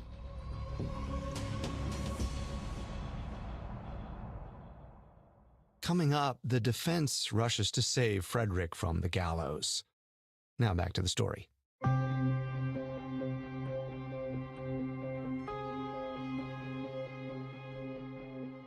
On January 8, 1917, a jury declared Frederick Small guilty of the murder of his wife, with a recommendation for capital punishment. While most anticipated a guilty verdict from the trial, the push for execution sent shockwaves through the spectators. For context, only 21 men had ever been executed in the state of New Hampshire, and rumor had it the state legislature was looking to remove the death penalty entirely. So when Frederick heard his verdict, he was most shocked of all.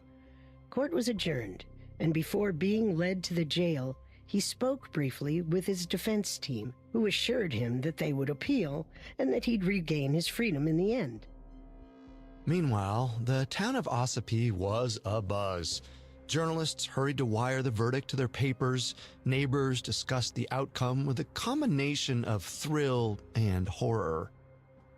Notably absent, however, were Elizabeth and Norma Curry. They had gone to bed before the verdict was handed down. It wasn't until the next morning that they responded to the news and said that the jury had made the right decision. Around the same time, the court reconvened for the official sentencing. Judge Kivel took his seat at the bench and asked Frederick Small one question.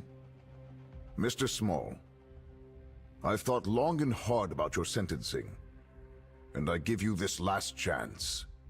Do you have any reason why you should not be put to death? Yes, Your Honor. Because I am innocent. You have nothing more to say? I say only the truth. Very well. Frederick Small, you shall remain in prison until January 15th, 1918. On that date, you will be hanged. Frederick barely flinched. It was as if all life had been drained from him. He was taken back to prison, where he could do nothing but wait. His defense team, on the other hand, immediately went to work. They filed for a new trial, citing both the lack of evidence and James Tuttle's blatant pandering to the jury. They argued that his invoking of Satan was inappropriate. This offered the chance of a retrial, but proving Frederick's innocence was another matter. It seemed inevitable he would have to face the gallows. But while the defense waited for a response, a new development emerged. On March 21st, 1917, the New Hampshire legislature was in the midst of debating a bill that would abolish capital punishment.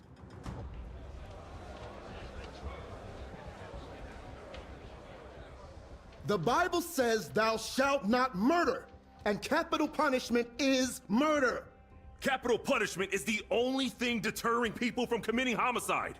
You know good and well that it's not the only thing.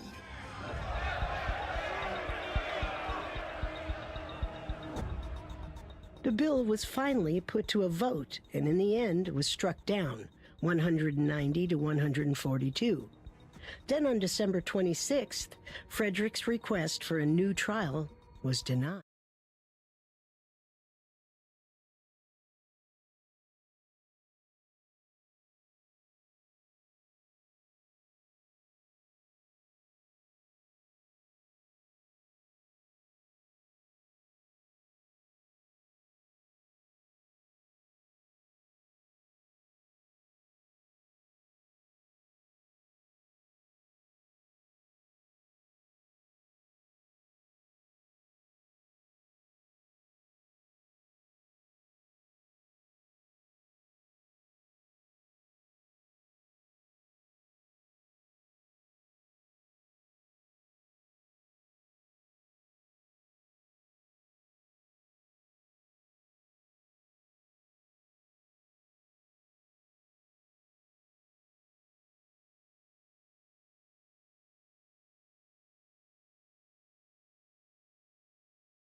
Time was running out, and the defense scrambled for a new strategy.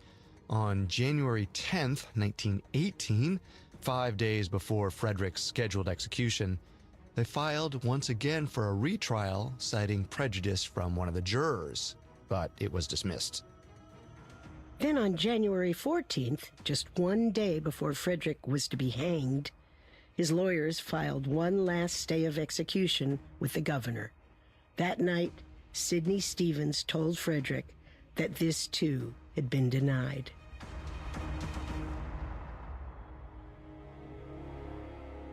Sometime after 10 p.m., Frederick was transferred to a holding area near the death chamber. A minister came to visit with him, but Frederick refused to speak. Once the clock struck midnight, he was led into the chamber. Once inside, he stepped onto the platform.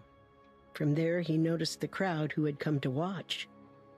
There were many familiar faces, including several neighbors, the 12 jurors from the trial, and, standing next to the rope, Sheriff Arthur Chandler. Chandler was the one who began the investigation, and at 12:18 a.m. on January 15th, 1918, he released the trap door, sending Frederick Small to his death.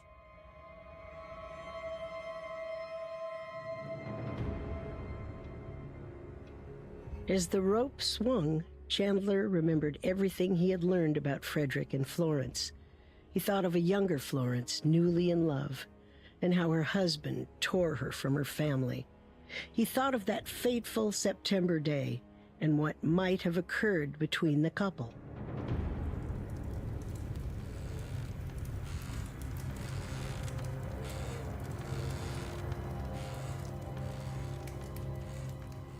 What are you doing, my pet? Needlework by the fire? What do you want? How'd you like to make yourself useful for once? What are you... Chandler knew, and now everyone knew, that after Frederick had shot her, Florence was still alive. And even after attacking her with a fire poker, she held on. So the coward used the rope to strangle her until she was gone. The very next thing that Frederick did was dial Edwin Connor to unexpectedly move their trip to that same day. But before departing for Boston, Frederick set his incendiary device into motion. And as the clock ticked, he packed up his valuables and summoned his driver, George Kennett. When Kennett was outside, Frederick stepped out of the cottage and pretended to say goodbye to Florence. Little did Kennett know, Florence was dead. Hours later, the cottage went up in flames.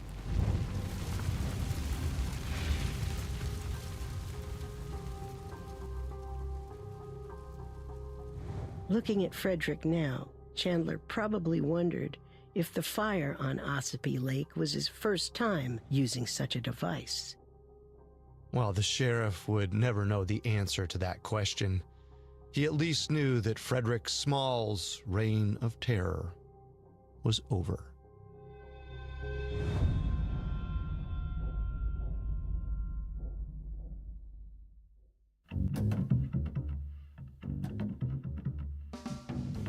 Thanks again for tuning into Solved Murders. We'll be back next Wednesday with a new episode. For more information on Florence Small, amongst the many sources we used, we found Perfection to a Fault, a small murder in Ossipee, New Hampshire, 1916, by Janice S.C. Petrie, extremely helpful to our research. You can find all episodes of Solved Murders and all other Spotify originals from Parcast for free on Spotify. We'll see you next time. Solve Murders True Crime Mysteries is a Spotify original from Parcast. Executive produced by Max Cutler. Our head of programming is Julian Boireau. Our supervising sound designer is Russell Nash, with Nick Johnson as our head of production and quality control by Lisa Marie Gallegos. Stacy Nemec is our supervising editor, and Derek Jennings is our writing lead. This episode of Solved Murders was written by Joseph Bricker, edited by Sarah Batchelor and Alex Garland, fact-checked by Bennett Logan, researched by Mickey Taylor, recorded by Alex Button, produced by Bruce Katovich and Aaron Larson, and sound designed by Brian Golub. It stars Brian Green, Joe Hernandez, Melissa Medina, Samia Mounts, Cameron Nicod, Julian Smith, Rebecca Thomas, and Laith Walschlager. Our hosts are Wendy McKenzie and me, Carter Roy.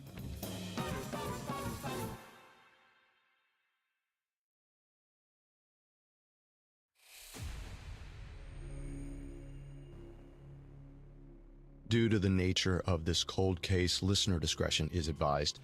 This episode includes discussions of murder, rape, gun violence, and harm against minors. Consider this when deciding how and when you'll listen. Imagine you're a juror at a murder trial. You sit in a stuffy courtroom listening to a prosecutor lay out their case. The evidence is hard to follow, and you're not sure where you stand on the question of innocent or guilty. Then, the prosecutor drops a bomb. This suspect confessed. Well, that would catch your attention, right? The person on trial looked a detective in the eyes and said they did it. That's pretty convincing. But what if you learned this confession wasn't the only one? What if 50 other people said the exact same thing?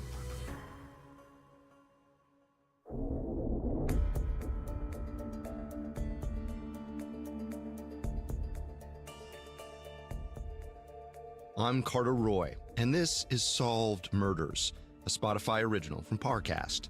In this special episode, I'm spotlighting one of the most compelling cold cases from around the world, exploring the reasons it remained unsolved and how long it took to find the answers, if ever.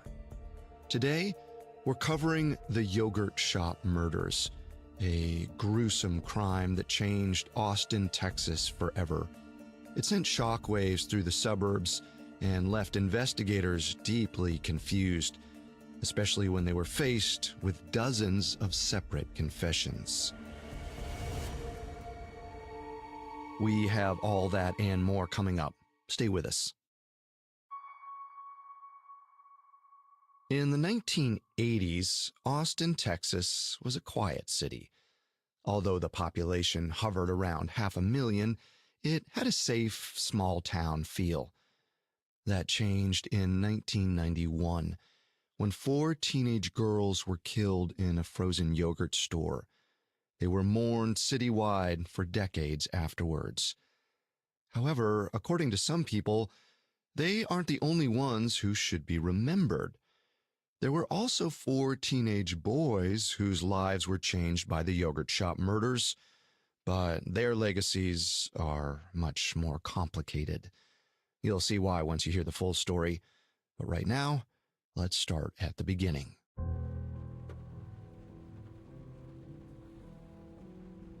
It's the evening of December 6th, 1991. The air in Austin, Texas is clammy and tepid. Rain drizzles. The suburbs are shrouded in a thick fog that reflects and diffuses every streetlight and neon sign. Even though it's a Friday night, the Hillside Center strip mall is mostly empty. Only 3 sets of windows remain bright. A natural food store, a pizza place, and a frozen yogurt shop called I Can't Believe It's Yogurt.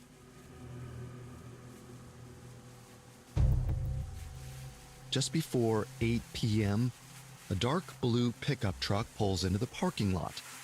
A teenage girl hops out and hurries into the yogurt shop, adjusting her polo shirt as she goes. This is 17-year-old Jennifer Harbison. She's barely made it in time for her shift, which is understandable. Jennifer's got a lot on her plate. She's a track star and a member of Future Farmers of America. She works weekends at the shop to help her dad pay off the pickup truck. At $4.35 an hour, the money adds up slowly, but Jennifer's positive attitude and strong work ethic guarantee good tips. Plus, she gets to work with her friend who's already behind the counter, 17-year-old Eliza Thomas. Eliza is also working to pay off her car. She has a bright green VW coupe she maintains obsessively. She shows this same attention to detail when she's working at the shop, too. The counters are always spotless during her shifts. When Jennifer gets inside, she flashes a smile at Eliza before washing her hands and clocking in. It's just the two of them tonight, with no manager on duty.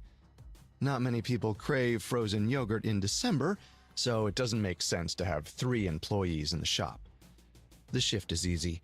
Eliza mans the register, Jennifer takes customers' orders and pulls the lever on the yogurt machines, maneuvering the cups and cones to make a perfect swirl. Around 9 p.m., Jennifer darts out to pick up her sister, 15-year-old Sarah Harbison, and her best friend, 13-year-old Amy Ayers. The 2 younger girls had been wandering around the mall all evening. This was their first time going to the mall without their parents. It was sort of a big occasion, so they dressed to impress. Amy's wearing turquoise Wrangler jeans, an oversized bomber jacket, and a big heart-shaped belt buckle. 90s Texas fashion to a T. Sarah's got on a black denim jacket, a gold cross necklace, and 2 rings. One of them is pretty special. She has a new boyfriend who's a senior, and he just gave her his class ring. Sarah and Amy sit at a table in the mostly empty shop. They split a pizza from the restaurant next door and count down the minutes until closing time. The last 2 customers come in around 10:45. By that point, Jennifer's wiping tables down and flipping chairs over. Eliza handles the couple's 2 cups of vanilla frozen yogurt. After they leave, either Jennifer or Eliza turns the open sign to closed and locks the front door. They continue cleaning up. The napkin containers are filled, dirty dishes get thrown in the sink. Someone brings out a step stool and cleans the yogurt dispenser. Another wipes down the counters with a rag. One of the girls takes a can of Coca-Cola out of the refrigerator and grabs a styrofoam cup to go with it. But the can is never opened. Something stops her from drinking it. About an hour later, an Austin PD officer is on patrol when he notices a column of black smoke cutting through the fog. It's coming from the yogurt shop. The officer calls for help. Firefighters initially assume it's a run-of-the-mill kitchen fire, probably from a stove that was left on too long. But then they realize frozen yogurt stores don't have stoves. 2 firemen rush through the dining area. They're met with bright orange flames. Everything in the building is smoldering. They bring in hoses and douse the area, sending up a plume of steam. The room goes white as the fire dies down. Firefighters shuffle through the ash and rubble, unable to see more than a few inches in front of their faces. They look for the source of the fire. It seems like the damage is most severe in a storage room at the back of the building. A few men go in to investigate. One fireman clicks on a flashlight. Then he freezes. There's something on the floor. He looks closer, then reels back. It's a foot. A burned human foot. Sergeant John Jones is the only homicide detective on duty that night, and when he gets a call from the first responders at the shop, he drops everything and zooms across town. As John drives, he gets more updates. Firefighters say they've found not 1, but 2 charred bodies in the back of the yogurt store. Then they find a third victim, then a fourth.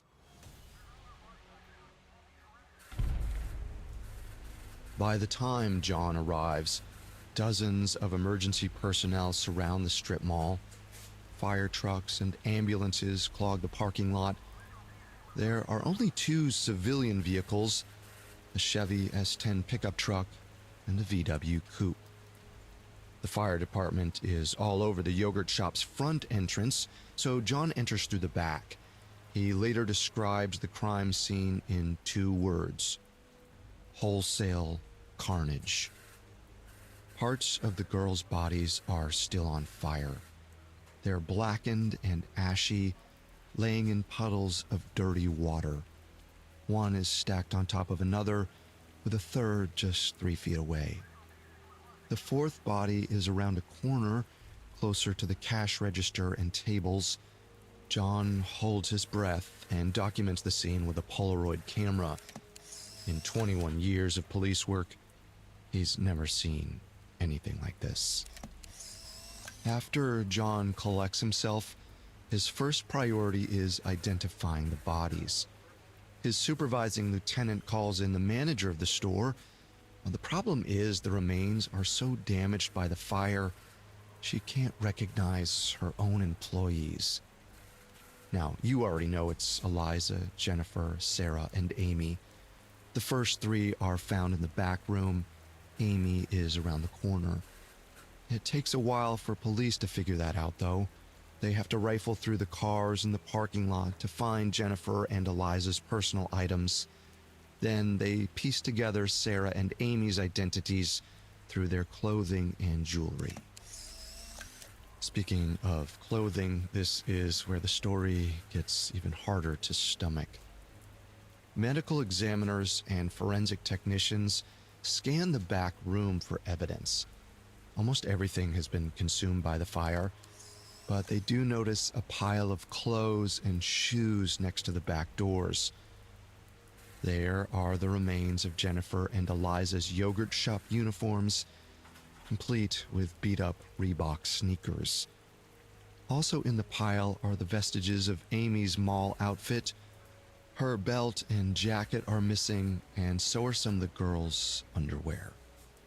It seems like the victims were forced to take their clothes off, which makes police think rape or sexual assault is likely. They swab the girls' bodies for possible DNA evidence. Around 7 a.m., they zip the remains into bags and drive them to the morgue. The girls are autopsied, and it's determined they were all dead before the fire started. Eliza, Jennifer, and Sarah all died from single gunshots to the head at point-blank range. Remember, they were all together in the back room. 13-year-old Amy Ayers was the outlier. She'd been shot twice with 2 different guns, a .22 caliber and a .380 caliber. She'd also been punched and strangled.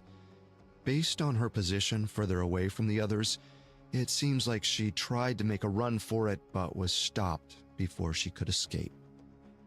The autopsy is sickening, but it does confirm that 2 firearms were involved, and the police think 2 guns probably means 2 assailants at minimum. Sergeant John Jones, the homicide detective who first responded to the scene, is named as a lead investigator. Right away, he starts interviewing everyone who was near the shopping center on Friday night. And it turns out, a few customers think they saw something suspicious.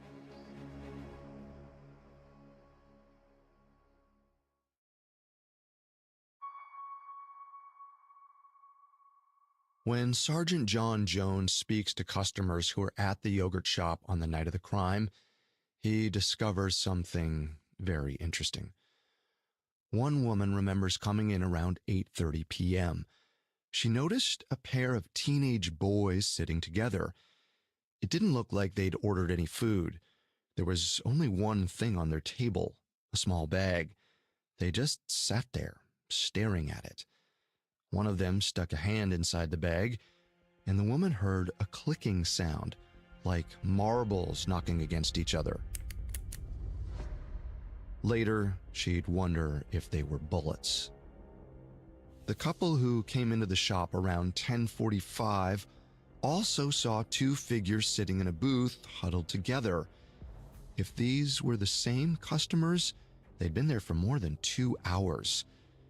When this couple left the shop at 10:47, the two men stayed put.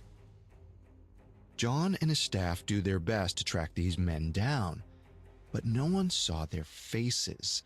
The only thing witnesses agree on is that they're male, in their teens or early 20s. This doesn't get the investigators very far, and while they scramble to figure out what to do next, the entire city falls into a state of panic. Local and national media outlets cover the story obsessively. An impromptu shrine shows up in the burned-out strip mall, and the victims' faces become ubiquitous. Sergeant John Jones' office is flooded with tips about suspicious neighbors and shifty-looking teens. He gets between 50 and 75 calls per day and follows up on every one.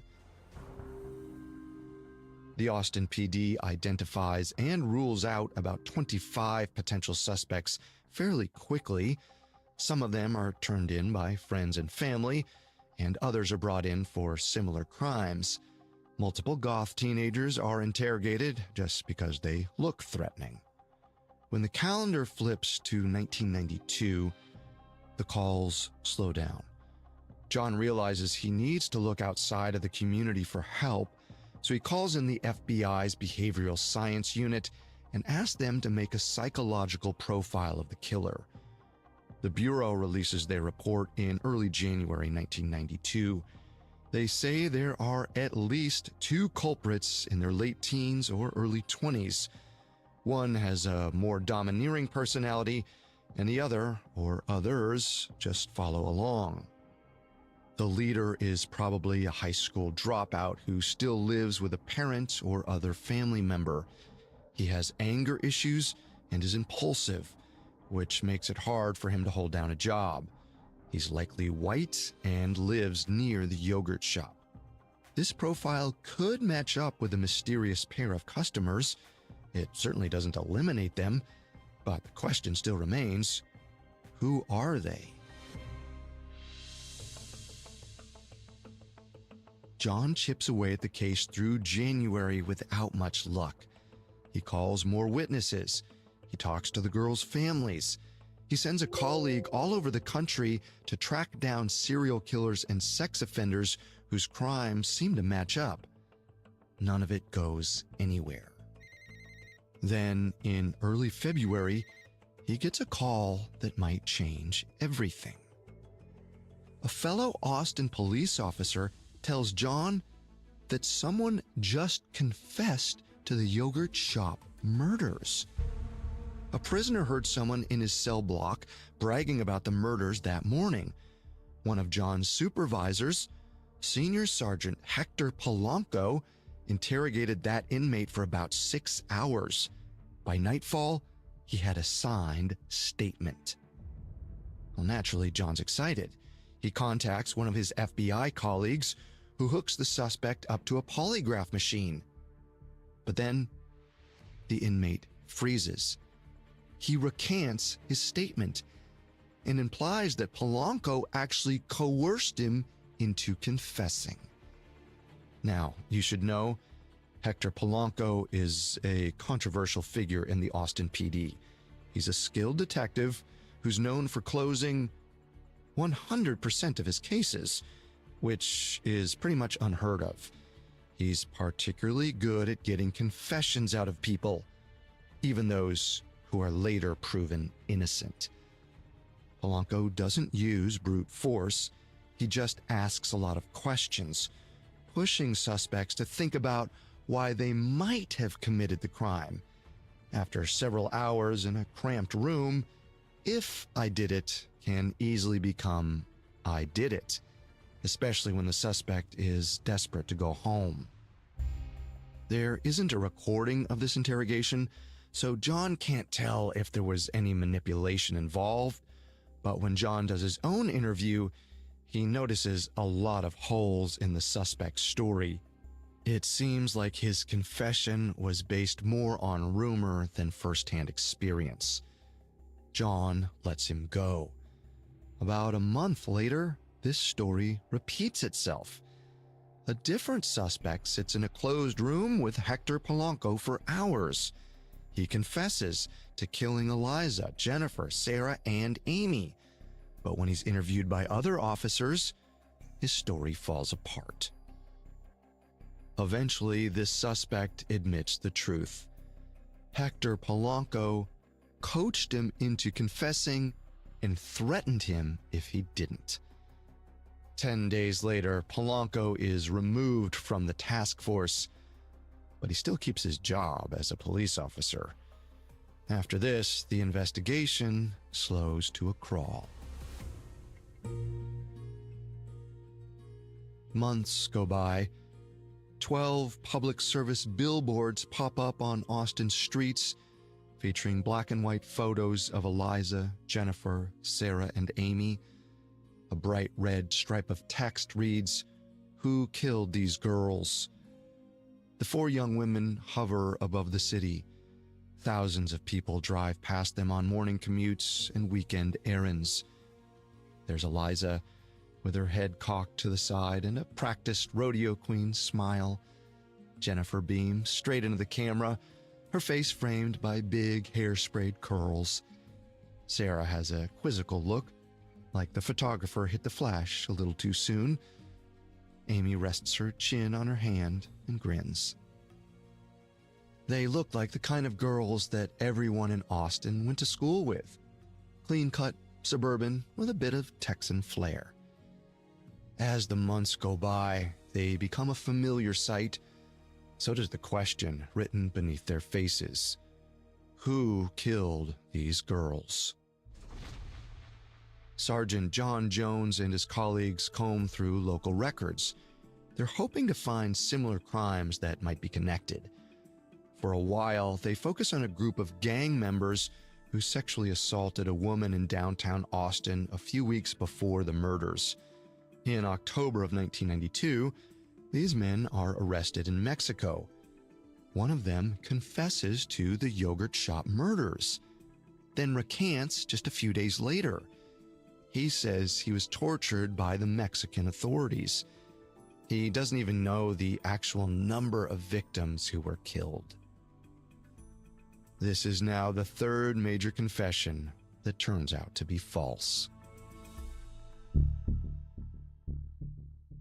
As the 1-year anniversary of the murders draws closer, John's mental health suffers. He pulls away from his wife and kids and develops severe insomnia. He refuses to look at photos of the crime scene. It's already burned into his mind. He's been handed the most shocking, gut-wrenching case that Austin has seen in decades. Every lead has fizzled out, and there's still no clear description of the suspects. All he has are a series of false confessions, and there are more and more of those coming in, by the way. Some estimate there are at least 50 throughout the course of the investigation. It makes the whole department look bad. John stays in contact with the girls' families, but sometimes he's so ashamed he can't even look them in the eye. John works on the case through 1993, but his higher-ups seem to lose faith. One by one, they remove his colleagues from the task force. By May of that year, he's the only investigator left. He starts having nightmares, and that fall, he's diagnosed with PTSD. About 6 months after that, he's abruptly transferred. He's furious, and so are the victims' parents. John's been on this case for 1.5 years at this point, and they have to know how much he cares about solving it. But John's superiors seem to sense that he's gotten too far into the weeds. They're fed up with his lack of progress and might be worried for his health, too. After John gets reassigned, The case sits dormant for another year and a half. In January of 1996, a new lead detective takes the reins, an officer named Paul Johnson.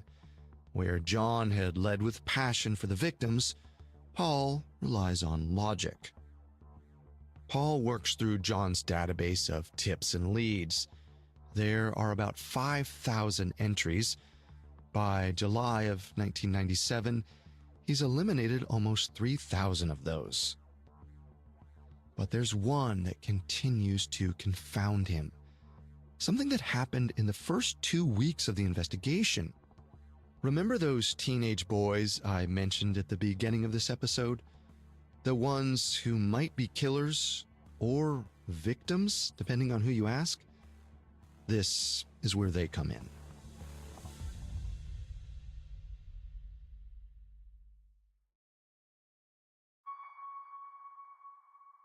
Somewhere in the Austin Police Department offices, there are 4 filing cabinets stuffed with Sergeant John Jones' notes about the yogurt shop murders. There's one Detective Paul Johnson pulls out frequently. It's labeled with the name Maurice Pierce. Maurice was 16 when the yogurt shop murders occurred, older than Sarah and Amy, but younger than Jennifer and Eliza. He first became involved with the case on December 14, 1991, 8 days after the crime. Initially, he was arrested for carrying a gun at the mall. The authorities noticed it was a .22 caliber pistol, the same size as one of the weapons used at the yogurt shop. When they asked why he had it, Maurice said he just wanted to carry it around. The police didn't really buy that explanation, so that evening they brought Maurice in for questioning. The officer interrogating him was Hector Polanco. We don't know what happened between Maurice and Polanco that night, but the two of them talked until the early morning hours. The 16-year-old story changed over the course of that conversation. He eventually told Polanco that the gun he was carrying was one of the weapons that killed Jennifer, Eliza, Sarah, and Amy. Still, Maurice insisted he wasn't guilty. His friend, 15-year-old Forrest Wellborn, had borrowed the weapon from another friend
so Forrest was probably the guy they were looking for. The Austin PD immediately tried to follow this lead. They gave Maurice a wire and sent him to talk to Forrest. The 16-year-old had been awake for more than 24 hours at this point. He tried to get Forrest to say something incriminating, but Forrest blew him off. Maurice burst into tears. The officers who were listening realized that Maurice probably lied to Polanco. The boy seemed scared, not guilty. Authorities spent a few more days looking into Maurice's story just to be sure. He said he'd been hanging out with two other boys on the day of the murders, Rob Springsteen and Mike Scott, who were both 17. The four boys were stereotypical troublemakers, more interested in smoking weed and driving around than going to class. On the day after the murders, all four of them stole a car just because it was there. So yes, they had a history of questionable and sometimes criminal activity. But as far as the police could tell, they weren't killers. They were kids who made some bad decisions. They became just another blip on the case's radar until 1996, when Detective Paul Johnson decides to take a second look. At face value, his decision makes sense. These four seem to match the FBI's psychological profile of the killers. Maurice seems like an impulsive, cocky leader, and the other boys might have followed along. They all seemed adrift in life. It wasn't hard to imagine two of them sitting in the yogurt shop for hours, wearing big jackets and playing with a bag of bullets. Paul Johnson speaks to the suspects in October of 1997. It's a replay of what they said 6 years before. Maurice says he was suspicious of Forrest. Forrest says he knows nothing, and Rob and Mike are clueless. Then the task force talks to them again. And again, and again. Nothing comes of it for 2 whole years.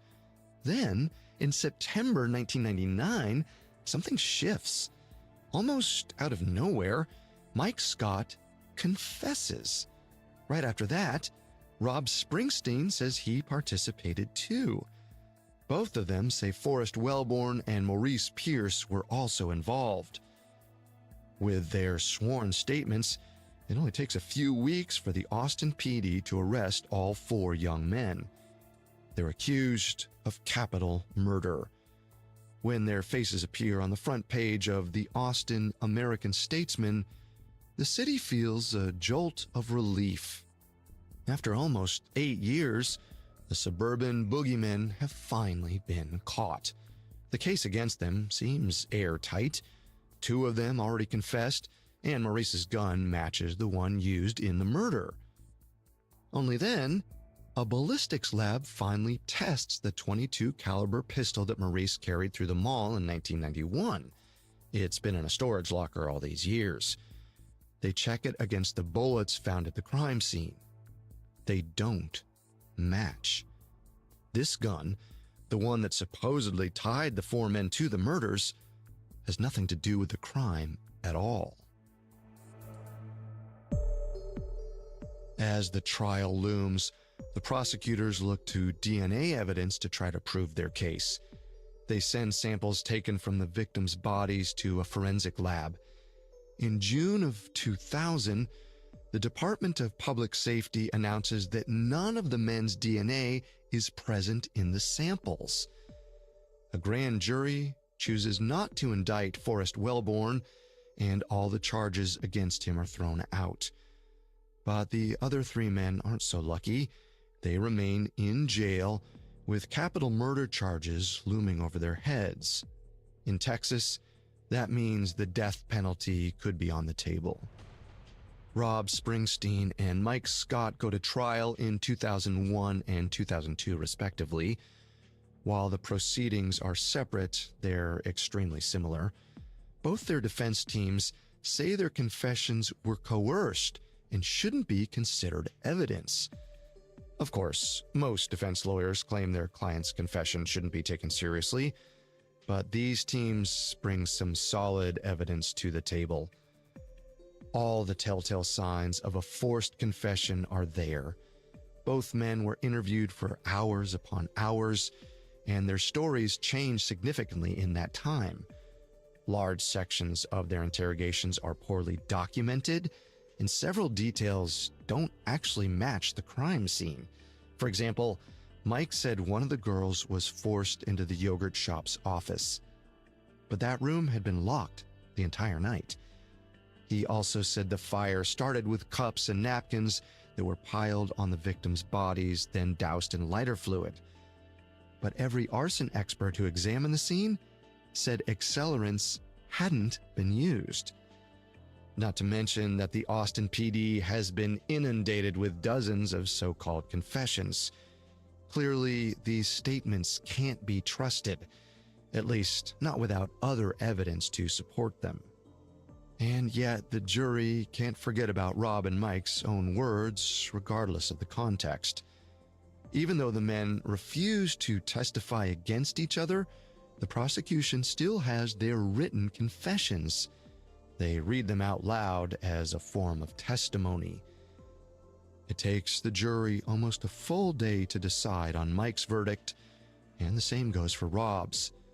Both are found guilty of capital murder.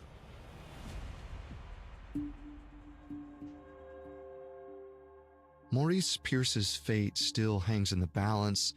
By January 2003, he's been behind bars awaiting trial for over 3 years. That's when he learns the state hasn't been able to gather enough evidence against him. All the charges are dropped, and he's released from jail. 3 years later, Rob Springsteen's conviction is overturned. The same thing happens with Mike Scott in 2007. That doesn't mean they're leaving jail, though. It means they're being granted new trials. So once again, prosecutors search for airtight evidence against them. They turn to DNA analysis, hoping new forensic tech will help them pin down the suspects. In March 2008, forensic investigators find a completely new genetic profile in a swab taken from Amy Ayer's body. They test this sample using a new technique that specifically targets male DNA. And it does not match up with Maurice, Mike, Rob, or Forrest. They were innocent the whole time. Because the prosecution can't come up with any compelling evidence to prove their guilt, Rob Springsteen and Mike Scott are released from prison in June 2009. They're well into their 30s now and have spent close to a decade behind bars. The authorities spend a few more months investigating the DNA sample, but it doesn't go anywhere, and the investigation is suspended in October 2009. After 18 years, the Yogurt Shop Murders Task Force is back to square one. But that doesn't mean all hope is lost. In 2017, the Austin PD revisits the DNA samples and they find a partial match in a national database.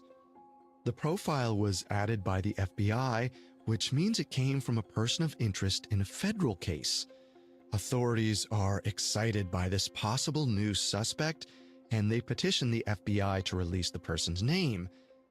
Federal authorities refuse, citing privacy laws. The case stalls yet again. Now, it's important to remember that as much as we want justice to be swift, the truth can take time. Getting the answer right is often more important than getting it quickly, because otherwise, innocent people can become victims of the justice system. So for now, we just have to be patient. As of this recording, both the Austin PD and the victims' families seem optimistic that answers could be found soon. If the stories we tell on this show prove anything, It's that cases can be solved years or even decades after the fact. Hopefully, the truth is just around the corner.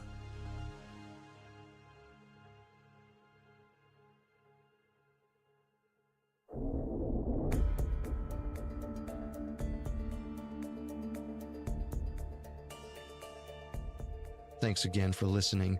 We'll be back next Monday with another cold case. For more information on the yogurt shop murders, among the many sources we used, we found Beverly Lowry's book, Who Killed These Girls, extremely helpful to our research. You can find all episodes of Cold Cases and all other Spotify originals from Parcast for free on Spotify. We'll see you next time. Cold Cases is a Spotify original from Parcast. Our head of programming is Julian Boireau. This show was developed by Mickey Taylor. Our supervising sound designer is Russell Nash, with Nick Johnson as our head of production and quality control by Spencer Howard. Ryan O'Leary Jones is our supervising editor, and Derek Jennings is our writing lead. This episode of Cold Cases was written by Kylie Harrington, edited by Karis Allen and Kate Murdoch, fact-checked by Catherine Barner, researched by Mickey Taylor, with sound design by Russell Nash, and produced by Bruce Katovich. I'm Carter Roy.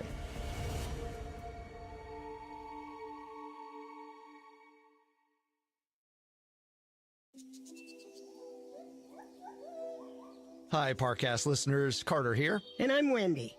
In honor of Earth Day, all of Parcast is bringing you a special event called Dark Green, Earth Crimes and Conspiracies. For this event, we're investigating the shadowy corners where crime and the environment meet, and telling those stories. Because climate change isn't just about science and the weather. It shows up in all parts of society and culture, even crime. Did you know, for example, about the strange circumstances surrounding the 1974 death of a chemical technician? Or that in the early 2000s, there was a serial killer with a very specific target: hikers in national forests. Or did you know about the many environmental activists who go missing or end up dead? To hear these stories and more, come along with us for a different kind of Earth Day celebration. And if you'd like to learn more and take action on the climate, visit www.spotify.com/darkgreenresources.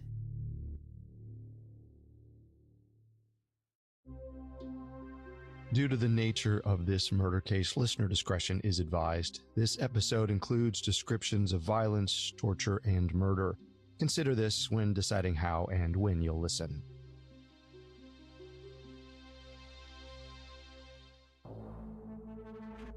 A note before we begin. Though today's story is true, certain moments have been fictionalized and dramatized by actors. Even before it happened, Chico Mendes knew someone was going to kill him. He was one of the most famous labor and environmental activists in Amazonia, and this put a target on his back. Violence was nothing new for the small Brazilian town of Chapuri. Tensions mounted for decades between local rubber tappers and the wealthy ranchers who controlled the land. By 1988, it felt like the bloodshed had reached a fever pitch. The more the workers fought back, the more brazen the ranchers became. And soon they made it clear they wanted to stop the resistance at its source, at Chico. As things came to a head, his friends and comrades urged him to leave Chapuri. But in his 44 years of life, Chico had received countless death threats, and he wasn't the type to run. Chapuri was his home. He had dedicated most of his life to protecting this place and the people who lived there. As long as he was still alive, he still had work to do.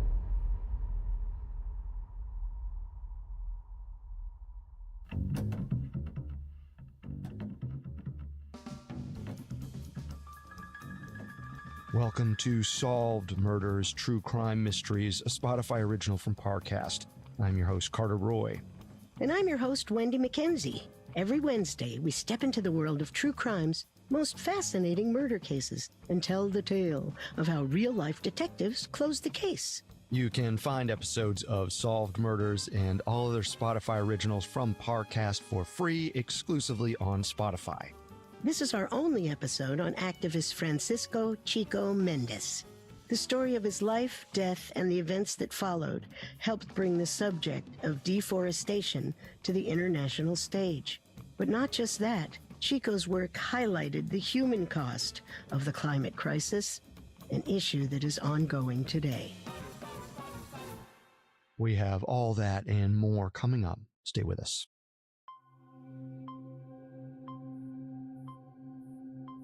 The night of December 22nd, 1988, was unusually dry for the Amazonian town of Shapuri.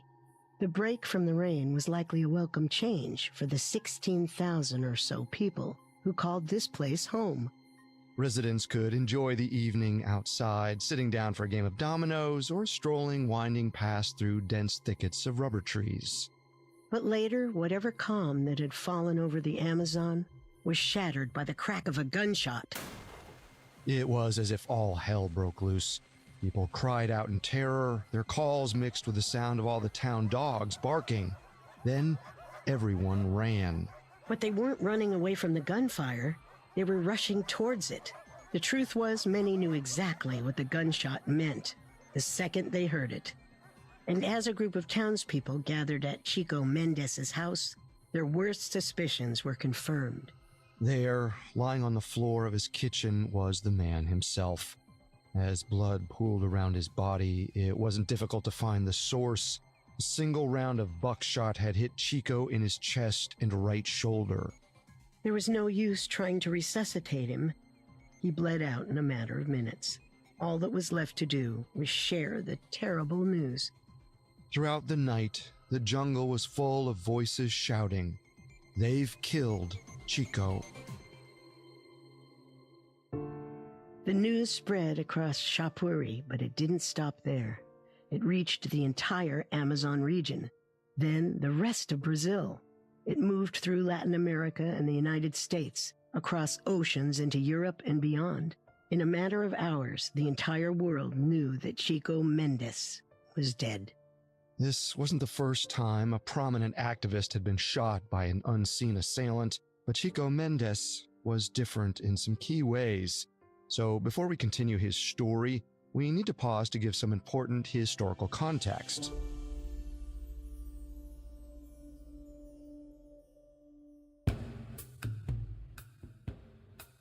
Before anyone knew the name Chico Mendes, the town of Shapuri was mired in turmoil. It all started with one simple thing: rubber.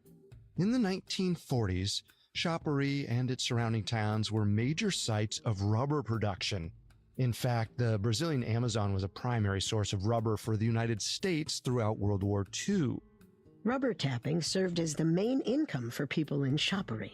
The demand was so high that peasants from other parts of Brazil were sent to work among the thick groves of rubber trees. The process of rubber tapping is somewhat similar to that of maple syrup. First, rubber tappers put a diagonal cut in the trunk of the rubber tree.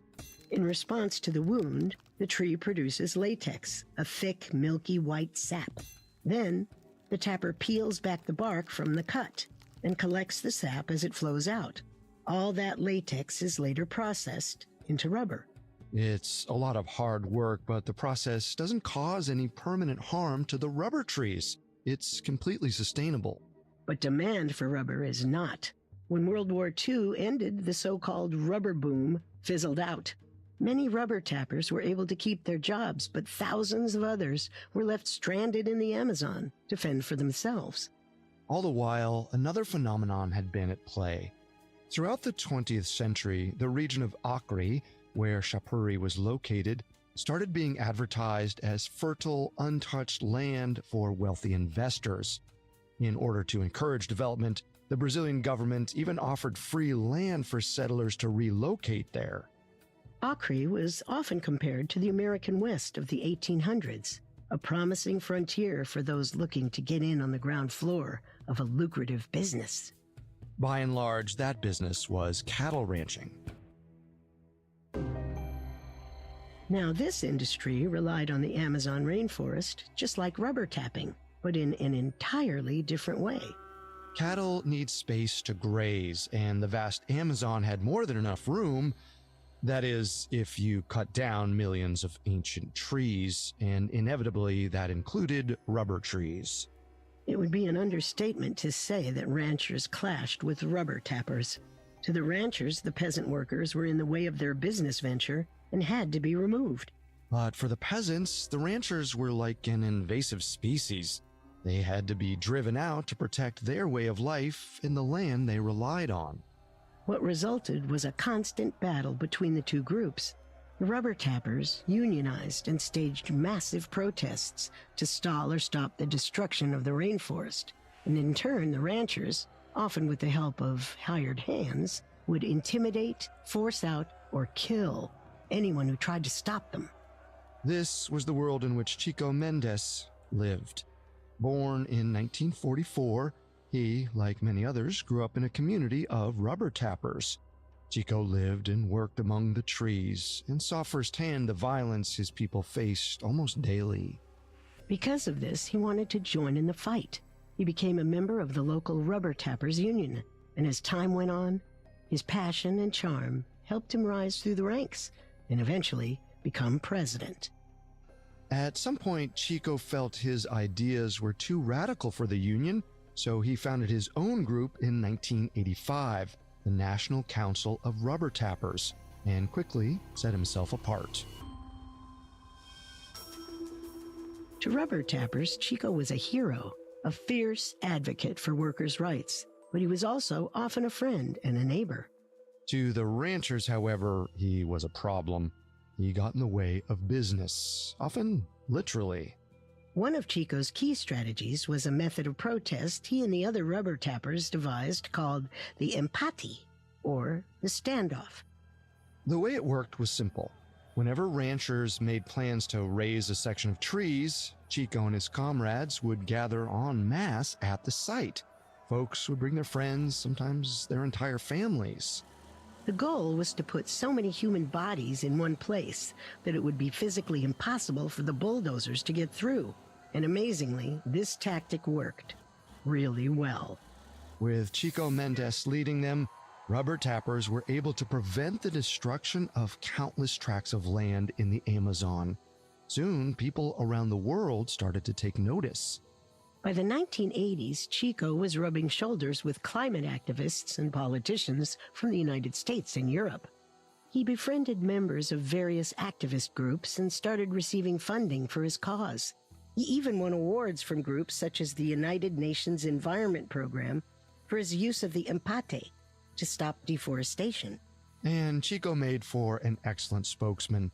The way he talked about the Amazon was intrinsically tied to the rights of the workers who relied on the resources the land provided, something that was a recurring theme in his conversations.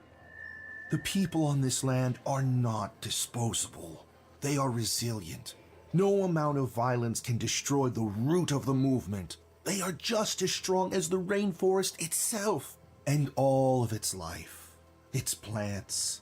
No matter the attack, they will find a way to grow back. That's how we imagine Chico spoke about the dual struggle of worker and environmental rights, based on Andrew Revkin's book, The Burning Season. For Chico, the rainforest and the people who live there could not be separated. And soon more of the world was supporting his message. But as much as his growing fame helped the cause, it also had its problems. Chico's enemies happened to be some of the most powerful landowners in the region, and as he rose in prominence, their grudge against him only grew stronger, and their threats more dangerous. This was nothing new for Chico. He'd received threats on his life before, but he'd also seen how quickly these methods of intimidation could turn deadly. Many of his own comrades had been killed over the years. And union leaders like Chico were most at risk. In 1988 alone, 4 other union leaders had already been killed in the Brazilian Amazon. For Chico and his colleagues, Safety was never an option. And it was with that mix of grief and bitterness that people gathered for Chico Mendez's funeral. The event took place only 3 days after his death on Christmas Day, but by this point, the news of his passing had spread far and wide. Many of the people attending the service were rubber tappers, though a good number of them were not from Shopperee. Hundreds, in fact, had walked hours through the jungle to pay their respects to the man who'd fought for their communities. But they weren't the only ones who had traveled to grieve his loss. Environmentalists, politicians, and even celebrities made the trek from Sao Paulo and Rio de Janeiro. People flew in from New York, from Europe, and across the globe. In total, over 1,000 people came to grieve Chico Mendez's death. The church was overflowing with mourners, many of them crying as hymns were sung. Perhaps most interesting was the presence of journalists. Dozens of them were at the funeral to document the event. But the press wasn't just there to cover how Chico Mendez died, but who killed him. And as it turned out, this wasn't going to be a hard question to answer. In fact, virtually everyone in town knew exactly who was responsible. Coming up, we meet Chico Mendez's killers. And now, back to our story. By Christmas Day, 1988, 44-year-old Chico Mendez was dead and buried. Now it became a matter of finding the person who sent him to his grave. Luckily, Chico's supporters didn't have to wonder about the killer's identity. They knew it for sure. It had to be the work of two people, Darley Alves da Silva and his 20-year-old son, Darcy. But to understand why their guilt was so obvious to everyone, we need to spend some time getting to know these two men.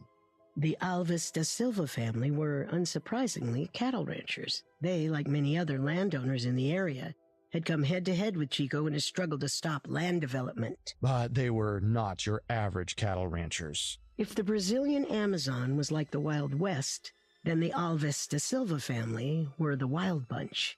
Even before the family arrived in the state of Acre in 1974, their reputation for violence and destruction preceded them. Rumors circulated around the Alves da Silvas like flies. It was an open secret that the family had moved from town to town, avoiding murder charges held against them in multiple states. On the surface, the family were ranchers, though it was widely assumed that they made supplemental income through less legal means, specifically drug smuggling. And in Shopperee, the family operated a ranch straight out of a John Wayne film. It had a collection of buildings that housed the patriarch, Darley, his son Darcy, their families, and a band of pistoleros, gunfighters who protected the Alves da Silvas and their interests. In some ways, Darley Alves da Silva didn't look like the leader of a crime family. He wore thick-rimmed glasses and had bony limbs that gave him an almost skeletal appearance. His son Darcy, however, made up for his father's relatively demure looks. He was the muscle, with a strong, dense body and a prominent brow that hid his eyes in shadow. But neither man shrunk from their violent reputation. If anything, they leaned into it. Darley, Darcy, and other men from the ranch would stroll through town proudly brandishing the pistols strapped to their hips. Sometimes, if they felt like it, they'd enact their own version of a Wild West showdown. They'd spot a rubber tapper and whip out their pistol, brandishing it as if they were Billy the Kid.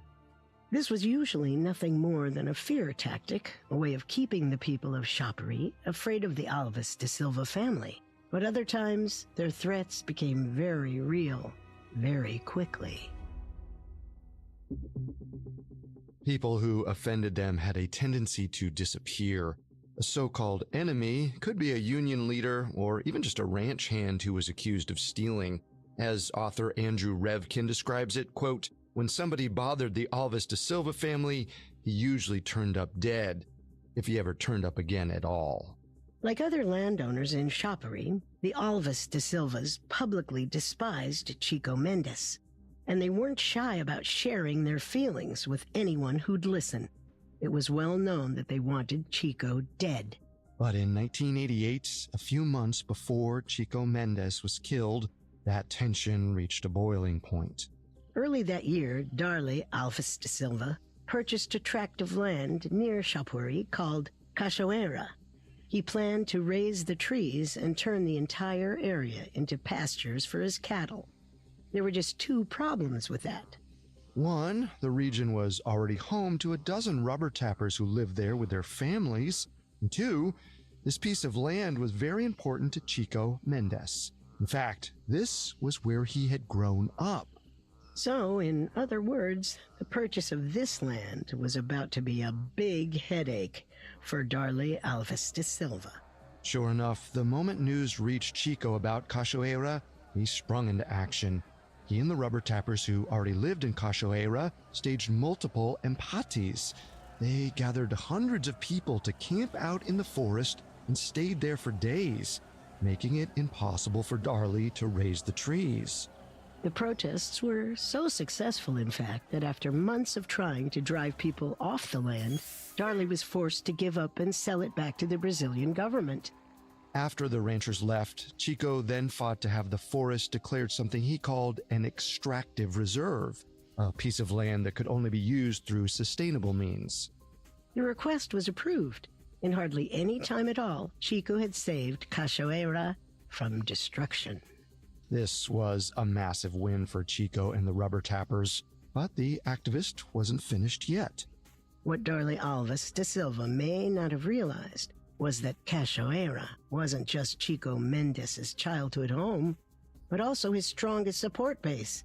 And for Chico, this attack on Cachoeira was personal.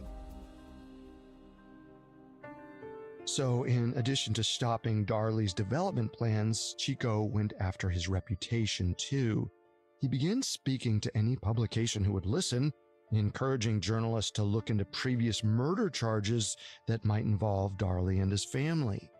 Chico even flew south to meet union lawyers for the same reason, and it didn't take long for the prosecutors to find some extremely damning evidence.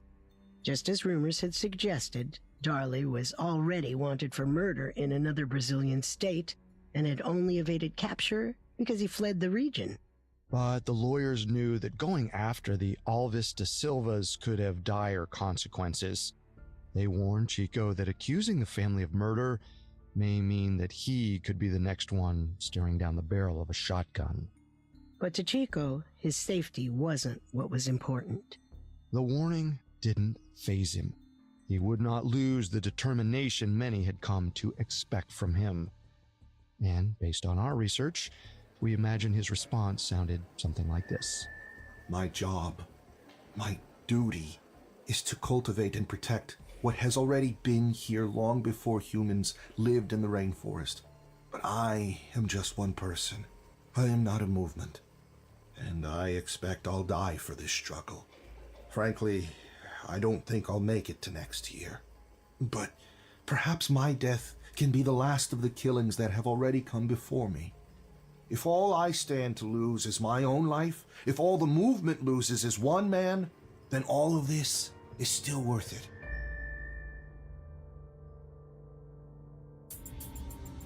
The evidence against Darley and his relatives was handed over to the authorities with the hopes that arrests would be doled out quickly. But then things got tricky. Though police finally had something on the Alves de Silva family, it was difficult to get anyone to actually do anything about the charges. It didn't take long for Chico to figure out why. He heard word that the Alves de Silvas were friendly with the local sheriff, and after a couple weeks had passed, it seemed the police had lost their will to go through with the arrests. Chico tried writing letters urging for help from law enforcement and even the governor of the state, but his pleas for assistance were ignored. And it was around this time that he was dealt another blow. He received an anuncio from the Alves de Silvas. Far from a simple threat of violence, an anuncio is more like a promise, a guarantee that at some point soon the receiver was going to be killed. It can arrive in many forms: a telephone call, a letter, or a round of bullets shot into the side of the victim's house. The actual date of the killing is never acknowledged, an intentional choice to torture the victim on his few remaining days on Earth. It isn't clear what form Chico's anuncio took, but the message was perfectly clear. His days were numbered. This was, in large part, why virtually all of Shoppery knew that Darley and Darcy Alves de Silva were responsible for Chico Mendez's death. Well, what happened next is a little surprising. Before Chico's assassination, the local police seemed uninterested in arresting the Alves de Silvas, but in the wake of his death, the cops suddenly got to work. In fact, both Darley and Darcy were under arrest within days after the killing took place. It's unclear how this happened so quickly, considering everything that came before it. Perhaps this crime crossed a line that even their allies couldn't ignore. Regardless, the two biggest suspects in Chico Mendez's murder were arrested. As they sat in jail, this moment could have felt like an early act of justice, but the people of Shoppery weren't celebrating yet. Just because those two men were in jail didn't mean they would stay there. After all, Darley and Darcy had already shown their ability to escape murder allegations unscathed.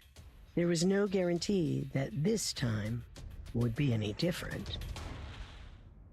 Coming up, the long road to conviction begins, and Chico Mendez lives on. Now back to the story.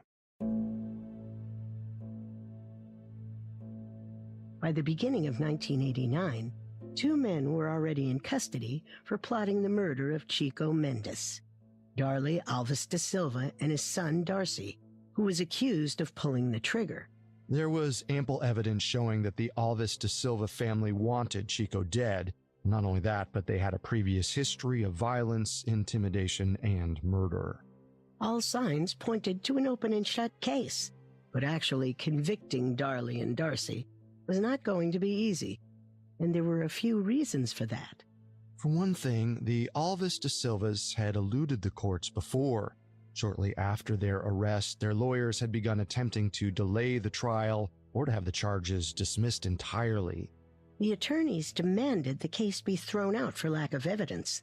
They also requested that the charges be handled by different courts in other parts of Brazil, probably in hopes of holding the trial where the Alves de Silva's reputation wasn't so well known.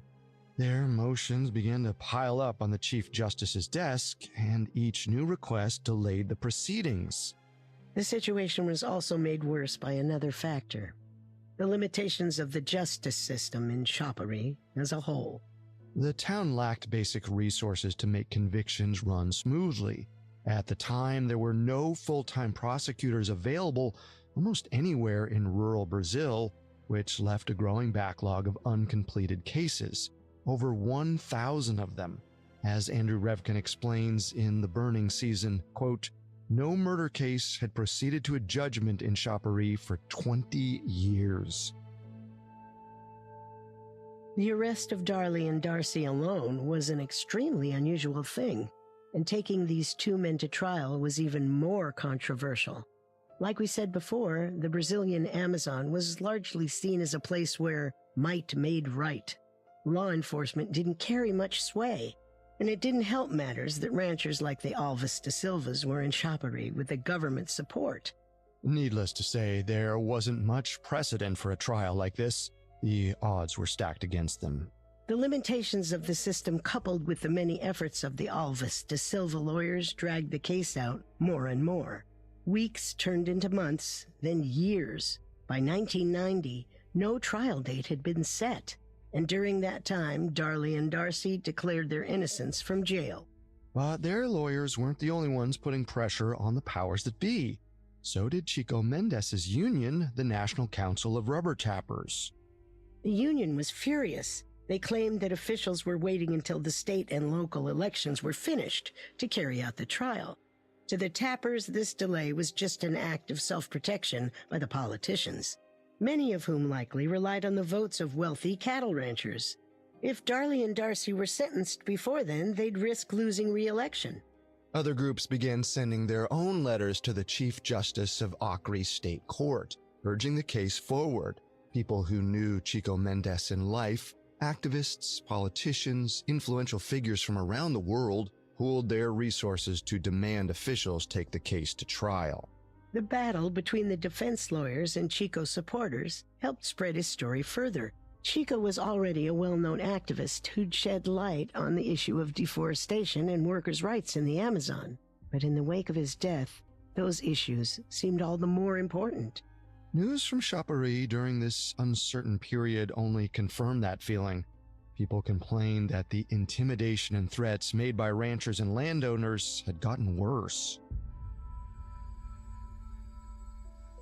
As time passed, the trial for Chico Mendez's murder seemed to become the defining stage upon which these issues would be addressed, and the Alves da Silva family became the face of a much larger issue, mainly the unchecked power that cattle ranchers had over the Amazon and its people.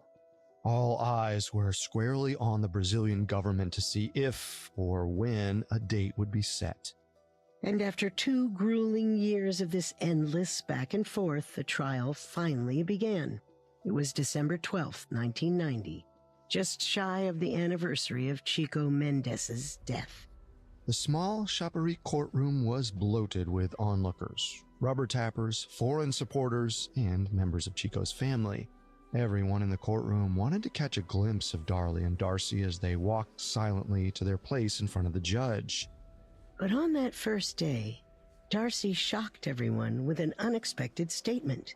After spending the better part of 2 years declaring his innocence, all of a sudden, he confessed to killing Chico Mendez. He even doubled down on his statement, saying that his father had nothing to do with the murder plot. But this final detail seems suspicious. Police later speculated he likely was just trying to cast blame away from Darlie. Regardless of Darlie's role in the crime, his son did offer a clear, unfeeling depiction of how things played out on December 22nd, 1988. Under the cover of darkness, Darcy had waited outside Chico's small pink and blue house nestled in the jungle. He might have even been able to hear the muffled sounds of conversation, or maybe the tapping of dominoes. Inside, Chico was playing a game with a couple of personal guards. At some point, one of the guards stood and closed the shutters into the kitchen, where the game took place. Darcy probably saw this happen too. No matter, all he had to do was wait. Inside the kitchen, Chico was enjoying himself. He was a very competitive player and especially excellent at dominoes. There was no conversation about work tonight. Still, all the men were on high alert. Anytime they heard an unexplained sound in the jungle, the crack of a stick, a seed pod falling from a tree, everyone tensed. Even at home, Chico knew that he just wasn't safe. But the rest of the evening went on comfortably. Chico's wife Ilzamar made everyone dinner, but eventually, with the shutters closed, the heat in the house became stifling. Chico stood and, complaining about the weather, wandered into the bedroom to grab his flashlight. The shower for the house was outside, and Chico figured this would be the easiest way to cool off. He slung a blue towel over his shoulder, flicked on his flashlight, and opened the back door of the house. Darcy only shot once. A round of buckshot straight through that blue towel into Chico Mendez's chest and shoulder. Stunned, Chico stumbled back into his house, falling onto the kitchen floor where he had been playing dominoes. Within minutes, he was dead.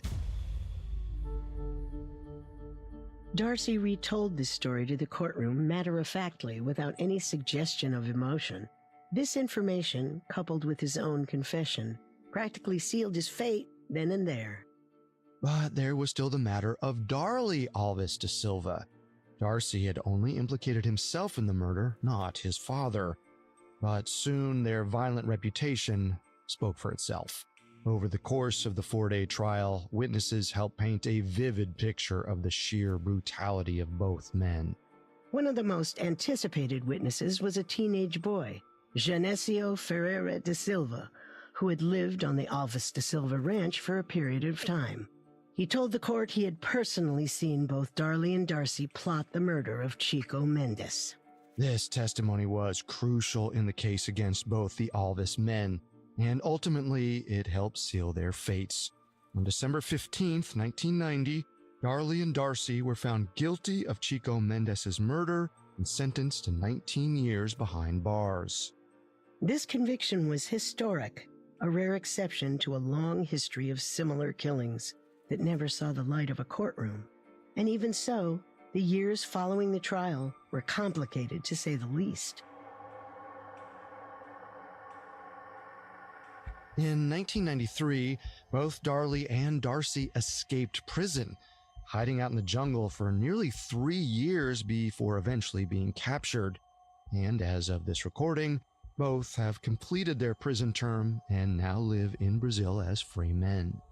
The situation in Chapuri and the entirety of Amazonian Brazil is also a complicated one. Today, the destruction of the Amazon has continued at an alarming rate. Data shows that deforestation has increased 30% in recent years. Every day, it's estimated that 10,000 acres of land are razed. This has had a devastating effect in the region on both its environment and its communities. And as long as this destruction continues, we'll only feel its impact grow stronger and reach further. But that doesn't mean it's too late. Today, the Brazilian government has dedicated 8 million acres of land reserves in Chico Mendes' memory.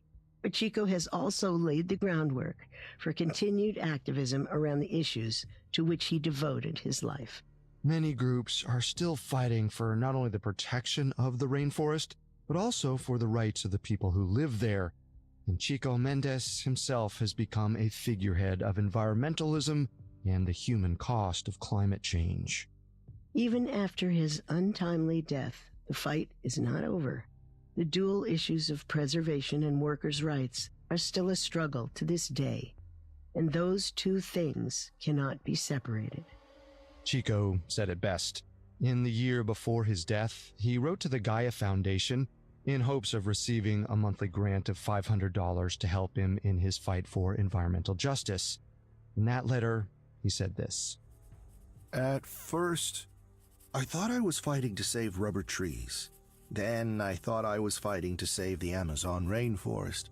Now I realize I am fighting for humanity."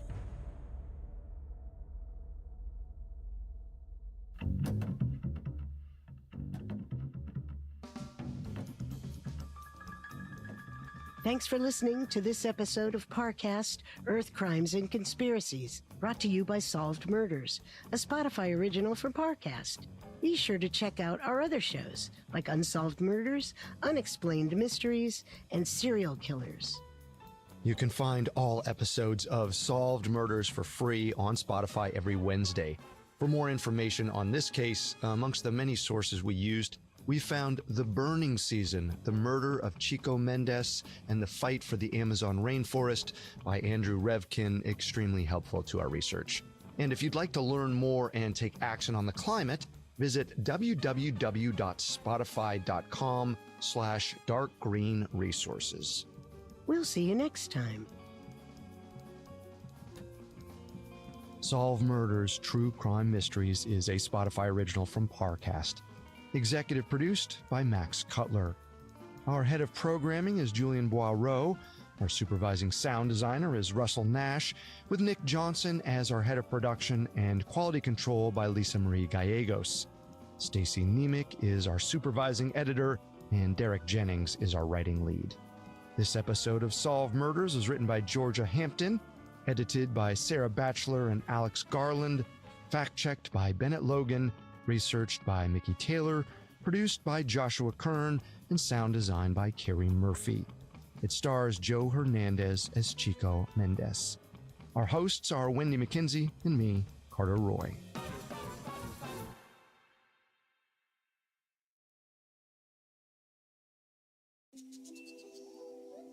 Hi, Parcast listeners, Carter here. And this is Wendy. Welcome back to Dark Green, Earth Crimes and Conspiracies. For this event, Parcast is investigating the shadowy corners where crime and the environment meet, and telling those stories. Because climate change affects all parts of society, including crimes and conspiracies. If you're enjoying our Earth Day episodes and would like to learn more or take action on the climate, visit www.spotify.com/darkgreenresources. Due to the graphic nature of this episode, listener discretion is advised. This episode includes discussions of gun violence, assault, and murder. Consider this when deciding how and when you'll listen. A note before we begin, though today's story is true, certain moments have been fictionalized and dramatized by actors. On April 20th, 2015, Honduran activist Berta Cáceres ascended the stage in a San Francisco opera house to a standing ovation of almost 4,000 people. She just won the Goldman Prize, the highest award for environmental activism in the world. Gracias. Buenas noches. But Berta wasn't there to bask in her accomplishments. She wanted to send a message. In our worldviews, we are the beings who come from the earth, from the water, and from the corn. The Lenca people are ancestral guardians of the rivers. Berta spoke about the sacred waters of her people, waters she'd fought years to defend, about how the rights of indigenous communities went hand in hand with this fight. Then, looking up to the crowd of international elites, she addressed her audience directly. Let us wake up. Let us wake up, humankind. We are out of time. We must shake our conscience free, or we will only assure our own self-destruction. Let us come together and remain hopeful as we defend and care for the blood of this earth and of its spirits. I dedicate this award to all the rebels out there, to my mother, to the Lenca people, to Rio Blanco, and to the martyrs who gave their lives in the struggle to defend our natural resources. Thank you. As Berta stood on stage to roaring applause, she finally took it all in, just for a moment. Maybe she knew that soon she'd become a martyr herself.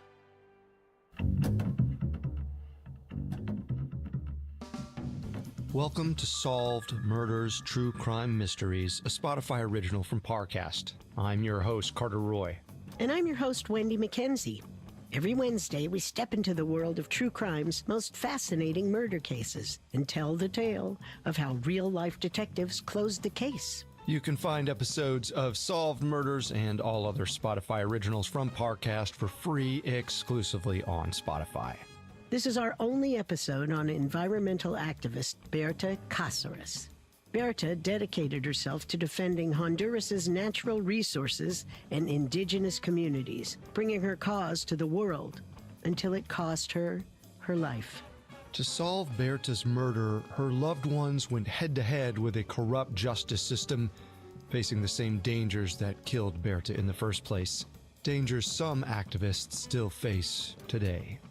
We have all that and more coming up. Stay with us.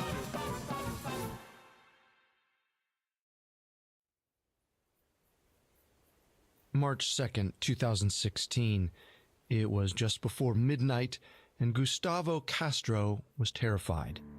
He sat on Berta Cáceres' bedroom floor, shaking and covered in blood. Gustavo was a friend of Berta's, a Mexican environmentalist staying at her home in Honduras. Minutes before, he'd been in the guest room working when everything fell apart. Someone kicked in the front door. A stranger appeared in his bedroom, then gunfire. In just seconds, both he and Berta were shot, and then, as quickly as they arrived, the men left. Gustavo was only grazed by a bullet to the ear, but when he ran to Berta's room, he saw that she hadn't been so lucky. Berta had multiple bullet wounds and was quickly losing blood. With her final breaths, she begged Gustavo to use her phone to call for help. A minute later, she died in his arms. Gustavo called every name he recognized in Berta's phone, but no one picked up. It took about an hour for someone to finally call him back. Berta's colleagues instructed Gustavo to stay where he was and not to call the police. Help was on the way.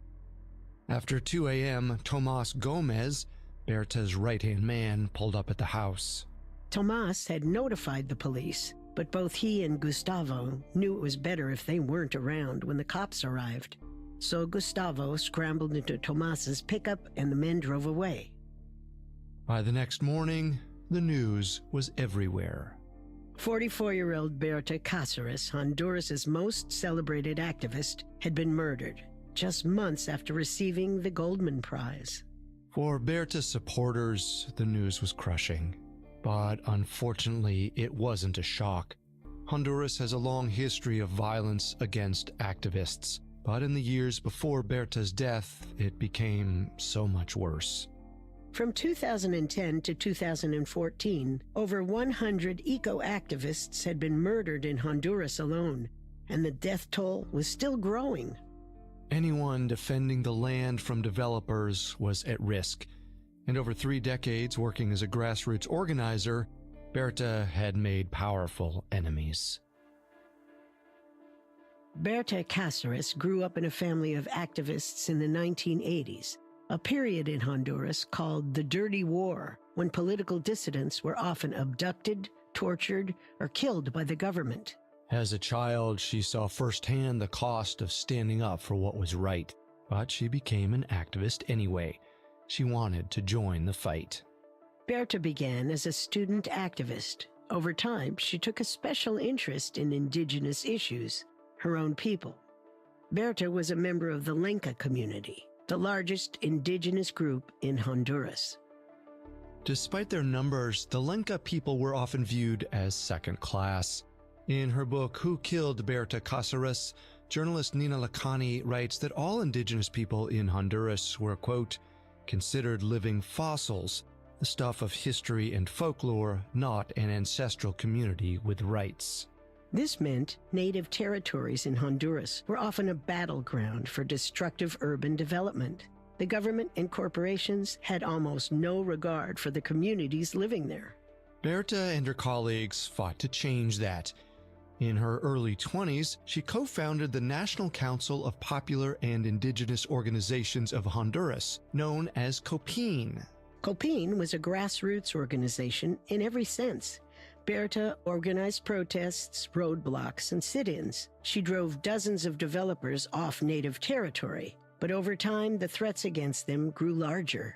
Corporations began exploiting huge tracts of once protected land. Suddenly, Berta was fighting multiple operations at once. But of all her many enemies, perhaps her biggest were the powers behind Agua Zarca. Agua Zarca was a collection of 4 different hydroelectric dams, authorized without debate and likely without a single environmental study. The Honduran government essentially approved everything in secret. This isn't uncommon with large-scale projects that impact the environment. Governments and businesses work under the radar to avoid bad press. You see, Agua Zarca was slated for construction in the Rio Blanco, a mountainous region of Honduras where rivers wound through lush forest. By harnessing their current, Agua Zarca would generate electricity that could be sold off nationally. There was major money involved. So much money, the project was backed by international banks, and a new company was created just to run the operation. They called it DESA. From a business perspective, it seemed foolproof. DESA would profit, and Honduras would have more energy. But the land wasn't theirs to exploit. The Rio Blanco was home to countless Lenca, the same community Berta belonged to. For the better part of a century, they occupied the area in a collection of campesinos, living and working on communal land. The construction of Agua Zarca would displace these communities, and to add insult to injury, all 4 dams were to be built along the Gualcarque River, a place sacred to the Lenca people. Rio Gualcarque is said to be the home of female spirits who protect the Lenca, but it's also essential to agriculture in the region. A dam would devastate the Lenca's livelihood and be an attack on their spiritual identity. As machinery began to invade the Rio Blanco, the community reached out to COPIN, and Berta answered their pleas. By this time, COPIN had more than a decade of successfully defending indigenous land under their belt. But Berta knew this fight would be bigger than any she'd faced before. The project had government support and international wealth. She had a giant to slay. So she got to work. Her strategy had several layers. On the local level, she orchestrated peaceful marches in town halls where the community voted against the project. She also petitioned the government, citing the Lenca's legal right to their land. But Berta didn't stop there. She submitted the case to global human rights committees and even contacted an international bank who she suspected was funding Agua Zarca, asking it to withdraw its support. It didn't work. The government denied her petitions, and the bank ignored her request. And soon it was clear Dessa and the city were colluding. After the campesinos voted overwhelmingly against the dams, officials gathered fraudulent signatures to create an illusion of community support. When that wasn't enough, they used intimidation. Dessa hired armed guards and informants with violent reputations. Nina Lacani wrote that at times they'd even resort to torture. One man's fingers were chopped off, another's home was burned down. Their message was clear. Anyone who opposed the dam would suffer. Berta was alarmed, but hardly surprised. She'd seen these tactics before. The situation had escalated beyond petitions and formal complaints. She knew they needed direct action. There were only a few paved roads into Rio Blanco, which meant a strategic blockade could completely derail Dessa's progress. So in April 2013, the community constructed a roadblock. They obstructed the road with boulders and set up camp with protesters trading off in 12-hour shifts, day and night. They even dug a trench in the road and surrounded it with fencing. As long as they were there, it was nearly impossible for Dessa to enter. It was a bold move, and Berta knew there'd be consequences. So she came to the roadblock to speak about the fight ahead. Based on accounts of her speech, this is what was conveyed. No one expected the Lenca people to stand up against this powerful monster. And yet we indigenous people have been resisting for over 520 years. We have power, compañeros, and this is why we still exist. But I must ask you, are you sure you want to fight this project? Because it will be tough. I will fight alongside you until the end. But are you prepared? This is a struggle that will take years, not days. The people decided to move forward, and Berta was right. It did take years, but what they faced was more awful than what she imagined. Dessa's campaign of intimidation devolved into bloodshed. Community members were killed, including one of the movement's most beloved organizers, Tomas Garcia. But the Lenca people continued to fight. For over a year, they maintained the roadblock, keeping out Dessa from the dam site. Even when the blockade was broken and protesters were assaulted, they got back up and reorganized. And soon, the world began to notice.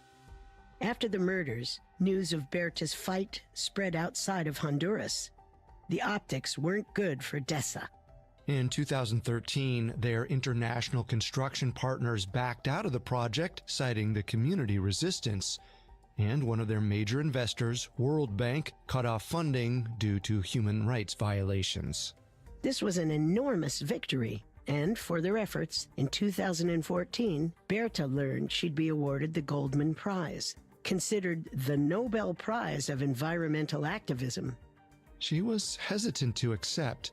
Berta was a grassroots organizer, not a figurehead, but she knew there was an advantage to the publicity. After years of struggle, the world could finally see what was happening in the Rio Blanco. Copin hoped that the visibility would protect them, but Berta knew better.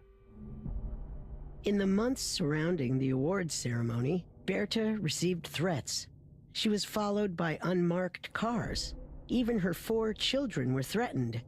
Scared, she urged her kids to leave Honduras, but she refused to flee herself. She had to stay and fight. But also, Berta had a hunch to follow.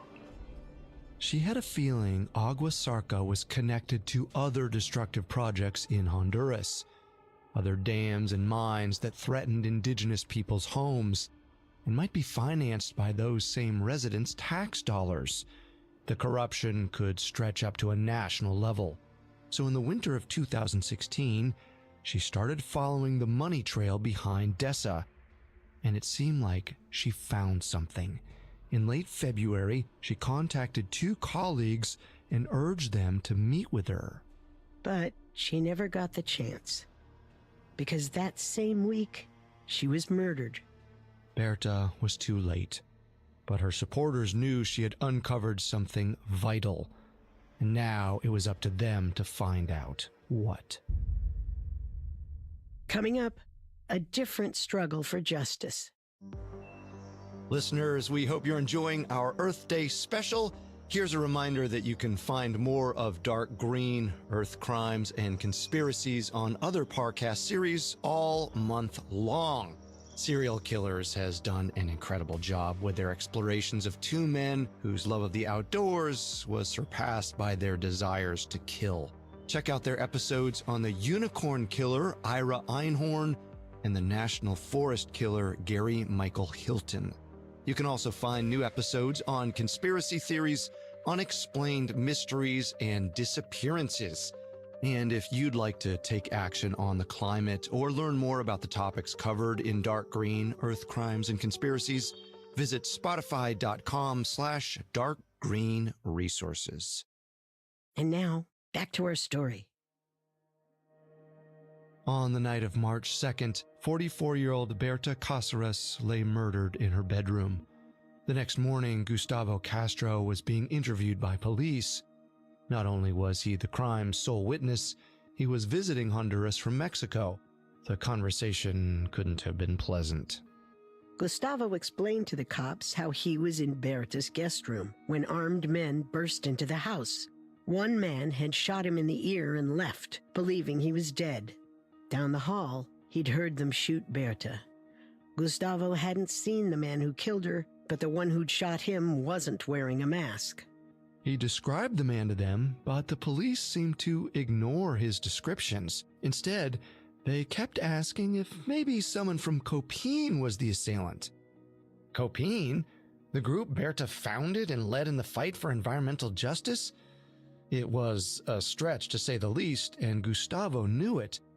But while he denied that Copine could be involved, organization members were interrogated anyway.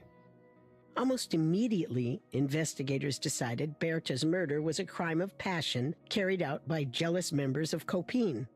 Before long, local media was reporting the same.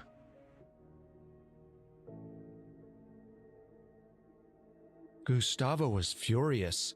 It seemed like police had disregarded his entire statement only to pursue their own theories. The months of death threats and Berta's long public battle with developers were ignored wholesale, and all this time, her killers were still at large. None of this was surprising to Berta's colleagues. It was the reason why they advised Gustavo not to call the police in the first place. The cops were notorious for corruption, especially when it came to activists. Few people trusted them. But Gustavo was the crime's only witness. If he ran, it would look suspicious. He had little choice but to cooperate. He was subjected to a barrage of legal procedures and made to give his witness statement over and over. For days he went without sleep. Eventually, they told Gustavo he was free to go. But then, the police turned on him. The day came when he was booked to fly home to Mexico. Gustavo was beyond relieved. Finally, he could leave this nightmare behind. But when he arrived at the airport, the Honduran authorities were waiting for him. Though they claimed they only needed more testimony, it was obvious. Gustavo was now a suspect in his friend's murder. Gustavo was beside himself. He was virtually a prisoner, forced to remain in Honduras for the next 30 days, while authorities tried to build a case against him. On March 5th, while kept under strict surveillance, he could hear the sounds of Berta's funeral just blocks away. Thousands of mourners flooded the city, a sea of people marching behind Berta's white casket as it was carried through the streets. Fittingly, the event was more of a protest than a funeral. The crowds shouted chants and played drums. They demanded justice for Berta because they knew it wouldn't come from the authorities. And no one was angrier about it than Berta's family. Remember, Berta came from a household of activists. They understood that if they wanted a fair investigation, they'd have to fight for it. And they did. Berta's family campaigned for a new investigation, independent from the state. They reached out to human rights organizations across the globe, including the UN, to gather as much support as possible. They demanded Honduras allow full participation of a third-party probe. But they were denied. The state insisted there was no need for outside involvement and that the Honduran government had everything under control. But the truth was they had nothing. Their investigation into Copine went nowhere, and they couldn't find anything on Gustavo either. After almost a month of holding him against his will, he was finally released. In any other case, they would have let the trail grow cold, but Berta's murder had become international news. The world was watching, and suddenly there was money on the line. Hundreds of millions of dollars in U.S. aid. The U.S. stipulated that Honduras had to demonstrate a commitment to cracking down on corruption, or they'd withhold foreign aid. Berta's murder was the perfect litmus test. The pressure was on, so police went searching for evidence. Now, the state's investigation wasn't exactly transparent, and much of what they found wasn't released publicly. But we do know police discovered a few things. The first came from a CCTV camera in Berta's gated neighborhood. Footage from that night recorded 3 men running past the development's entrance around 11:30 p.m. Later, police found a hole cut in the perimeter fence large enough for a person to pass through. Another piece of evidence came from phone data. Using nearby cell towers, investigators were able to compile a list of all active phones near Berta's home during the crime. After narrowing the list, they began hunting down their suspects. On Monday, May 2nd, exactly 2 months after Berta's murder, police arrested 5 men and raided 10 properties. They called it Operation Jaguar. But it didn't end there. In September, they arrested a 6th suspect, and by early 2017, 2 more were taken into custody. By now, it was almost a year after Berta's murder, and 8 different men had been apprehended. The question was, who were they, and were they actually involved? Half of the suspects arrested by the police didn't seem to have any connection to Berta or each other. They were all young men, mostly from impoverished neighborhoods known for violence. Investigators assumed they were sicarios, hired hitmen. The other half were easier to identify. There was Henry Hernandez, an ex-sergeant and skilled sniper who recently left the army, and also Henry's former commander, a respected major named Mariano Diaz. Unlike his subordinate, Mariano was still active duty. But the last 2 men in this group were the most suspicious. There was ex-Army Lieutenant Douglas Bustillo, who was also Dessa's former security chief, and Dessa's communities and environmental manager, Sergio Rodriguez. Berta had known both men well. Douglas and Sergio had actively obstructed Copine's efforts against the Agua Zarca Dam. Sergio, an older man who wore button-downs and stylish glasses, was the brains behind Dessa's efforts to suppress Copine. He organized smear campaigns and distributed bribes to informants. He was polite, polished, and all business. Douglas Bustillo was the opposite. He was a large man with a cropped military haircut and a brash attitude. Bustillo was open about his hatred for Copine, and as the man on the ground directing Dessa's security efforts, he often harassed Berta and other community leaders. Finally, the investigation had real suspects. It was a major step forward. But there was still a problem. Sergio and Bustillo worked for Dessa. Neither was high-ranking enough to have ordered a hit on Berta. Berta's family knew the police wouldn't look further up the chain, so in November 2016, they commissioned a panel of international experts and formed their own probe into the case. They called it GUYPE.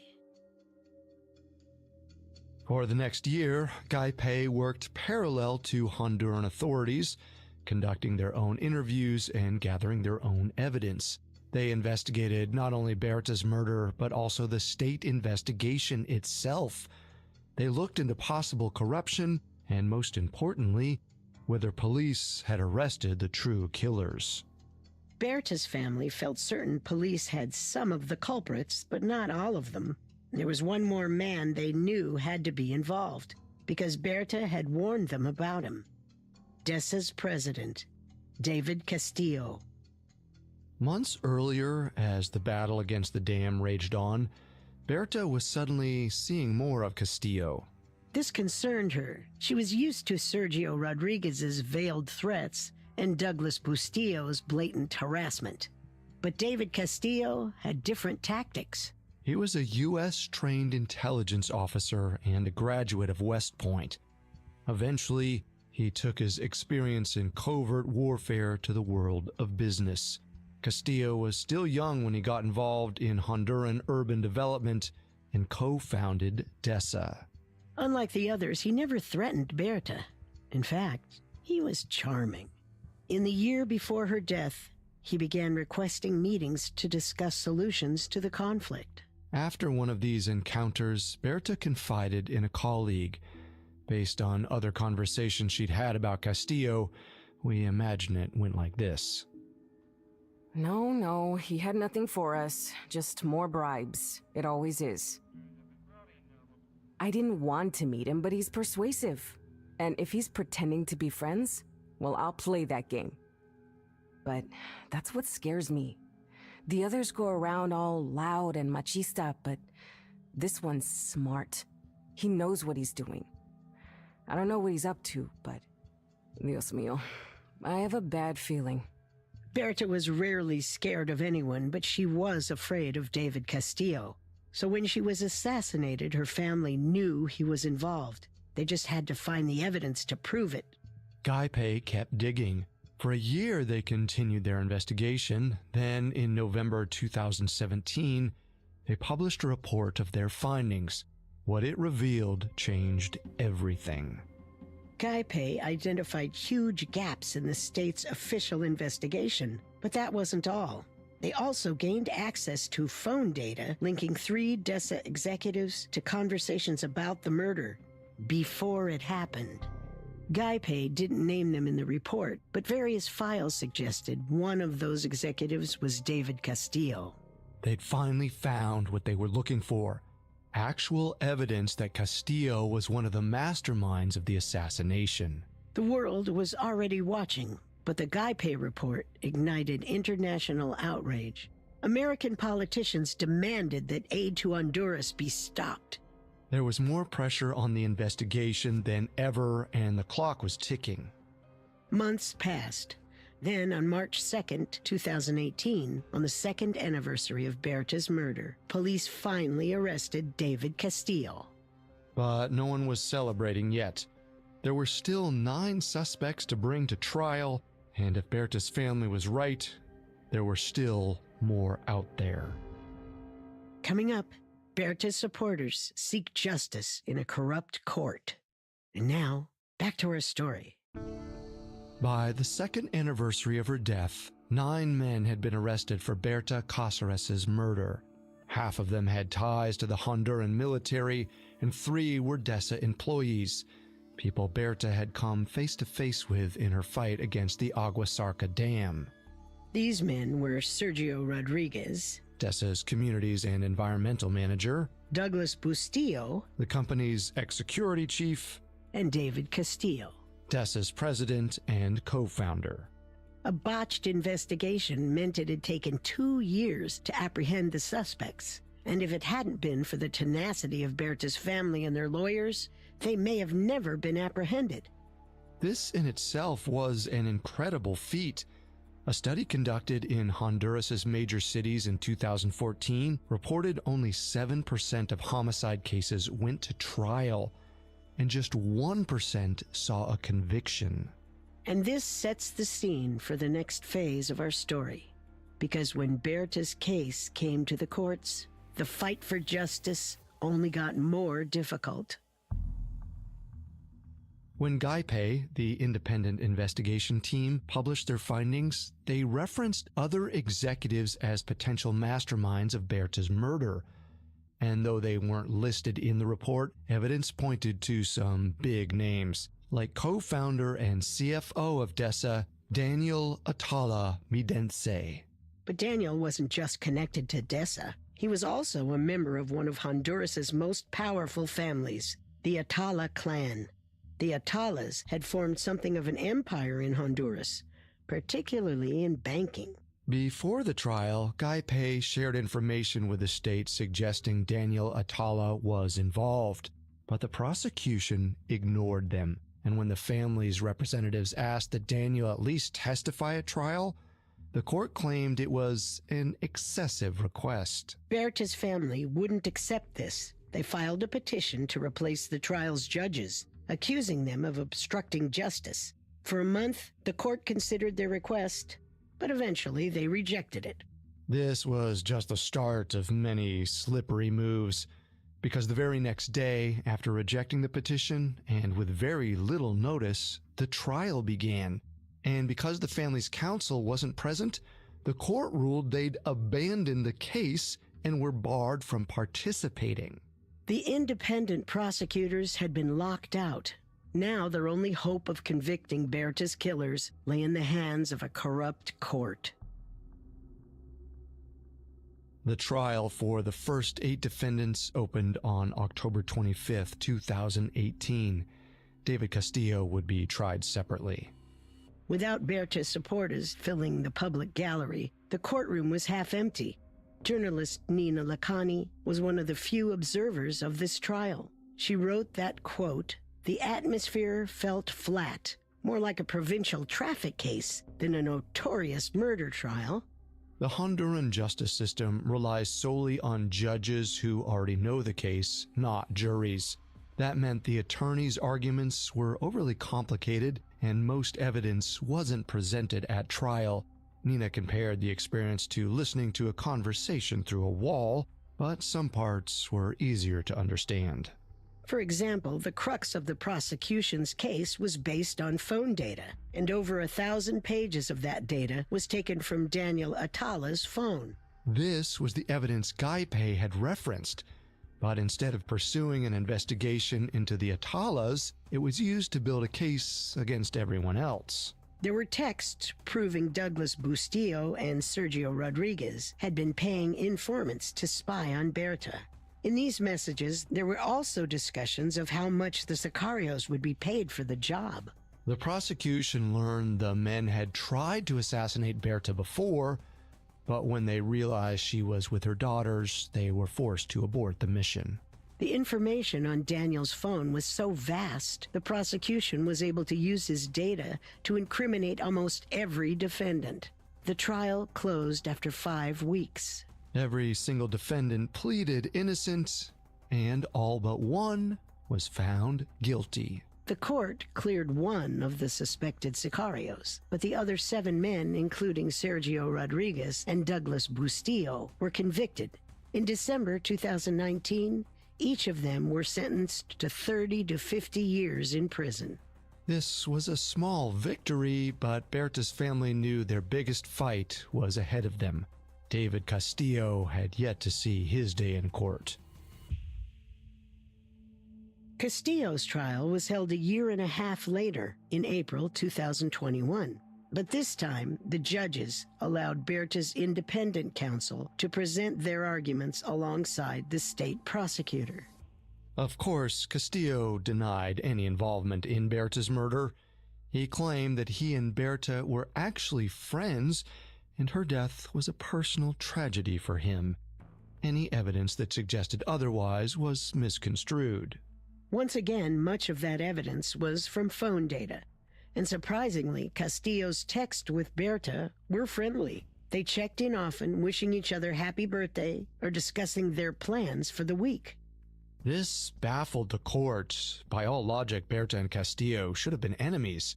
But as the prosecution presented more messages, it seemed likely they were using each other, playing friendly in order to gain each other's trust. Clearly, that's what Castillo was doing. His messages revealed that he relayed intel about Berta to executives at DESA. Included in this text group were Daniel Atala and other members of the Atala family.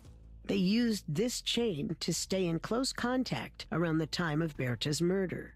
But when Sergio was arrested after her death, urgency led Castillo to call DESA Vice President Jacobo Atala Sabla, Daniel's uncle. The recording of that call revealed a particularly damning conversation. David Castillo and Jacobo discussed who they should contact for help, mentioning both the Honduran security minister and the assistant attorney general. To the independent counsel, this suggested the Atalas had allies in the government. It also confirmed Berta's family suspicions. DESA's corruption clearly didn't end with David Castillo. But the question was, how high did this conspiracy go? Unfortunately, this wouldn't be answered at trial, but the Cáceres family didn't walk away with nothing. On July 5th, 2021, David Castillo was found guilty as a co-conspirator in Berta Cáceres' murder.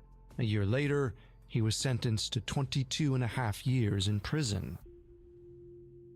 Now, with the trials finished and 8 men in jail, the public understood how they orchestrated Berta's assassination and what role each man played. David Castillo ordered her murder, sourced the money to pay her killers, and seemingly gained Berta's trust enough to monitor her and report her movements back to DESA's executives. Sergio Rodriguez organized informants to do the same. Meanwhile, Douglas Bustillo was the go-between, reporting to Castillo and carrying out the operation on the ground. His old military colleague, Mariano Diaz, helped him find weapons and even introduced Douglas to Henry Hernandez. Henry hired the 3 sicarios who carried out the job. On March 2nd, 2016, the sicarios drove to the outskirts of La Esperanza where Berta lived. One man would wait with a getaway car while the other 2 carried out the job. They figured 2 men for 1 hit would be more than enough. After months of careful coordination, it all culminated on that horrible night. Based on everything we know about the case, this is likely what happened next. That night, around 10 p.m., Berta sat on her front porch with Gustavo. As they took in the cool air, she couldn't help but feel grateful for his company, especially now. Gustavo was supposed to be staying with another colleague, but after Berta told him about the threats, the phone calls, and the strange cars that were following her around, he insisted she let him stay with her.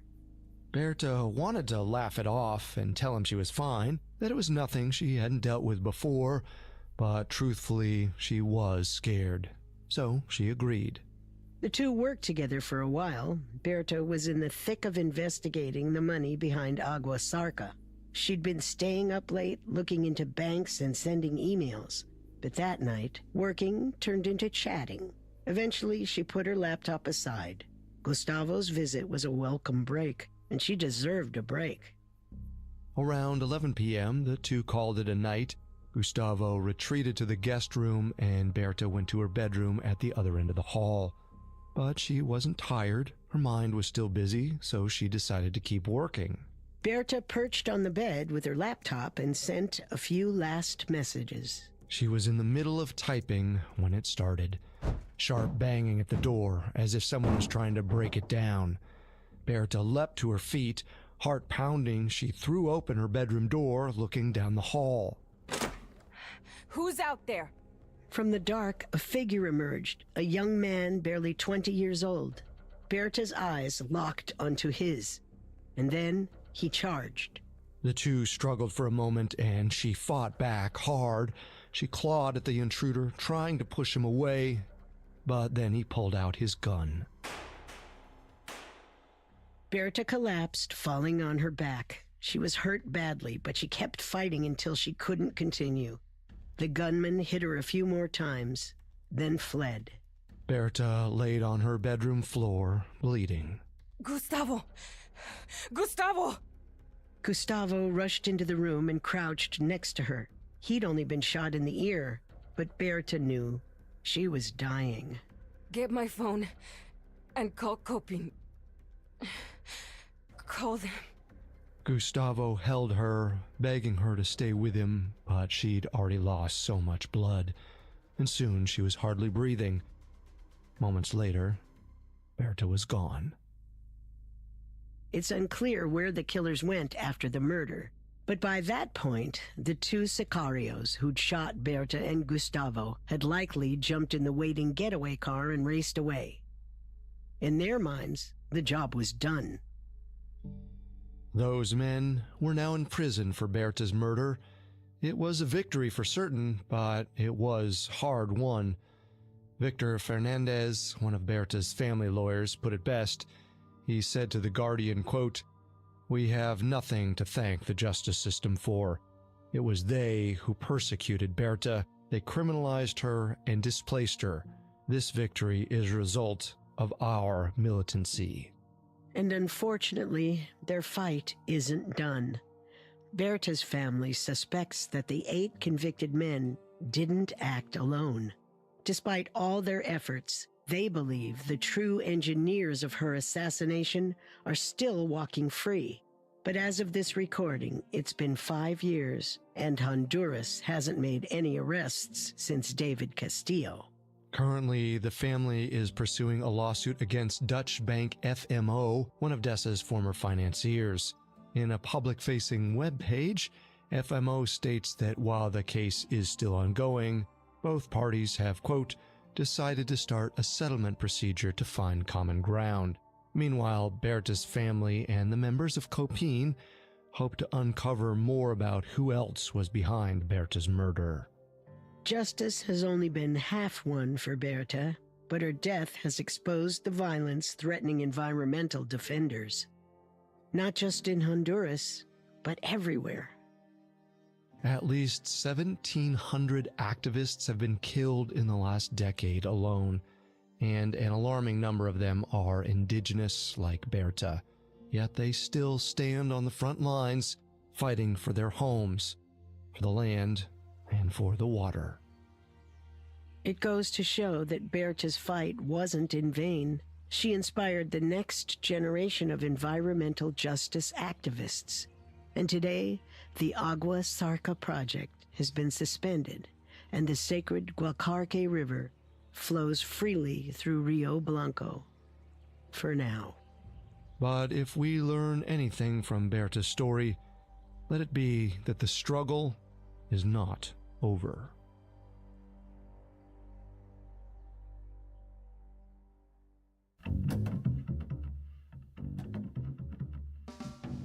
Thanks for listening to this episode of Dark Green, Earth Crimes and Conspiracies, brought to you by Solved Murders, a Spotify original from Parcast. Be sure to check out our other shows like Unsolved Murders, Unexplained Mysteries, and Serial Killers. You can find all episodes of Solved Murders for free on Spotify every Wednesday. For more information on this case, amongst the many sources we used, we found Who Killed Berta Cáceres by Nina Lacani extremely helpful to our research. And if you'd like to learn more and take action on the climate, visit www.spotify.com/darkgreenresources. We'll see you next time. Solve Murders True Crime Mysteries is a Spotify original from Parcast. Our head of programming is Julian Boireau. Our supervising sound designer is Russell Nash, with Nick Johnson as our head of production, and quality control by Lisa Marie Gallegos. Stacy Nemec is our supervising editor, and Derek Jennings is our writing lead. This episode of Solve Murders was written by Alexandra Garland, edited by Georgia Hampton and Maggie Admire, fact-checked by Claire Cronin, researched by Mickey Taylor, produced by Joshua Kern, and sound designed by Alex Button. It stars Melissa Medina as Berta Cáceres. Our hosts are Wendy McKenzie and me, Carter Roy.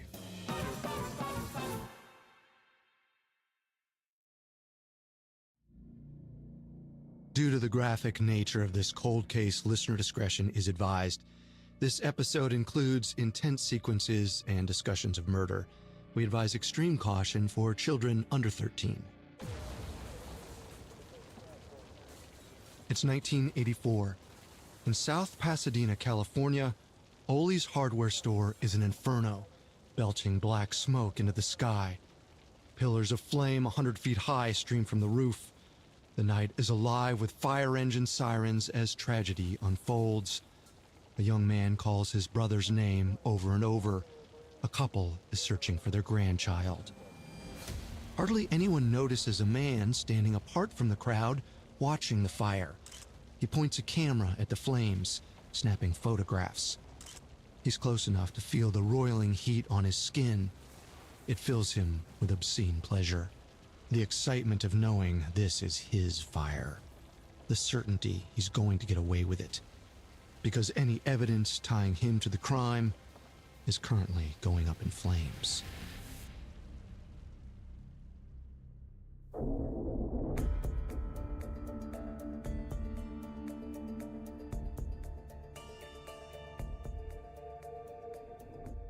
Welcome to Solved Murders True Crime Mysteries, a Spotify original from Parcast. I'm Carter Roy. This week, we're doing things a little differently, featuring an episode of Cold Cases we think you'll enjoy. Every Monday on Cold Cases, I tell the story of a crime that went unsolved for years.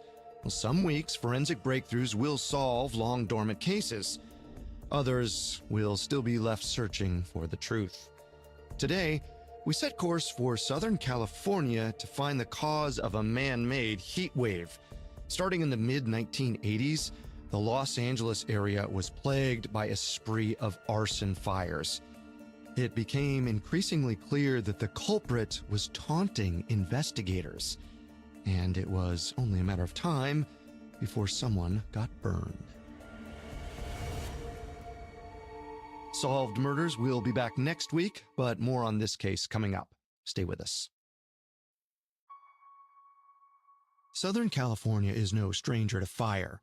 Every summer and fall, a combination of low rainfall, hot winds, and dry vegetation turns the region into a tinderbox. An ill-timed bolt of lightning can trigger a brush fire that, if uncontained, will turn into a deadly inferno. Still, most fires in the region are caused by human activity. That was certainly the case in the mid-1980s, when the area was home to one of the most prolific serial arsonists in modern history. The culprit was known to investigators by many names, but one eventually stuck. This is the story of the Pillow Pyro. It's January 14th, 1987. Mary Dumler is shopping at the Hancock Fabric Store in Fresno, California, 4 hours north of Los Angeles. She's sifting through patterns at the cutting table when she looks up and sees a puff of smoke rising from the corner of the store. Mary tries to get a clerk's attention, but before they can investigate, a fireball erupts out of the smoke. Mary watches, momentarily frozen, as the fire splits and transforms. It leaps from one aisle to the next with impossible speed, racing up the walls to the ceiling. The lights go out. Someone shouts "Fire!" over the intercom. Mary hears screams all around her. Child calls for their mother. Only seconds ago, the store was brightly lit, safe, a haven for shoppers to spend a dull afternoon. Now it's a death trap. Mary Dumler and the other shoppers race for the exit, and the fire chases them. It rolls across the ceiling in a wave of heat, light, and smoke. Acting on instinct, Mary closes the door behind her. She tries to hold it shut, hoping to starve the fire, but it's already grown too powerful to contain. An enormous blast rips through the store, blows out the windows, and throws Mary Dumler toward the parking lot with violent force. She struggles to her feet, dusts herself off, and takes stock of what she's just experienced. The fire spread so quickly, like it had taken on a life of its own. How? The answer lies in the fire triangle. If Smokey Bear ever visited your grade school, you might remember it. It illustrates that every fire needs three things to keep burning: fuel, oxygen, and heat.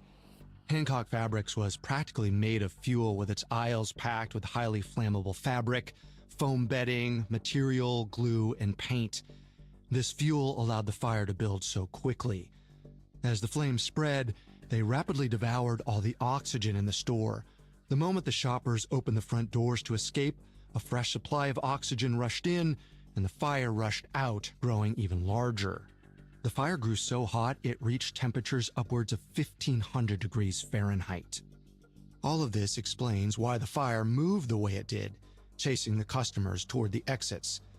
But the more important question is, how did it start? What was the initial heat source? What ignited the fire in the first place?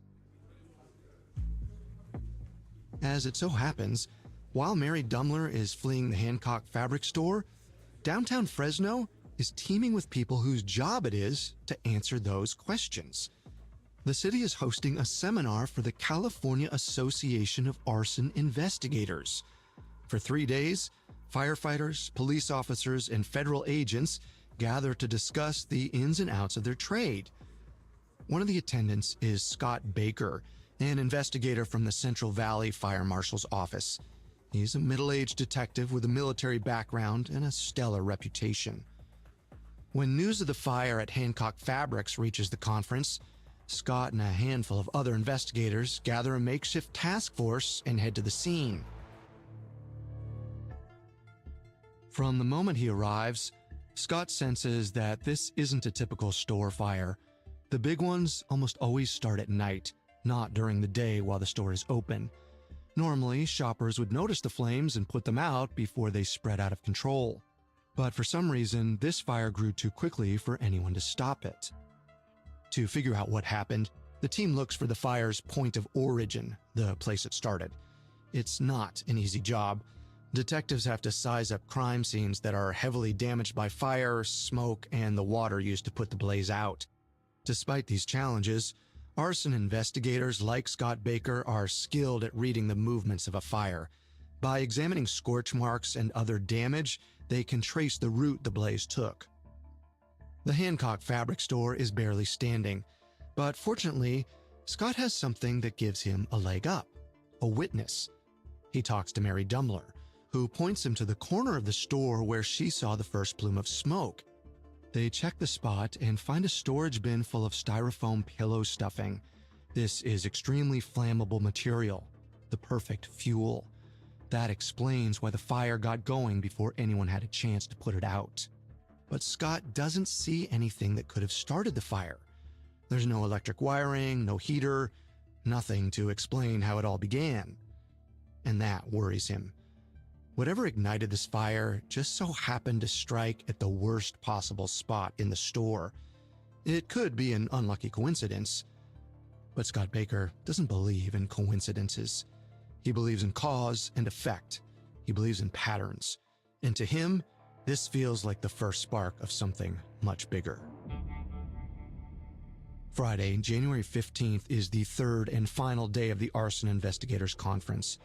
At 10:45 a.m., a fire breaks out inside a Surplus City store in the small town of Tulare, an hour south of Fresno. The flame starts inside a display of sleeping bags. Fortunately, an employee manages to put it out before it can get out of control. But then, 45 minutes later, another fire starts at the nearby Family Bargain Center, this time in a bin of foam pillows. At 2 p.m., more flames spring up in the town of Bakersfield, halfway between Fresno and Los Angeles. At a craft mart, smoke is seen rising from a bin of dry floral arrangements.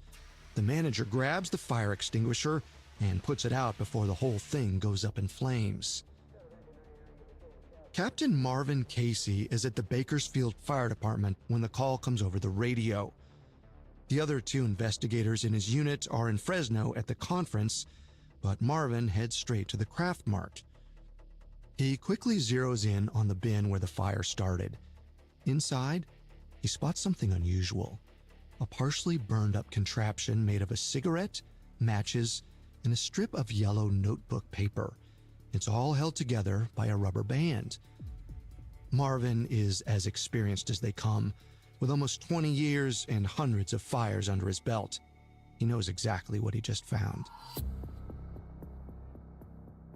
It's a delay incendiary device, a fire-starting tool that takes several minutes to ignite, giving the arsonist plenty of time to drop it off and flee the scene.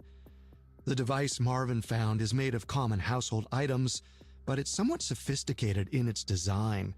He immediately thinks that whoever built this thing knew what they were doing. He bags and tags it as evidence, but before he can do much else, he gets a call. A fire was just put out in yet another store in South Bakersfield. When the dust settles, Marvin Casey connects with Scott Baker to swap information about their cases. All told, they're looking at 7 fires in Fresno and the surrounding towns. They each occurred in the same 3-day period as the Arson Investigators Conference.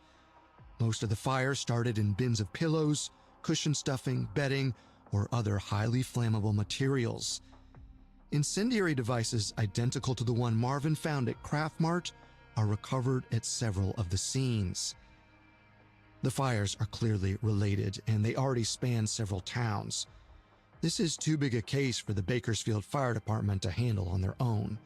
So Marvin gets in touch with the ATF, the Bureau of Alcohol, Tobacco, Firearms, and Explosives.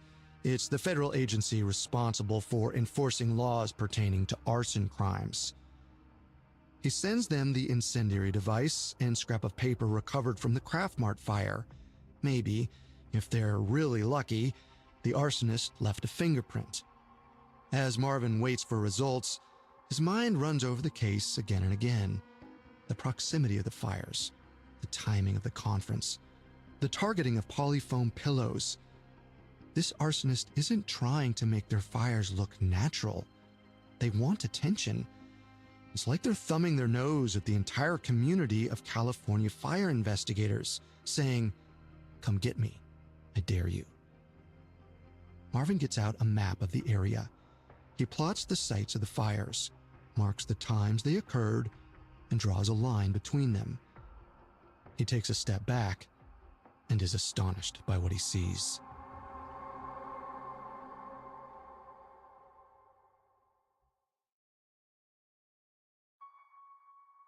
When Marvin Casey plots out the locations of the Fresno Bakersfield fires, they form a straight line down Highway 99.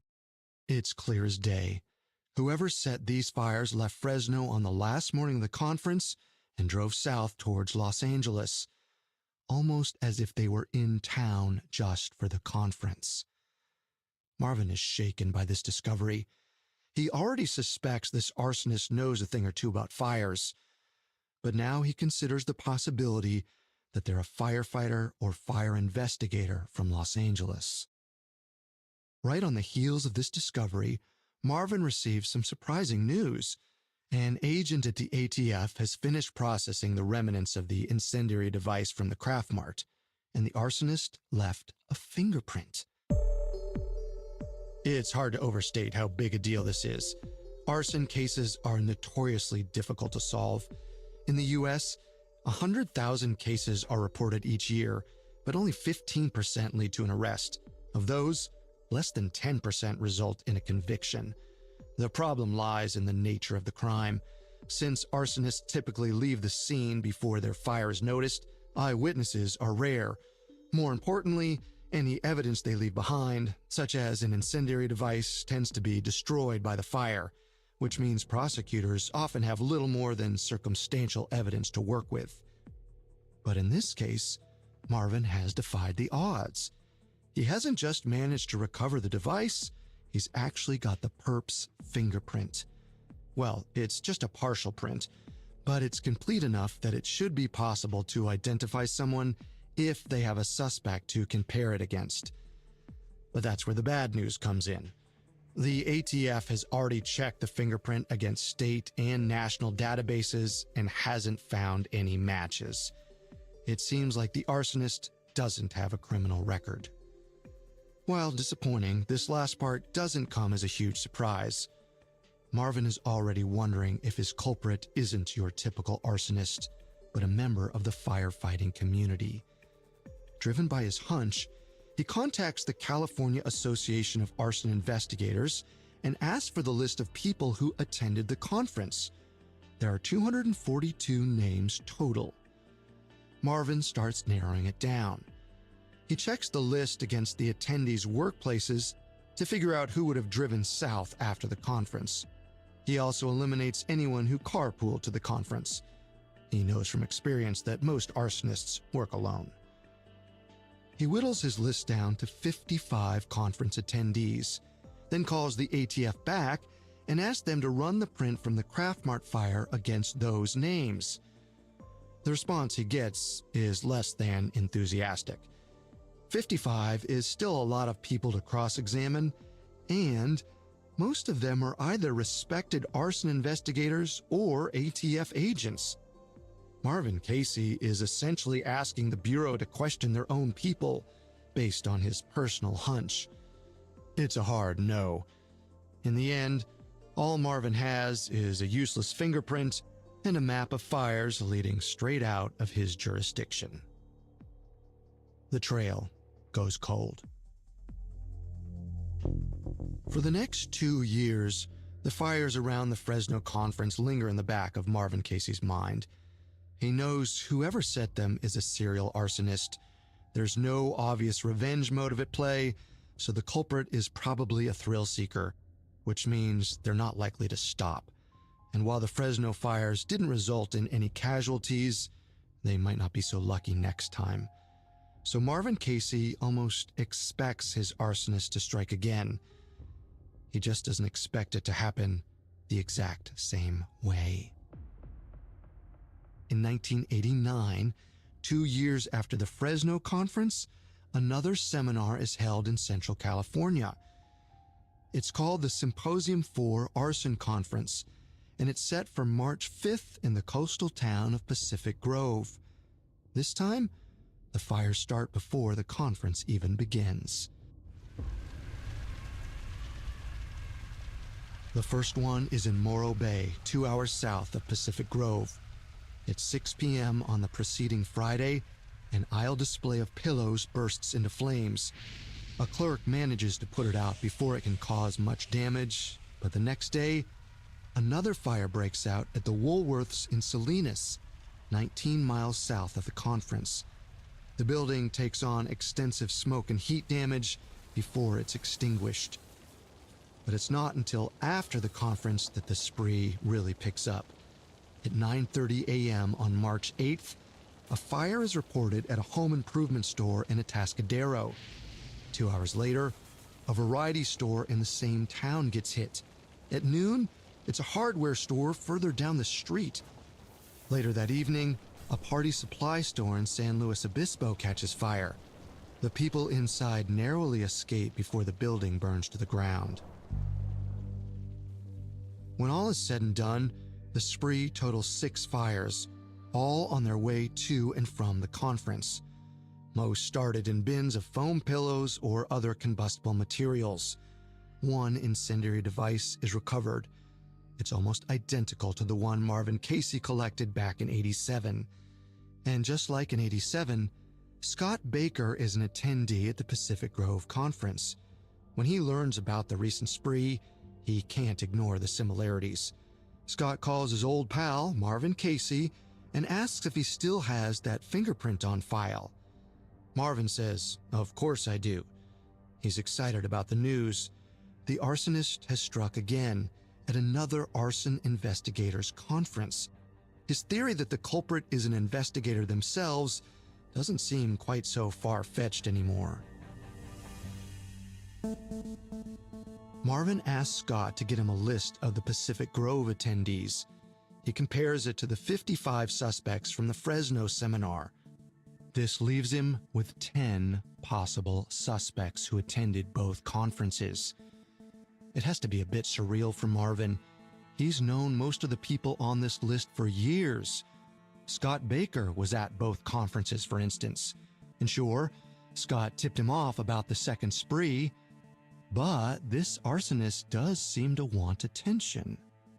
And there are other friends on the list too, like John Orr, a fire investigator from Glendale. He trained Marvin when he was studying for his state certification, or was almost a legend amongst California fire investigators, renowned for his ability to spot a fire's point of origin. The idea that Scott Baker, John Orr, or any of the investigators on the list could be responsible for setting 13 fires is almost unthinkable. But Marvin Casey has harbored his suspicions for 2 years. He's not putting them away now. He calls his contact at the ATF and gives them 10 names. This time, they're on board. Probably because investigating 10 of their own people is easier to stomach than 55.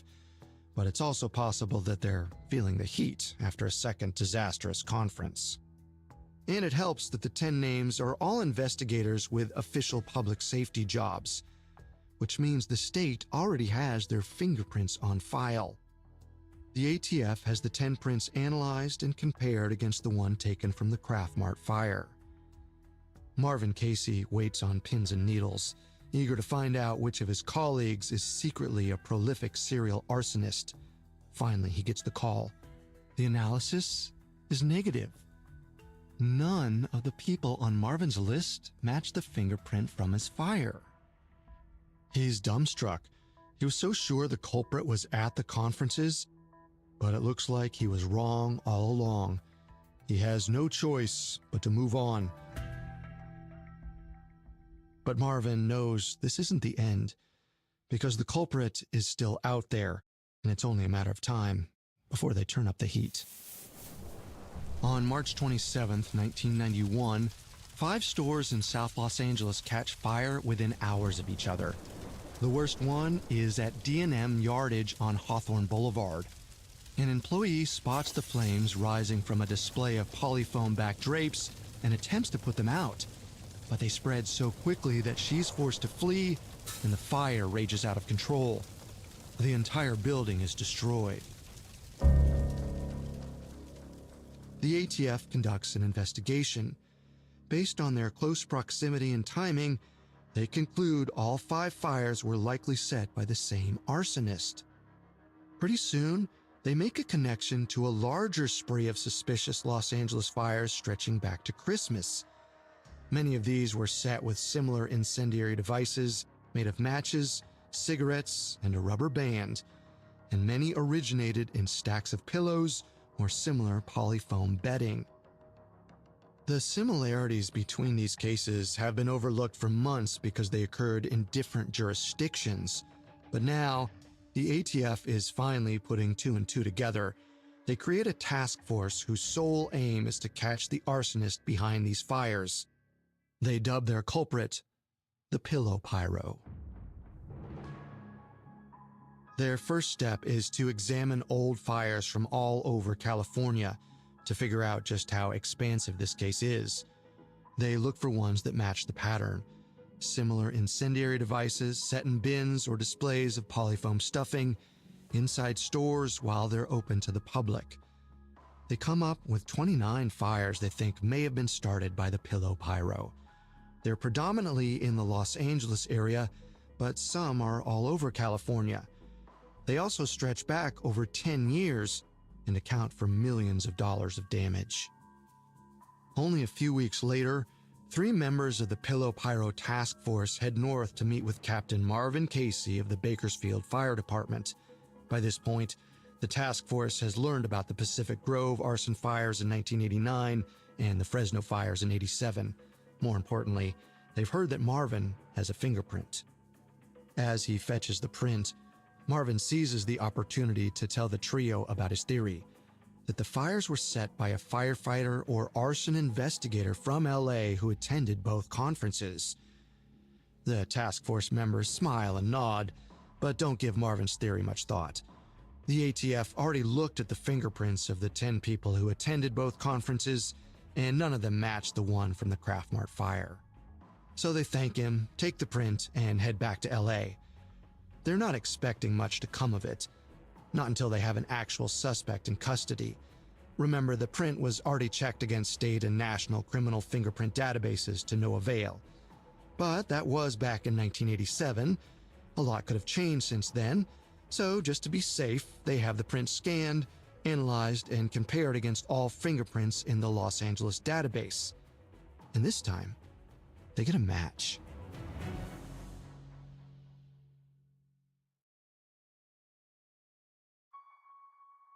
When the fingerprint analysis comes back, the ATF agents on the Pillow Pyro Task Force are shocked to learn that the culprit isn't a criminal offender, but one of their own colleagues.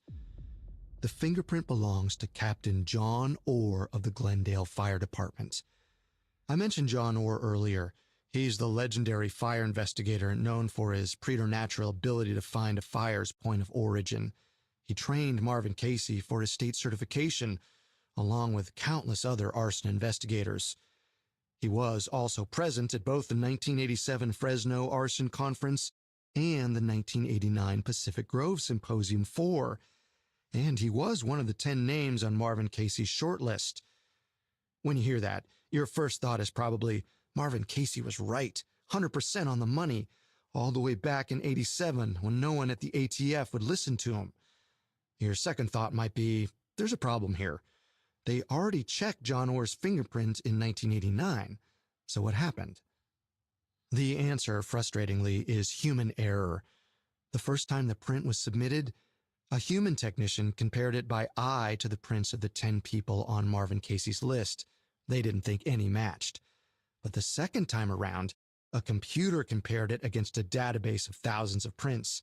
It quickly found a match in John Orr's fingerprint, which happened to be in the system as part of a 20-year-old application to join the LAPD. It's interesting to note, that application was not successful. John Orr was turned away after failing the psychological evaluation. But the ATF hasn't seen that application. They have no reason not to trust John Orr. When the fingerprint is matched to him, their first response is that there's been a mistake. Maybe John Orr touched the evidence as part of the investigation. Maybe he was at the conference, heard about the fire, and stopped by to assist. But it doesn't take long for the task force to rule out this possibility.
What? Say that again? I think they gave it to me through touch and go or something.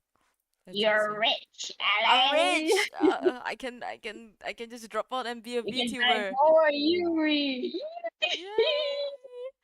I can just drop out and be a YouTuber. This is the life. This is the life. This is the life. Okay.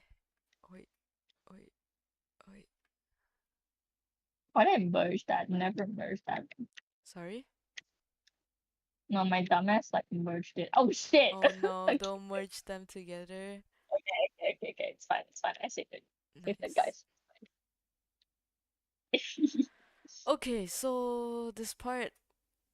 Okay, what if I just use like the color, like the layer color thing, and make it red instead of changing the hues? Wait, let me see if it works even. Oh, that did not work. Wait. Oh, not this. Well, use Oh. hard light. Hard light? Mhm. Whoa. Okay. Wait. There we Wait. That is go. so much better. Wait. There we go. Okay. Maybe something like this. Yippee! Yeah, zoom out. That looks a lot better, I Looks think. better? Maybe make the Okay. red, yeah, make the red darker. Like I'll make the entire selection.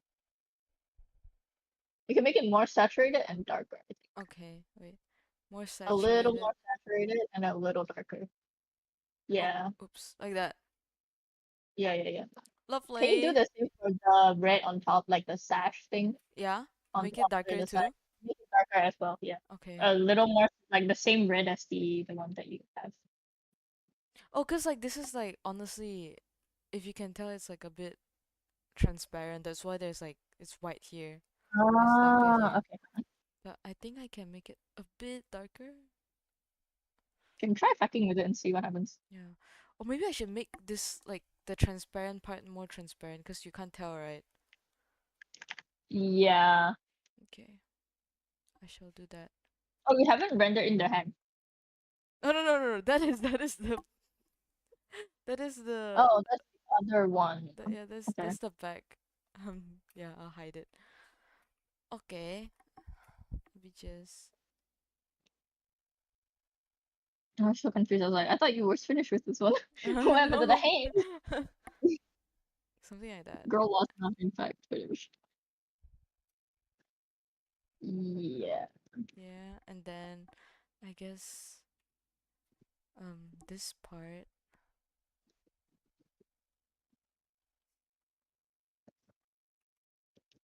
can kind of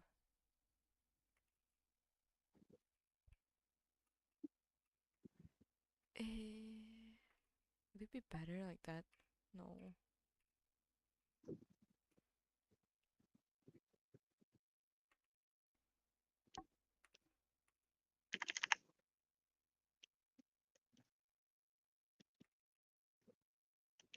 Like that? Would it be better? No, it's Yeah. Oh, not. that's so much better. Okay, lovely. That looks really nice. Yippee! Yay!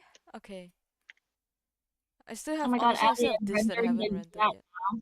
Sorry? I'm rendering the Gyat now. Oh my god, Gyat! Oh my god, Gyat. Oh my god, Gyat! I'm gonna. You know when people say like media training, this is me. I think if I were to actually stream, I would have like zero media training, and I'm just saying like shit. I think I would be cancelled by now. Mm-hmm. It's We a will good both thing. be It's a cancelled by now. good thing I'm not popular. maybe it's not meant to be, you know. Yeah, it's not meant for me, I think. I think I definitely could not be a streamer, bro. I would be cancelled. I would accidentally say like, like the blackface la boo boo thing. I feel like I might accidentally do something like similar, like without, like on accident. Like it's not even like on purpose or anything. Ali, Yeah. I think we should start a drawing podcast where we just draw and yap. I think that would be really fun. I literally do that. I mean, I've been streaming for like what 7 hours. of me just drawing, and then I have this murder podcast on, and like I just make the viewers listen to it with me. That's And so funny. I've been listening to it for like Promoting their content. 7 hours. Yeah. Is that not copyright though? No. Basically, if there is something wrong, like if there is copyright, YouTube will like remove my video, like it will remove my stream. But it's been 7 hours and they have not removed it, so it should be I thought fine it then. only happens after you post it. Question mark. No, no. For YouTube, I no. They remove it immediately, like the I moment they see. detect it. Yeah, detected it. You're just like trying your luck right now to see Yeah, what I'm happens. just trying my luck. You know, like I listen to like songs sometimes and I forgot that I was streaming on like YouTube. And you're like, oh. Yeah, so many times to the point that I got I got banned from YouTube for like I don't know, like 3 months. Couldn't watch like include like just streaming, or you can watch YouTube as No, well. just streaming or like posting anything. It would be so funny Yeah. if you just straight up couldn't watch YouTube anymore for 3 months. You're like, nah, this won't be trusted. Oh shit. Thank God they didn't remove me. Okay, wait. So is this okay or like should I change something else? I like how she has like her fucking dogs out. I like. Ooh. Maybe make one of the balls in her necklace like green, just one. Just one? Yeah, not in the center, like on the side. Like maybe like Like a green here or you like know, one here? closer, Where would you think is the best one? like from the white, go to the right like twice. Like this This one? one. The red one? Yeah, try. Okay. Yeah. Oh. Just to, maybe you could. Yeah, I think that would be cool. How do you move a selection, by the way? I've never been able to figure that out. You just move it. You literally just move Oh. it. Why do I Just feel move like it. I haven't been able to move my selections? Am I stupid? I might be stupid. You're crazy. You're going crazy. Guys, I might be stupid. Oh no. Okay, yeah. Should What be now? fine like this. Green. r- Oops. This is Green. not. Why is my black not a black color? What the heck? Okay. That's not supposed Like a to happen. turquoise would be nice. Like this? Yeah. Wait, would she be too colorful now? Cause like you know why I should add a green there, because you already had like green in the middle of her Yeah, design and then the true. green. So I was thinking the green would be able to sort of balance it out. Let me think. It was either that or like maybe like green eyes. Green eyes. I think green eyes would be better. Okay, wait, let me try green eyes. Heterochromia, only one eye is Oh, green. yeah, Let's yeah. go. Yo. Wait, Loki? Loki? Wait, Loki! We're cooking. Oh my god. I'm creating We're like cooking. those this feels like I'm creating like those like OCs that I would make it when I was like 10. And then I'll like give her like Okay, but like sometimes all the unironically heterochromia helps like the design so much. I don't know. right. Sometimes heterochromia is the way to go. Yeah, no, but like it's like I'm adding so many things. She's a zombie with wolf-like abilities, and then she's like Yeah, you're right. she's kind of emo. yeah, and then she's like emo, and then she's homophobic. Why is she No, homophobic? I was thinking of heterochromia, and like the first thing that popped out in my mind was homophobic.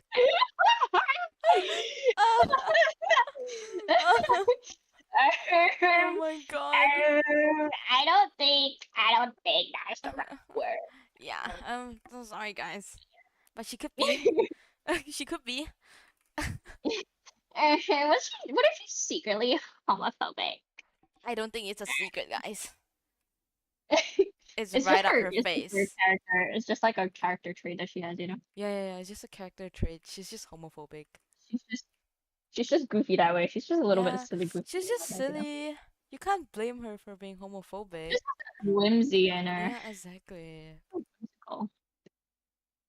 You can't push people's opinions. You can't push your opinions onto others. What am I Yeah, exactly. saying? She's gonna hate me if she's real. She's gonna be like, wait, I didn't say all this. Hold up. Is this why she's homophobic? Because you're gay and you decided that it would be funny if you made her homophobic when she's not, so now she's actually homophobic Yeah. out of spite, Yeah, spiting you. Yeah, maybe she isn't homophobic. She's just me phobic.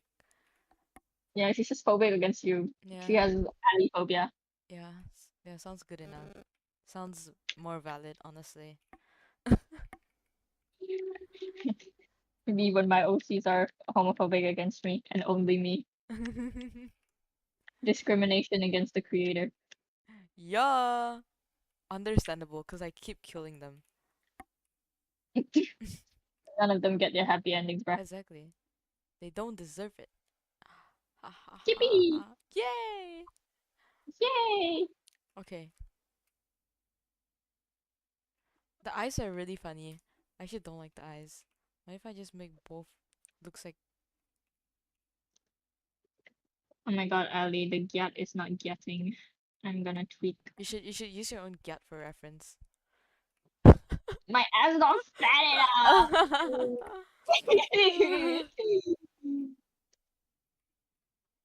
Girl, I wish I had a gyat fat enough for reference, but alas, I don't have a fat ass. Ask Shaz's. I think he unironically has a fatter ass than I do. Oh! That's kind of funny, actually. Mm-hmm. Wait, I should make this more darker. How do I make this more darker? Is it like saved onto like your What? onto your aren't your streams like saved onto your YouTube and then afterwards you can like post them? Exactly, so Or, like, everyone can see it. so No, I don't even need to everyone post can it. see It and hear posts it. automatically for me. Everyone's gonna see and hear what we're saying. Yeah.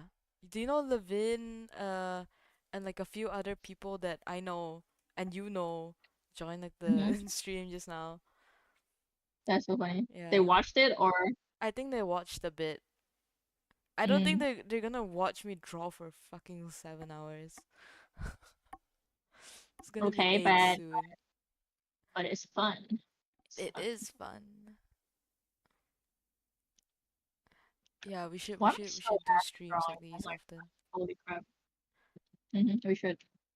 Especially for like this semester because we have so much to draw. Mm-hmm. I need to undo so much. Oh my god. Horror. Oh shit, no. Horror.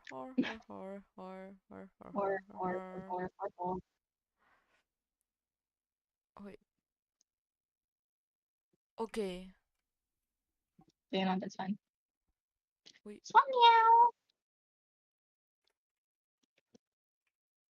Nice. Swan meow. It's better Yeah. now. Okay, I think that's good enough, right? I think. You're currently zoomed in, so I can't see. wait. I'm gonna assume it is. It should be. It should be. I'm gonna hit this with another multiply. Like this. And then I'm gonna... Oh yeah. Yeah. I think Did you it's so put the much red better. darker? Which red? I This think one? you can make it darker actually. This one? Yeah. Mm-hmm. Okay. Wait, let me just... What? Whatever. Did I? No. Oh, that's the wrong one. I thought I merged it already. It I think can I be. did It make can it be darker, dark. but I can make it more darker. Okay, there you go. Like Yeah, that? there you go. That's nice. Yeah. Okay. That's a lot better. Okay. Now let's Check your values. like this. I think it's a little easier to read. Yeah. Okay. And I can More like I can add more like light onto her. And then you just hit everything with a multiply layer, and then like. Yeah. That's what I'm gonna do. Where is it? Wait. Hit everything with a multiply and then like some more adjustment layers and you're good to go. Oh, too much, too bright.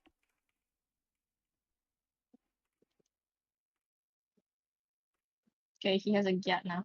Yay! You should start streaming. I would love to watch you stream.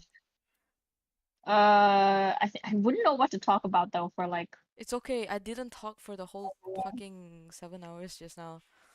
I was just making people listen to podcasts with me.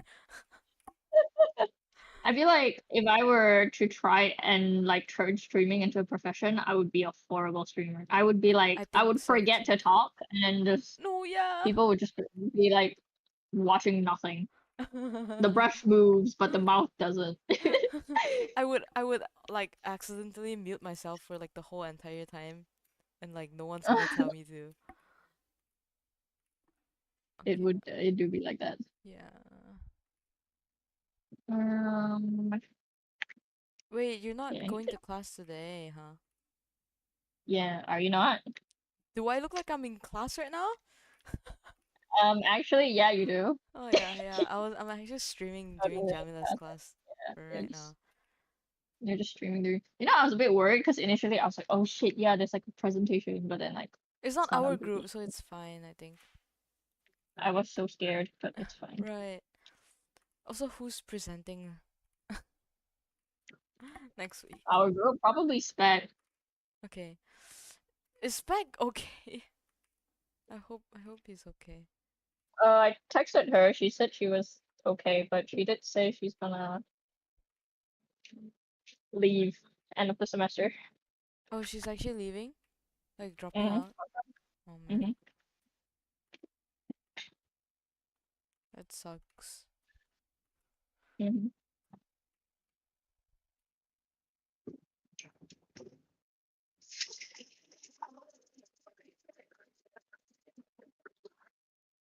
Girl, what time is it? What time? It's almost 5. I guess you're not sleeping tonight. Do you want to sleep tonight? I'm not getting sleep tonight. Okay, wait, is this better? Wait, let me turn it on and off for you. Or is it too much? Yes, sir. No, I think it's fine. You just need to I think you need to add some multiply as well, though. Multiply on like the sides to make it look more Yeah, pop. the sides to make it more centered. You know, make Okay. the light look more like centered. Do I use the Kinsun method without like the opacity? No. Girl, I just airbrush it. Okay, I'm gonna airbrush. Cause like I think that technique really only works if you're going to paint over it even more. But if you're already done, then like True. Oh shit, I only use solid brushes when I'm still painting, but when I'm done with it, I'm not doing all that anymore. Oh no, but didn't he do something like wait, no, he didn't do that. He multiplied the entire thing. What did he do again? Oh, wait, he did this. Wait. So this is good enough, right? I'm gonna merge everything. I'm just this one. What he did was like he lowered all the wait. Come here. Wait. Wait, I need to add his knee. I forgot about it. He has a knee, it's fine. Oh, he has a knee. He has a knee. Oh, yeah. Okay. Wait. I wanna try adding gradient map. Gradient map. Yippee. Where's my gradient map? Okay, wait. Where's the one that you use? Classic, huh? Classic. Is there even classic? What's it called? There's all the defaults. Basic, no, blues? It was the purple one. The It was under purple. purple. Okay. Purple. Oh, the one at the bottom. Yep. No, the one next to it. On This the one? left. On the left left. of it. Okay. And then hit reverse. Reverse? Oh, there's a You see the reverse thing? Then This is so smart. What is ditter? I don't know. Did I have did no all? idea. I tried it Did out all? and it did nothing, and I was like, Yeah, I don't okay. know what it does. Okay. Um, I will see. Ooh.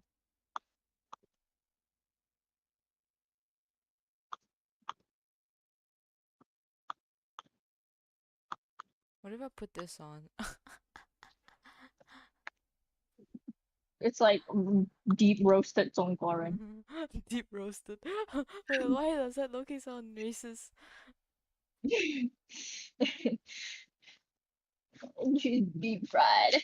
Deep fried. Okay. So just makes her more orange, basically. Like that? Or should I keep with like the original, more coldish color? Wait, or she can make it I think if you want to add a 22-ish. gradient map, you should add it onto like individual parts of the clothes. So that there's more like color variation. True. Like Okay, I'm what I kinda did. lazy to do that. Yeah, if you're lazy, then oh well. Huh. It's okay. I will see first. If I even have enough time, cause it's 5 and I only have one thing done. Have you started painting the other one? No. Are you painting it from scratch, like from Yeah. grayscale? No, Oh. I'm putting in the colors. Oh, you're painting colors first? Yeah. It's easier for me Oh. that way. Cause I'm so used Yeah, to yeah. doing that. Thank you. I think. I But don't it know if definitely I'm takes sleeping more tonight. time, I think. Me? What? Me not sleeping? I don't know if I'm sleeping tonight. Are you sleeping tonight? I don't think I can finish this by 9 or 10 tonight, so I probably am staying up. Okay, try you. Dang. I think I Thank can you. finish this front painting by like 7 or 8, but I don't know about the call outs. Hee hee. The call out. It's okay. I will stay up with you. Okay. Well, do you want to just stay on call then since Can. yap? I guess we are not um gonna do any Hades tonight. I wish, but I haven't played you know. Hades since like the first week of class, I think. I'm already determined to replay my entire Hades 2 run. Oh my god. Because I freaking canceled out on my Moras romance and I was so mad. I was like, nope. Nope, redoing it, I think. Okay, wait. Should I follow Should like you? the first this color base that I first started with, or should I just go with the one here and like color pick from like the finished one? You want to try and keep it the same, so So I guess I'll go with this one. Like yeah, I don't know what I think it depends on the process. I don't know what is easier for you. I don't Not know gonna lie. too. Um, Whatever. It's okay. I'll just if you color pick directly, that means that you have to like yeah. it's basically just doing a study of what you've already done. Yeah, true. So would that be easier than just doing it like Yeah, but by I hand? low-key forgot how I did this. You know how like you just like for me drawing is like trust the process and then I just tweak it to the point it looks good. So I didn't even Yeah. know I didn't even know how I started with. Yeah. Yeah, I low-key forgot how I did this as well. I'm like looking at the backside like how am I supposed to do this? Cooked. Oh. It's okay, babes, we're all cooked.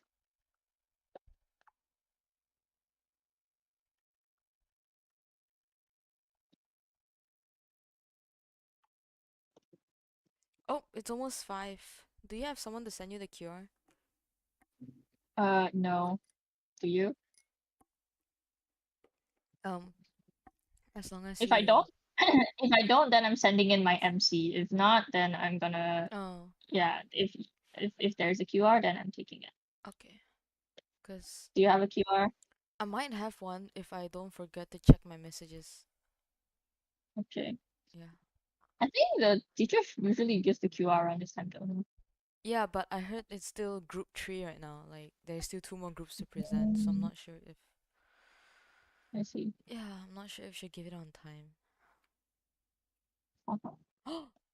Hmm. What if I can I just take this? There's this rendered hand. I think I Yeah, low can. key, just take like parts that you've already finished, just copy paste it in if you I can. should just do that. Wait. Uh, come here, my sweet I can't really child. do it, so I'm not doing it, but I wish I could. I think I could for like a bit of the.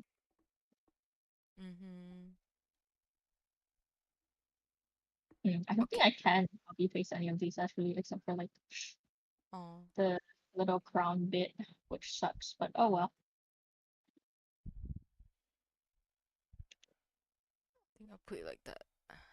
Low key, I should probably figure out how to properly render his ass because that does not look like an ass. You're still at the ass. No, I moved on to another. I've moved on to better things, but I do You still gave up need to on the render his ass. ass. You gave up on the ass. Yeah, it's like a flat. He has a flat cup, like flat, like Nothing wrong with flat asses. Yeah, but it's like cardboard board flat to a point where it's like not even a realistic. There's no like zero fat deposit there, which doesn't make sense. So I need to fix that. Okay, wait. I need to liquefy. Liquefy is my favorite. My favorite. I have not forget the day you taught me liquefy. In like, what's his class again? The portrait class. Did you never use liquefy before that? No. Oh my god, that's crazy. Liquefy is king. You taught me how to use it. I'm like, oh, this is the best shit ever. God. I've been drawing everything without liquefy. I don't know how I did it back then. Uh-huh. Maybe that's why my art was that shot. Wait, here. Oh, okay. Mine.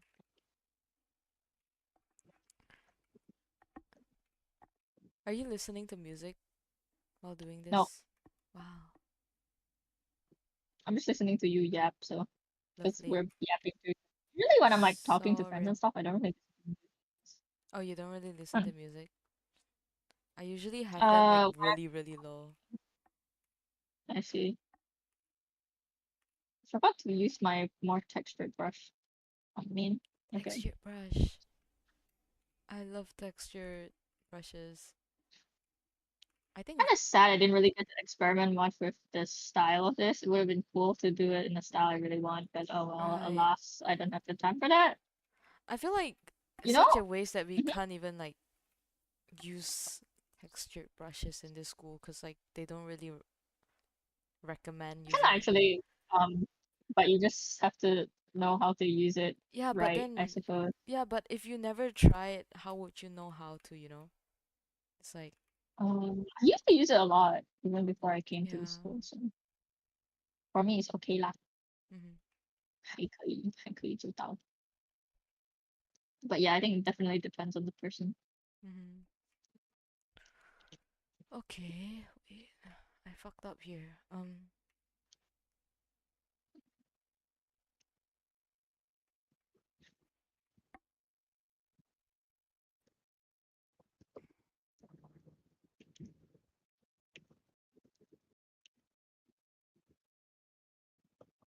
I love like painting things in the sense where there's like an impression of it, but when you zoom in, it's literally nothing. Yeah, I hope the lecture doesn't zooms in my work like tomorrow. No, he's not gonna zoom in lah. Hopefully. 'Cause like you know what he's gonna say?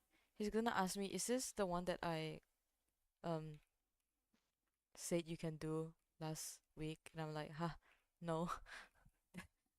This did you restart did you redesign it as well or what? I redesigned everything. That's crazy. I couldn't stand it. It was so ugly to the point I don't want to do it. So I was like, ah. But what if he fails me? Is Michael he'll nice? fail you. Michael's really nice. Really? Did you not have Michael or No, DPW? no, I never had Michael before. I No, had Michael's really nice. Shufe. He's one of the nicest lecturers. Really? Okay. Mhm. Okay, I should be fine then. And that says a lot because we don't have nice lecturers. That says a lot. From what I Thinking heard. about the recent happenings. Oh my god. Yeah, that was actually insane. That was actually insane. It literally, it's like, you know, like in your mind, you kind of have Stockholm syndrome where you're like, this school is not that Stockholm bad. The teachers syndrome. are nice. The teachers are nice, and then you remember what happened, and you're like, never mind, never mind.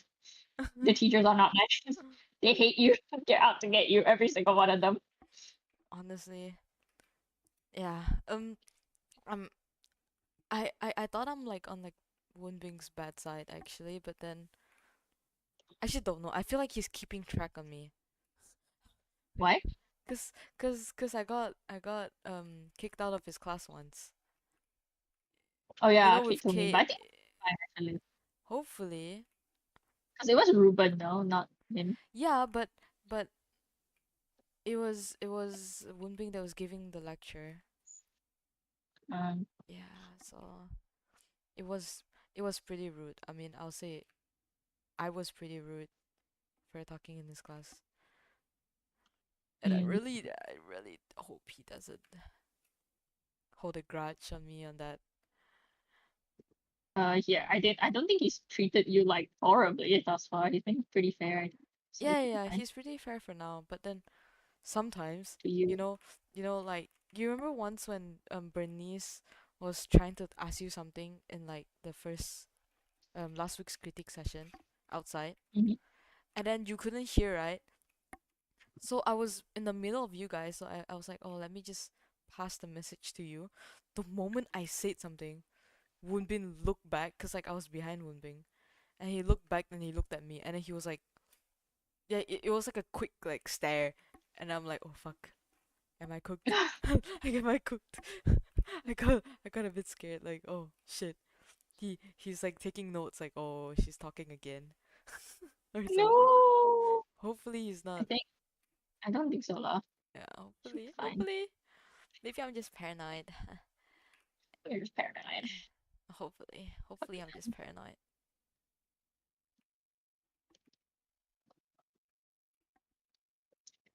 Does rendering take like 10 years? Oh my god. I don't know how lecturers expect us to like fully render shit within like front and back within like a span of a week having other assignments when like the previous semester we had to like we already know that rendering an entire illustration takes like 30-40 hours, and then they're like, oh, you can do back and front like Yeah, easy. And we're like, "Huh?" and then the thing is, right, from what I heard, you won't even have enough like stuff to put in your exhibition. So that means that there is like a high chance that you would have to put this in your exhibition. So that's why I'm trying so hard right Yeah. now. I don't Because want a lot like of something stuff ugly in my you'll end up exhibition. having to put in your. It Oh, depends on wait, you, wait, lah. wait, You wait, can wait. put. I think I got the QR. Oh, Okay. maybe. Oh yeah, sorry. What were you saying? I'm gonna send you the Yeah. QR in a bit. Okay, thank you. What were you saying? Yeah. Sorry. I think you can put in like personal art and stuff actually, so like it's not that bad. Yeah, but I feel like I haven't been drawing a lot of personal stuff, during like Same. my time here. It's mostly Yeah, just same. schoolwork, sadly. Am I streaming still? Yeah, you Can you are. check my stream real quick? Yeah, you are. You're doing Okay, the back right now, right? look weird? Sorry? Does this part look weird? No, it looks good. Cause like, should be fine, right? Yeah. Okay. Man, I wanna wait. I'm gonna try to see if I can also stream your art on my stream. Wait. That's doable. Maybe you can open like a really small window. Yep, I think I can do that. Like a Oh yeah, I mobile can do preview that. window. Wait, I'm gonna stop streaming, by the way, on like my side, because I don't want my I don't Okay. want my computer to crash. Okay, I'll put it here. I'm just gonna bring up your stream on my second monitor, and then mute it so that I don't go insane. Okay. Yeah, I just I'm muted. like hearing like double voices of everything. Like ah. You're gonna hear your own voice. I think that's the most scary part. Okay. Window capture. Oh, is it capturing it? I think it is. Nice. I'll put yours like right here. I do. Day. Oh, should I put mine What smaller am I too? saying? Oh, Ali, I don't know. I yeah. don't know what your account name is. I forgot. I think you can look at it in like uh what's it called? Discord. Like it's on my status, I think. I think that's how people found me. You can. Oh I my think god. so. I just say it. Yeah. How do I enter it though? Um, I've no Oh, clue. what? Oh, there we go. Okay, I found it. Yay. Now there's just like black parts in like the stream. Oh, there's like a delay to it. Yeah, there is a delay. I accidentally put that on, I think. Oh, it's okay.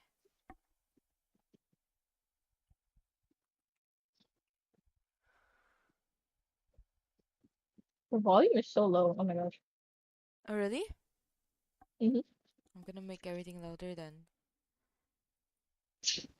It should be Your louder now. volume is really low. Oh, At least I'm looking. that's a good Your thing. That's a good thing. I don't want to be too loud. I don't me want to when be I'm too loud. super duper loud. Okay. No. Uh, I think it should be fine The now. best way to consume your art. Sorry? The best way to consume you streaming is to literally watch you stream, but on YouTube. Yeah. This is so trippy. I can see myself and yours. Yeah. You get used to it. I think it's fun to like stream for fun. Yeah, I suppose. You should do that too. I should become a streamer. You should become like a vampire VTuber. I should be a VTuber. Yeah. And then Being we a can VTuber. and we both can like go on like a speed run to see who gets cancelled first. Cancelled is true. Um It won't take long, I don't think. yeah. Longest. Longest 3 days. 3 days and then all over Twitter. Trust. Yeah.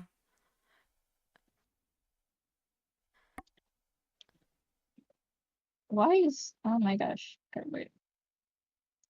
Please. Well, the shadows actually makes no sense, but I just don't know where the fucking light is coming from. I'm fucking cooked. It's okay. It happens. It's very messy, I think. If that. Make it brighter. It's okay. If it comes from here, then this part would be more brighter. There we go. Okay. Jeez, that was so dark for what? And then this part. So much to paint. Oh my gosh. Also, Spec didn't pass up their storyboard assignment as well. Yeah, I know. And then I check like the brief and everything. If you don't if you don't pass up your assignments, you also get like marks deducted from that. So like. Oh, I didn't submit mine, but I was sick, so I couldn't do anything about that. I But I mean, did tell like one or twice is fine. yeah. It really is fine. I thought they don't grade the first few assignments though. Yeah, but I feel like that's not really a nice thing. Yeah, hopefully they don't actually. Then. But either way, I am going to submit mine. It's just that I Yeah. was sick, so.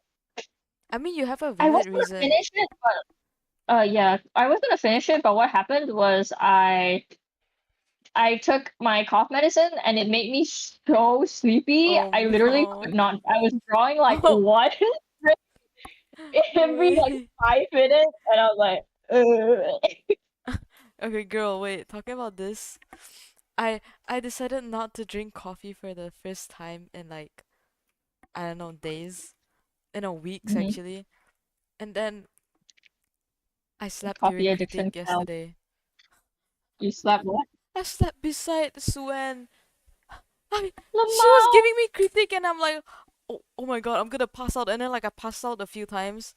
And then like she woke me up. Like while she was critiquing your work? Sorry? Yeah!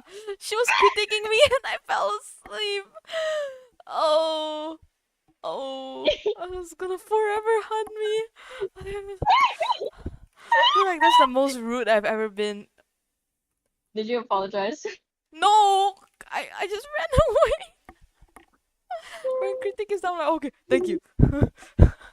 You're like, I oh should have shit, sorry. I should have apologized. Okay. It's not your fault, girly. It happens. I'm I gonna think Loki is probably something that happens pretty often. I don't think she's like I don't think she'd be too bothered by it. I mean, I'm bothered by it. Yeah, It's I like suppose.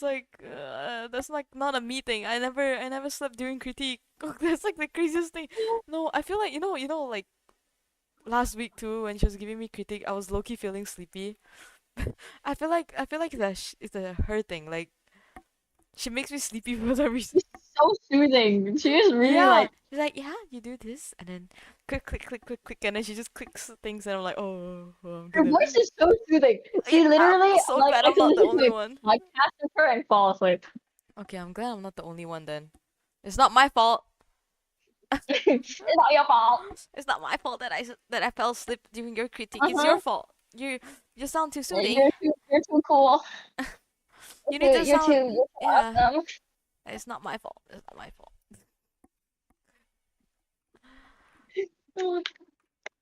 Stop me, yeah. Oh wow! Wait! Can you do that again? I want to see like your drawn part and the photo bash part. Ooh. Yummers. Ugly. It's so much work. Oh my god. I don't know why I keep like complaining as if like it's gonna get any like better if I keep saying that I'm like fighting demons, but I like complaining, so I'm gonna keep complaining. It's fine. I understand. I do that too. I wanna watch. I wanna go out and play. Since the semester started, I haven't gone out at all. I haven't done a single thing, like anything fun aside from the booth, and that wasn't really fun.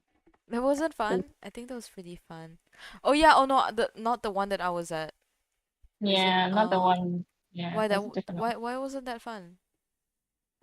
It was really boring because there wasn't a lot of people, number one, and also because I was doing Oh, you were doing assignments. I was doing VCD the day after Momo was taking over, right? And then they were doing their assignment as well in the middle of the booth, which I thought was really funny. They brought their entire laptop tablet like set up to do Laptop it. is insane. Do you think like the people that walk past you guys like know you guys are like TOA? They probably was what they're probably like, what the heck? It's so crazy. I think the art students would know, like, oh, TOA students, huh? That's cool. No, because I actually ran into someone that was from TOA, and then we had a 30-minute long conversation. And he was like, and because he was like from a mile away, I could smell you were TOA students looking at like the shit you were selling, and I was like, oh, thanks. And then you guys were also doing assignments. And no, I wasn't doing assignments, but yeah. And he was like glazing like specs art for like a solid like 5 minutes. It's like, oh, I really like this stuff. Oh my god. So I drew it and I was like, no, it's not me, it's my friend. No, I would never. Like, yikes. That's not mine. Specs art. I don't want to accidentally take her credit for my glazer. friend's art, and it's gonna be like so awkward, right? Like, I think I didn't know, not me, bro, not me. Is Spec not there that day? Spec wasn't there, no. Oh, was it like the concert day? Yeah, because she had the concert playing. Gang, why does this low-key look so weird? Gang. Gang. Gnarly. Oh my god, I need to stop doing that. Everything's not Ellie, bad. does this look weird to you? Like the sleeve? No, it doesn't. I like the sleeves. This side? Yeah. Okay. Maybe I'm not tripping. Yar. I think you're tripping. I'm tripping too, not gonna lie. I'm losing it. Oh I'm my losing god! it, Ellie. The Losing QR! it. The QR! The QR! I forgot! Oh my god, I forgot. Wait, send it to me. Oh my god, wait.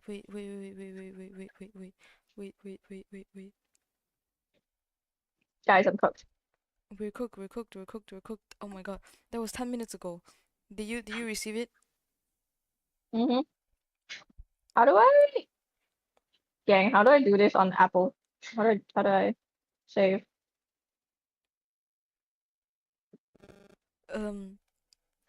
You right click. Wait, what? Wait, How do I please don't scan? How do close I scan yet. this on my phone? I'm stupid. Hold on. You go to your photos app and then you hold on to it.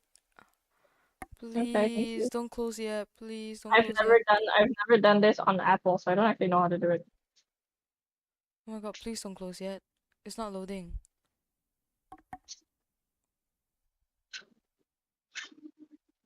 Fuck. I don't wanna. Ah. Okay, is it going through?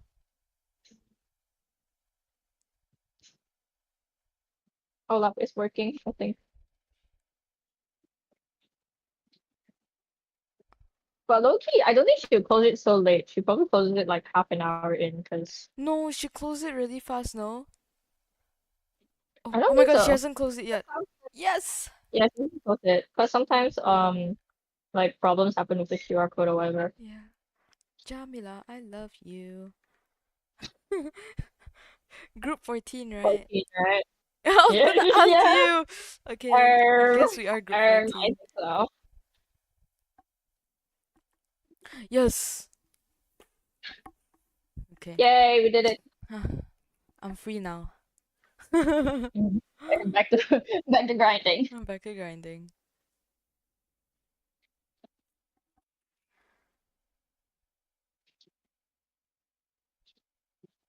This something about this sleeve feels so awkward to me. I don't know what it is though.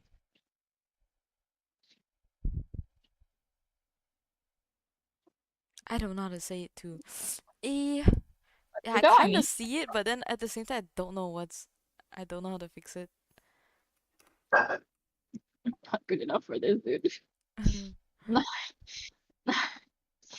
Don't cry now.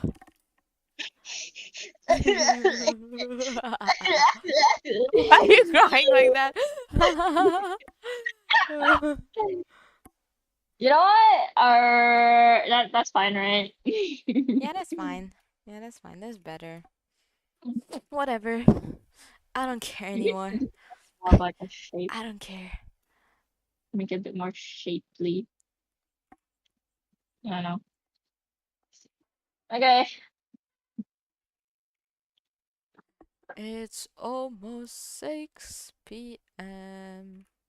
No, it's not. You're lying. It's almost. It was just 5. It's 5:16. You're lying to me. Girl. Yeah.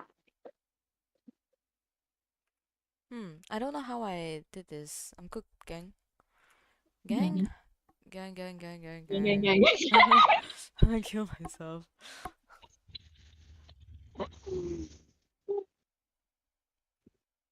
Oh wow, it looks very Okay, that's fine now. I fixed it. dirty. What kinds of what Because looks I dirty? gray scaled the hand, so it looks dirty. I'm gonna paint it over. I should have just painted it over, man. I'm gonna paint it over anyways.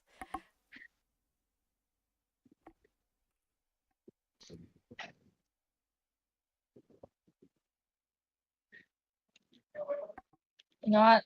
That will do. Yar. No, I need to fix this entire mess here. Oh my gosh. I should use like the app that you gave me for like the shadows. I really should. I gave you an app? What? You know, like the poser app. Oh yeah, I did. I will use it for our next class, if I even remember. I'm actually so glad I bought it actually, because It's so useful. I did use it for this assignment for like the back posing because I don't draw like back. Oh. Oh, you know how I draw the back posing? I just did like how you would do it for like an graphy. You know that one yeah, you just class? turn it. Yeah. Yeah. I just I like tried doing that, but then it didn't look that right. So then I was like, yeah, I have to do it properly. Definitely depends, I think. Some poses you can do it like that, and then others you kind of have to No, I do think it's a it skill issue we both properly. have. I think it was still good. No, because a lot of the thing is right, the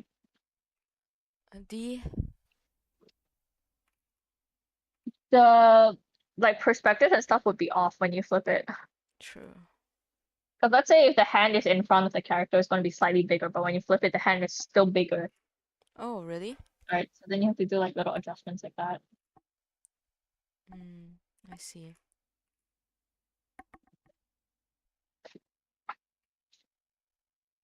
But it's okay, guys. It's probably just skill issue. It's fine, guys. We are fine. We have so much time. Oh my god, that rhymed. Not due tomorrow. Time and rhymes wasn't rhymes. We have so much time. Oh my It's not god, like that this is due rhymed. tomorrow. Oh my god, I'm so funny. Ew. Oh my god, you should be a rapper. Oh my god, I should be a comedian. I should quit this art school and be a comedian. Stand up You should quit comedian. art school, dude. Yeah. Follow your dreams, girl. Yeah. I It's know so since when did you cool. have dreams of being a comedian, but you know, follow your dreams, girl. Oh my god, this hand is piss me off. The fuck is his finger? I'm gonna Chop it off. Castrate her bigger. Okay, chop it off. I don't actually know what you can and cannot say on YouTube, not gonna lie. I don't know. Should we try now? I'm We'll joking. find I'm out. We'll joking. find out depending on whether or not you get like a shadow banned again. Okay, let's try out word by word, like right now. Russian Make a list. Make a roulette. list. No, before we get shadow banned, we probably get cancelled on Twitter first. What words do you even want to say? Oh my god, we could have just Googled, you know, what words are not allowed in On YouTube. Yeah. I feel like the list keeps expanding every day. Really? Maybe. I don't know. People would find new slurs, I suppose. Probably.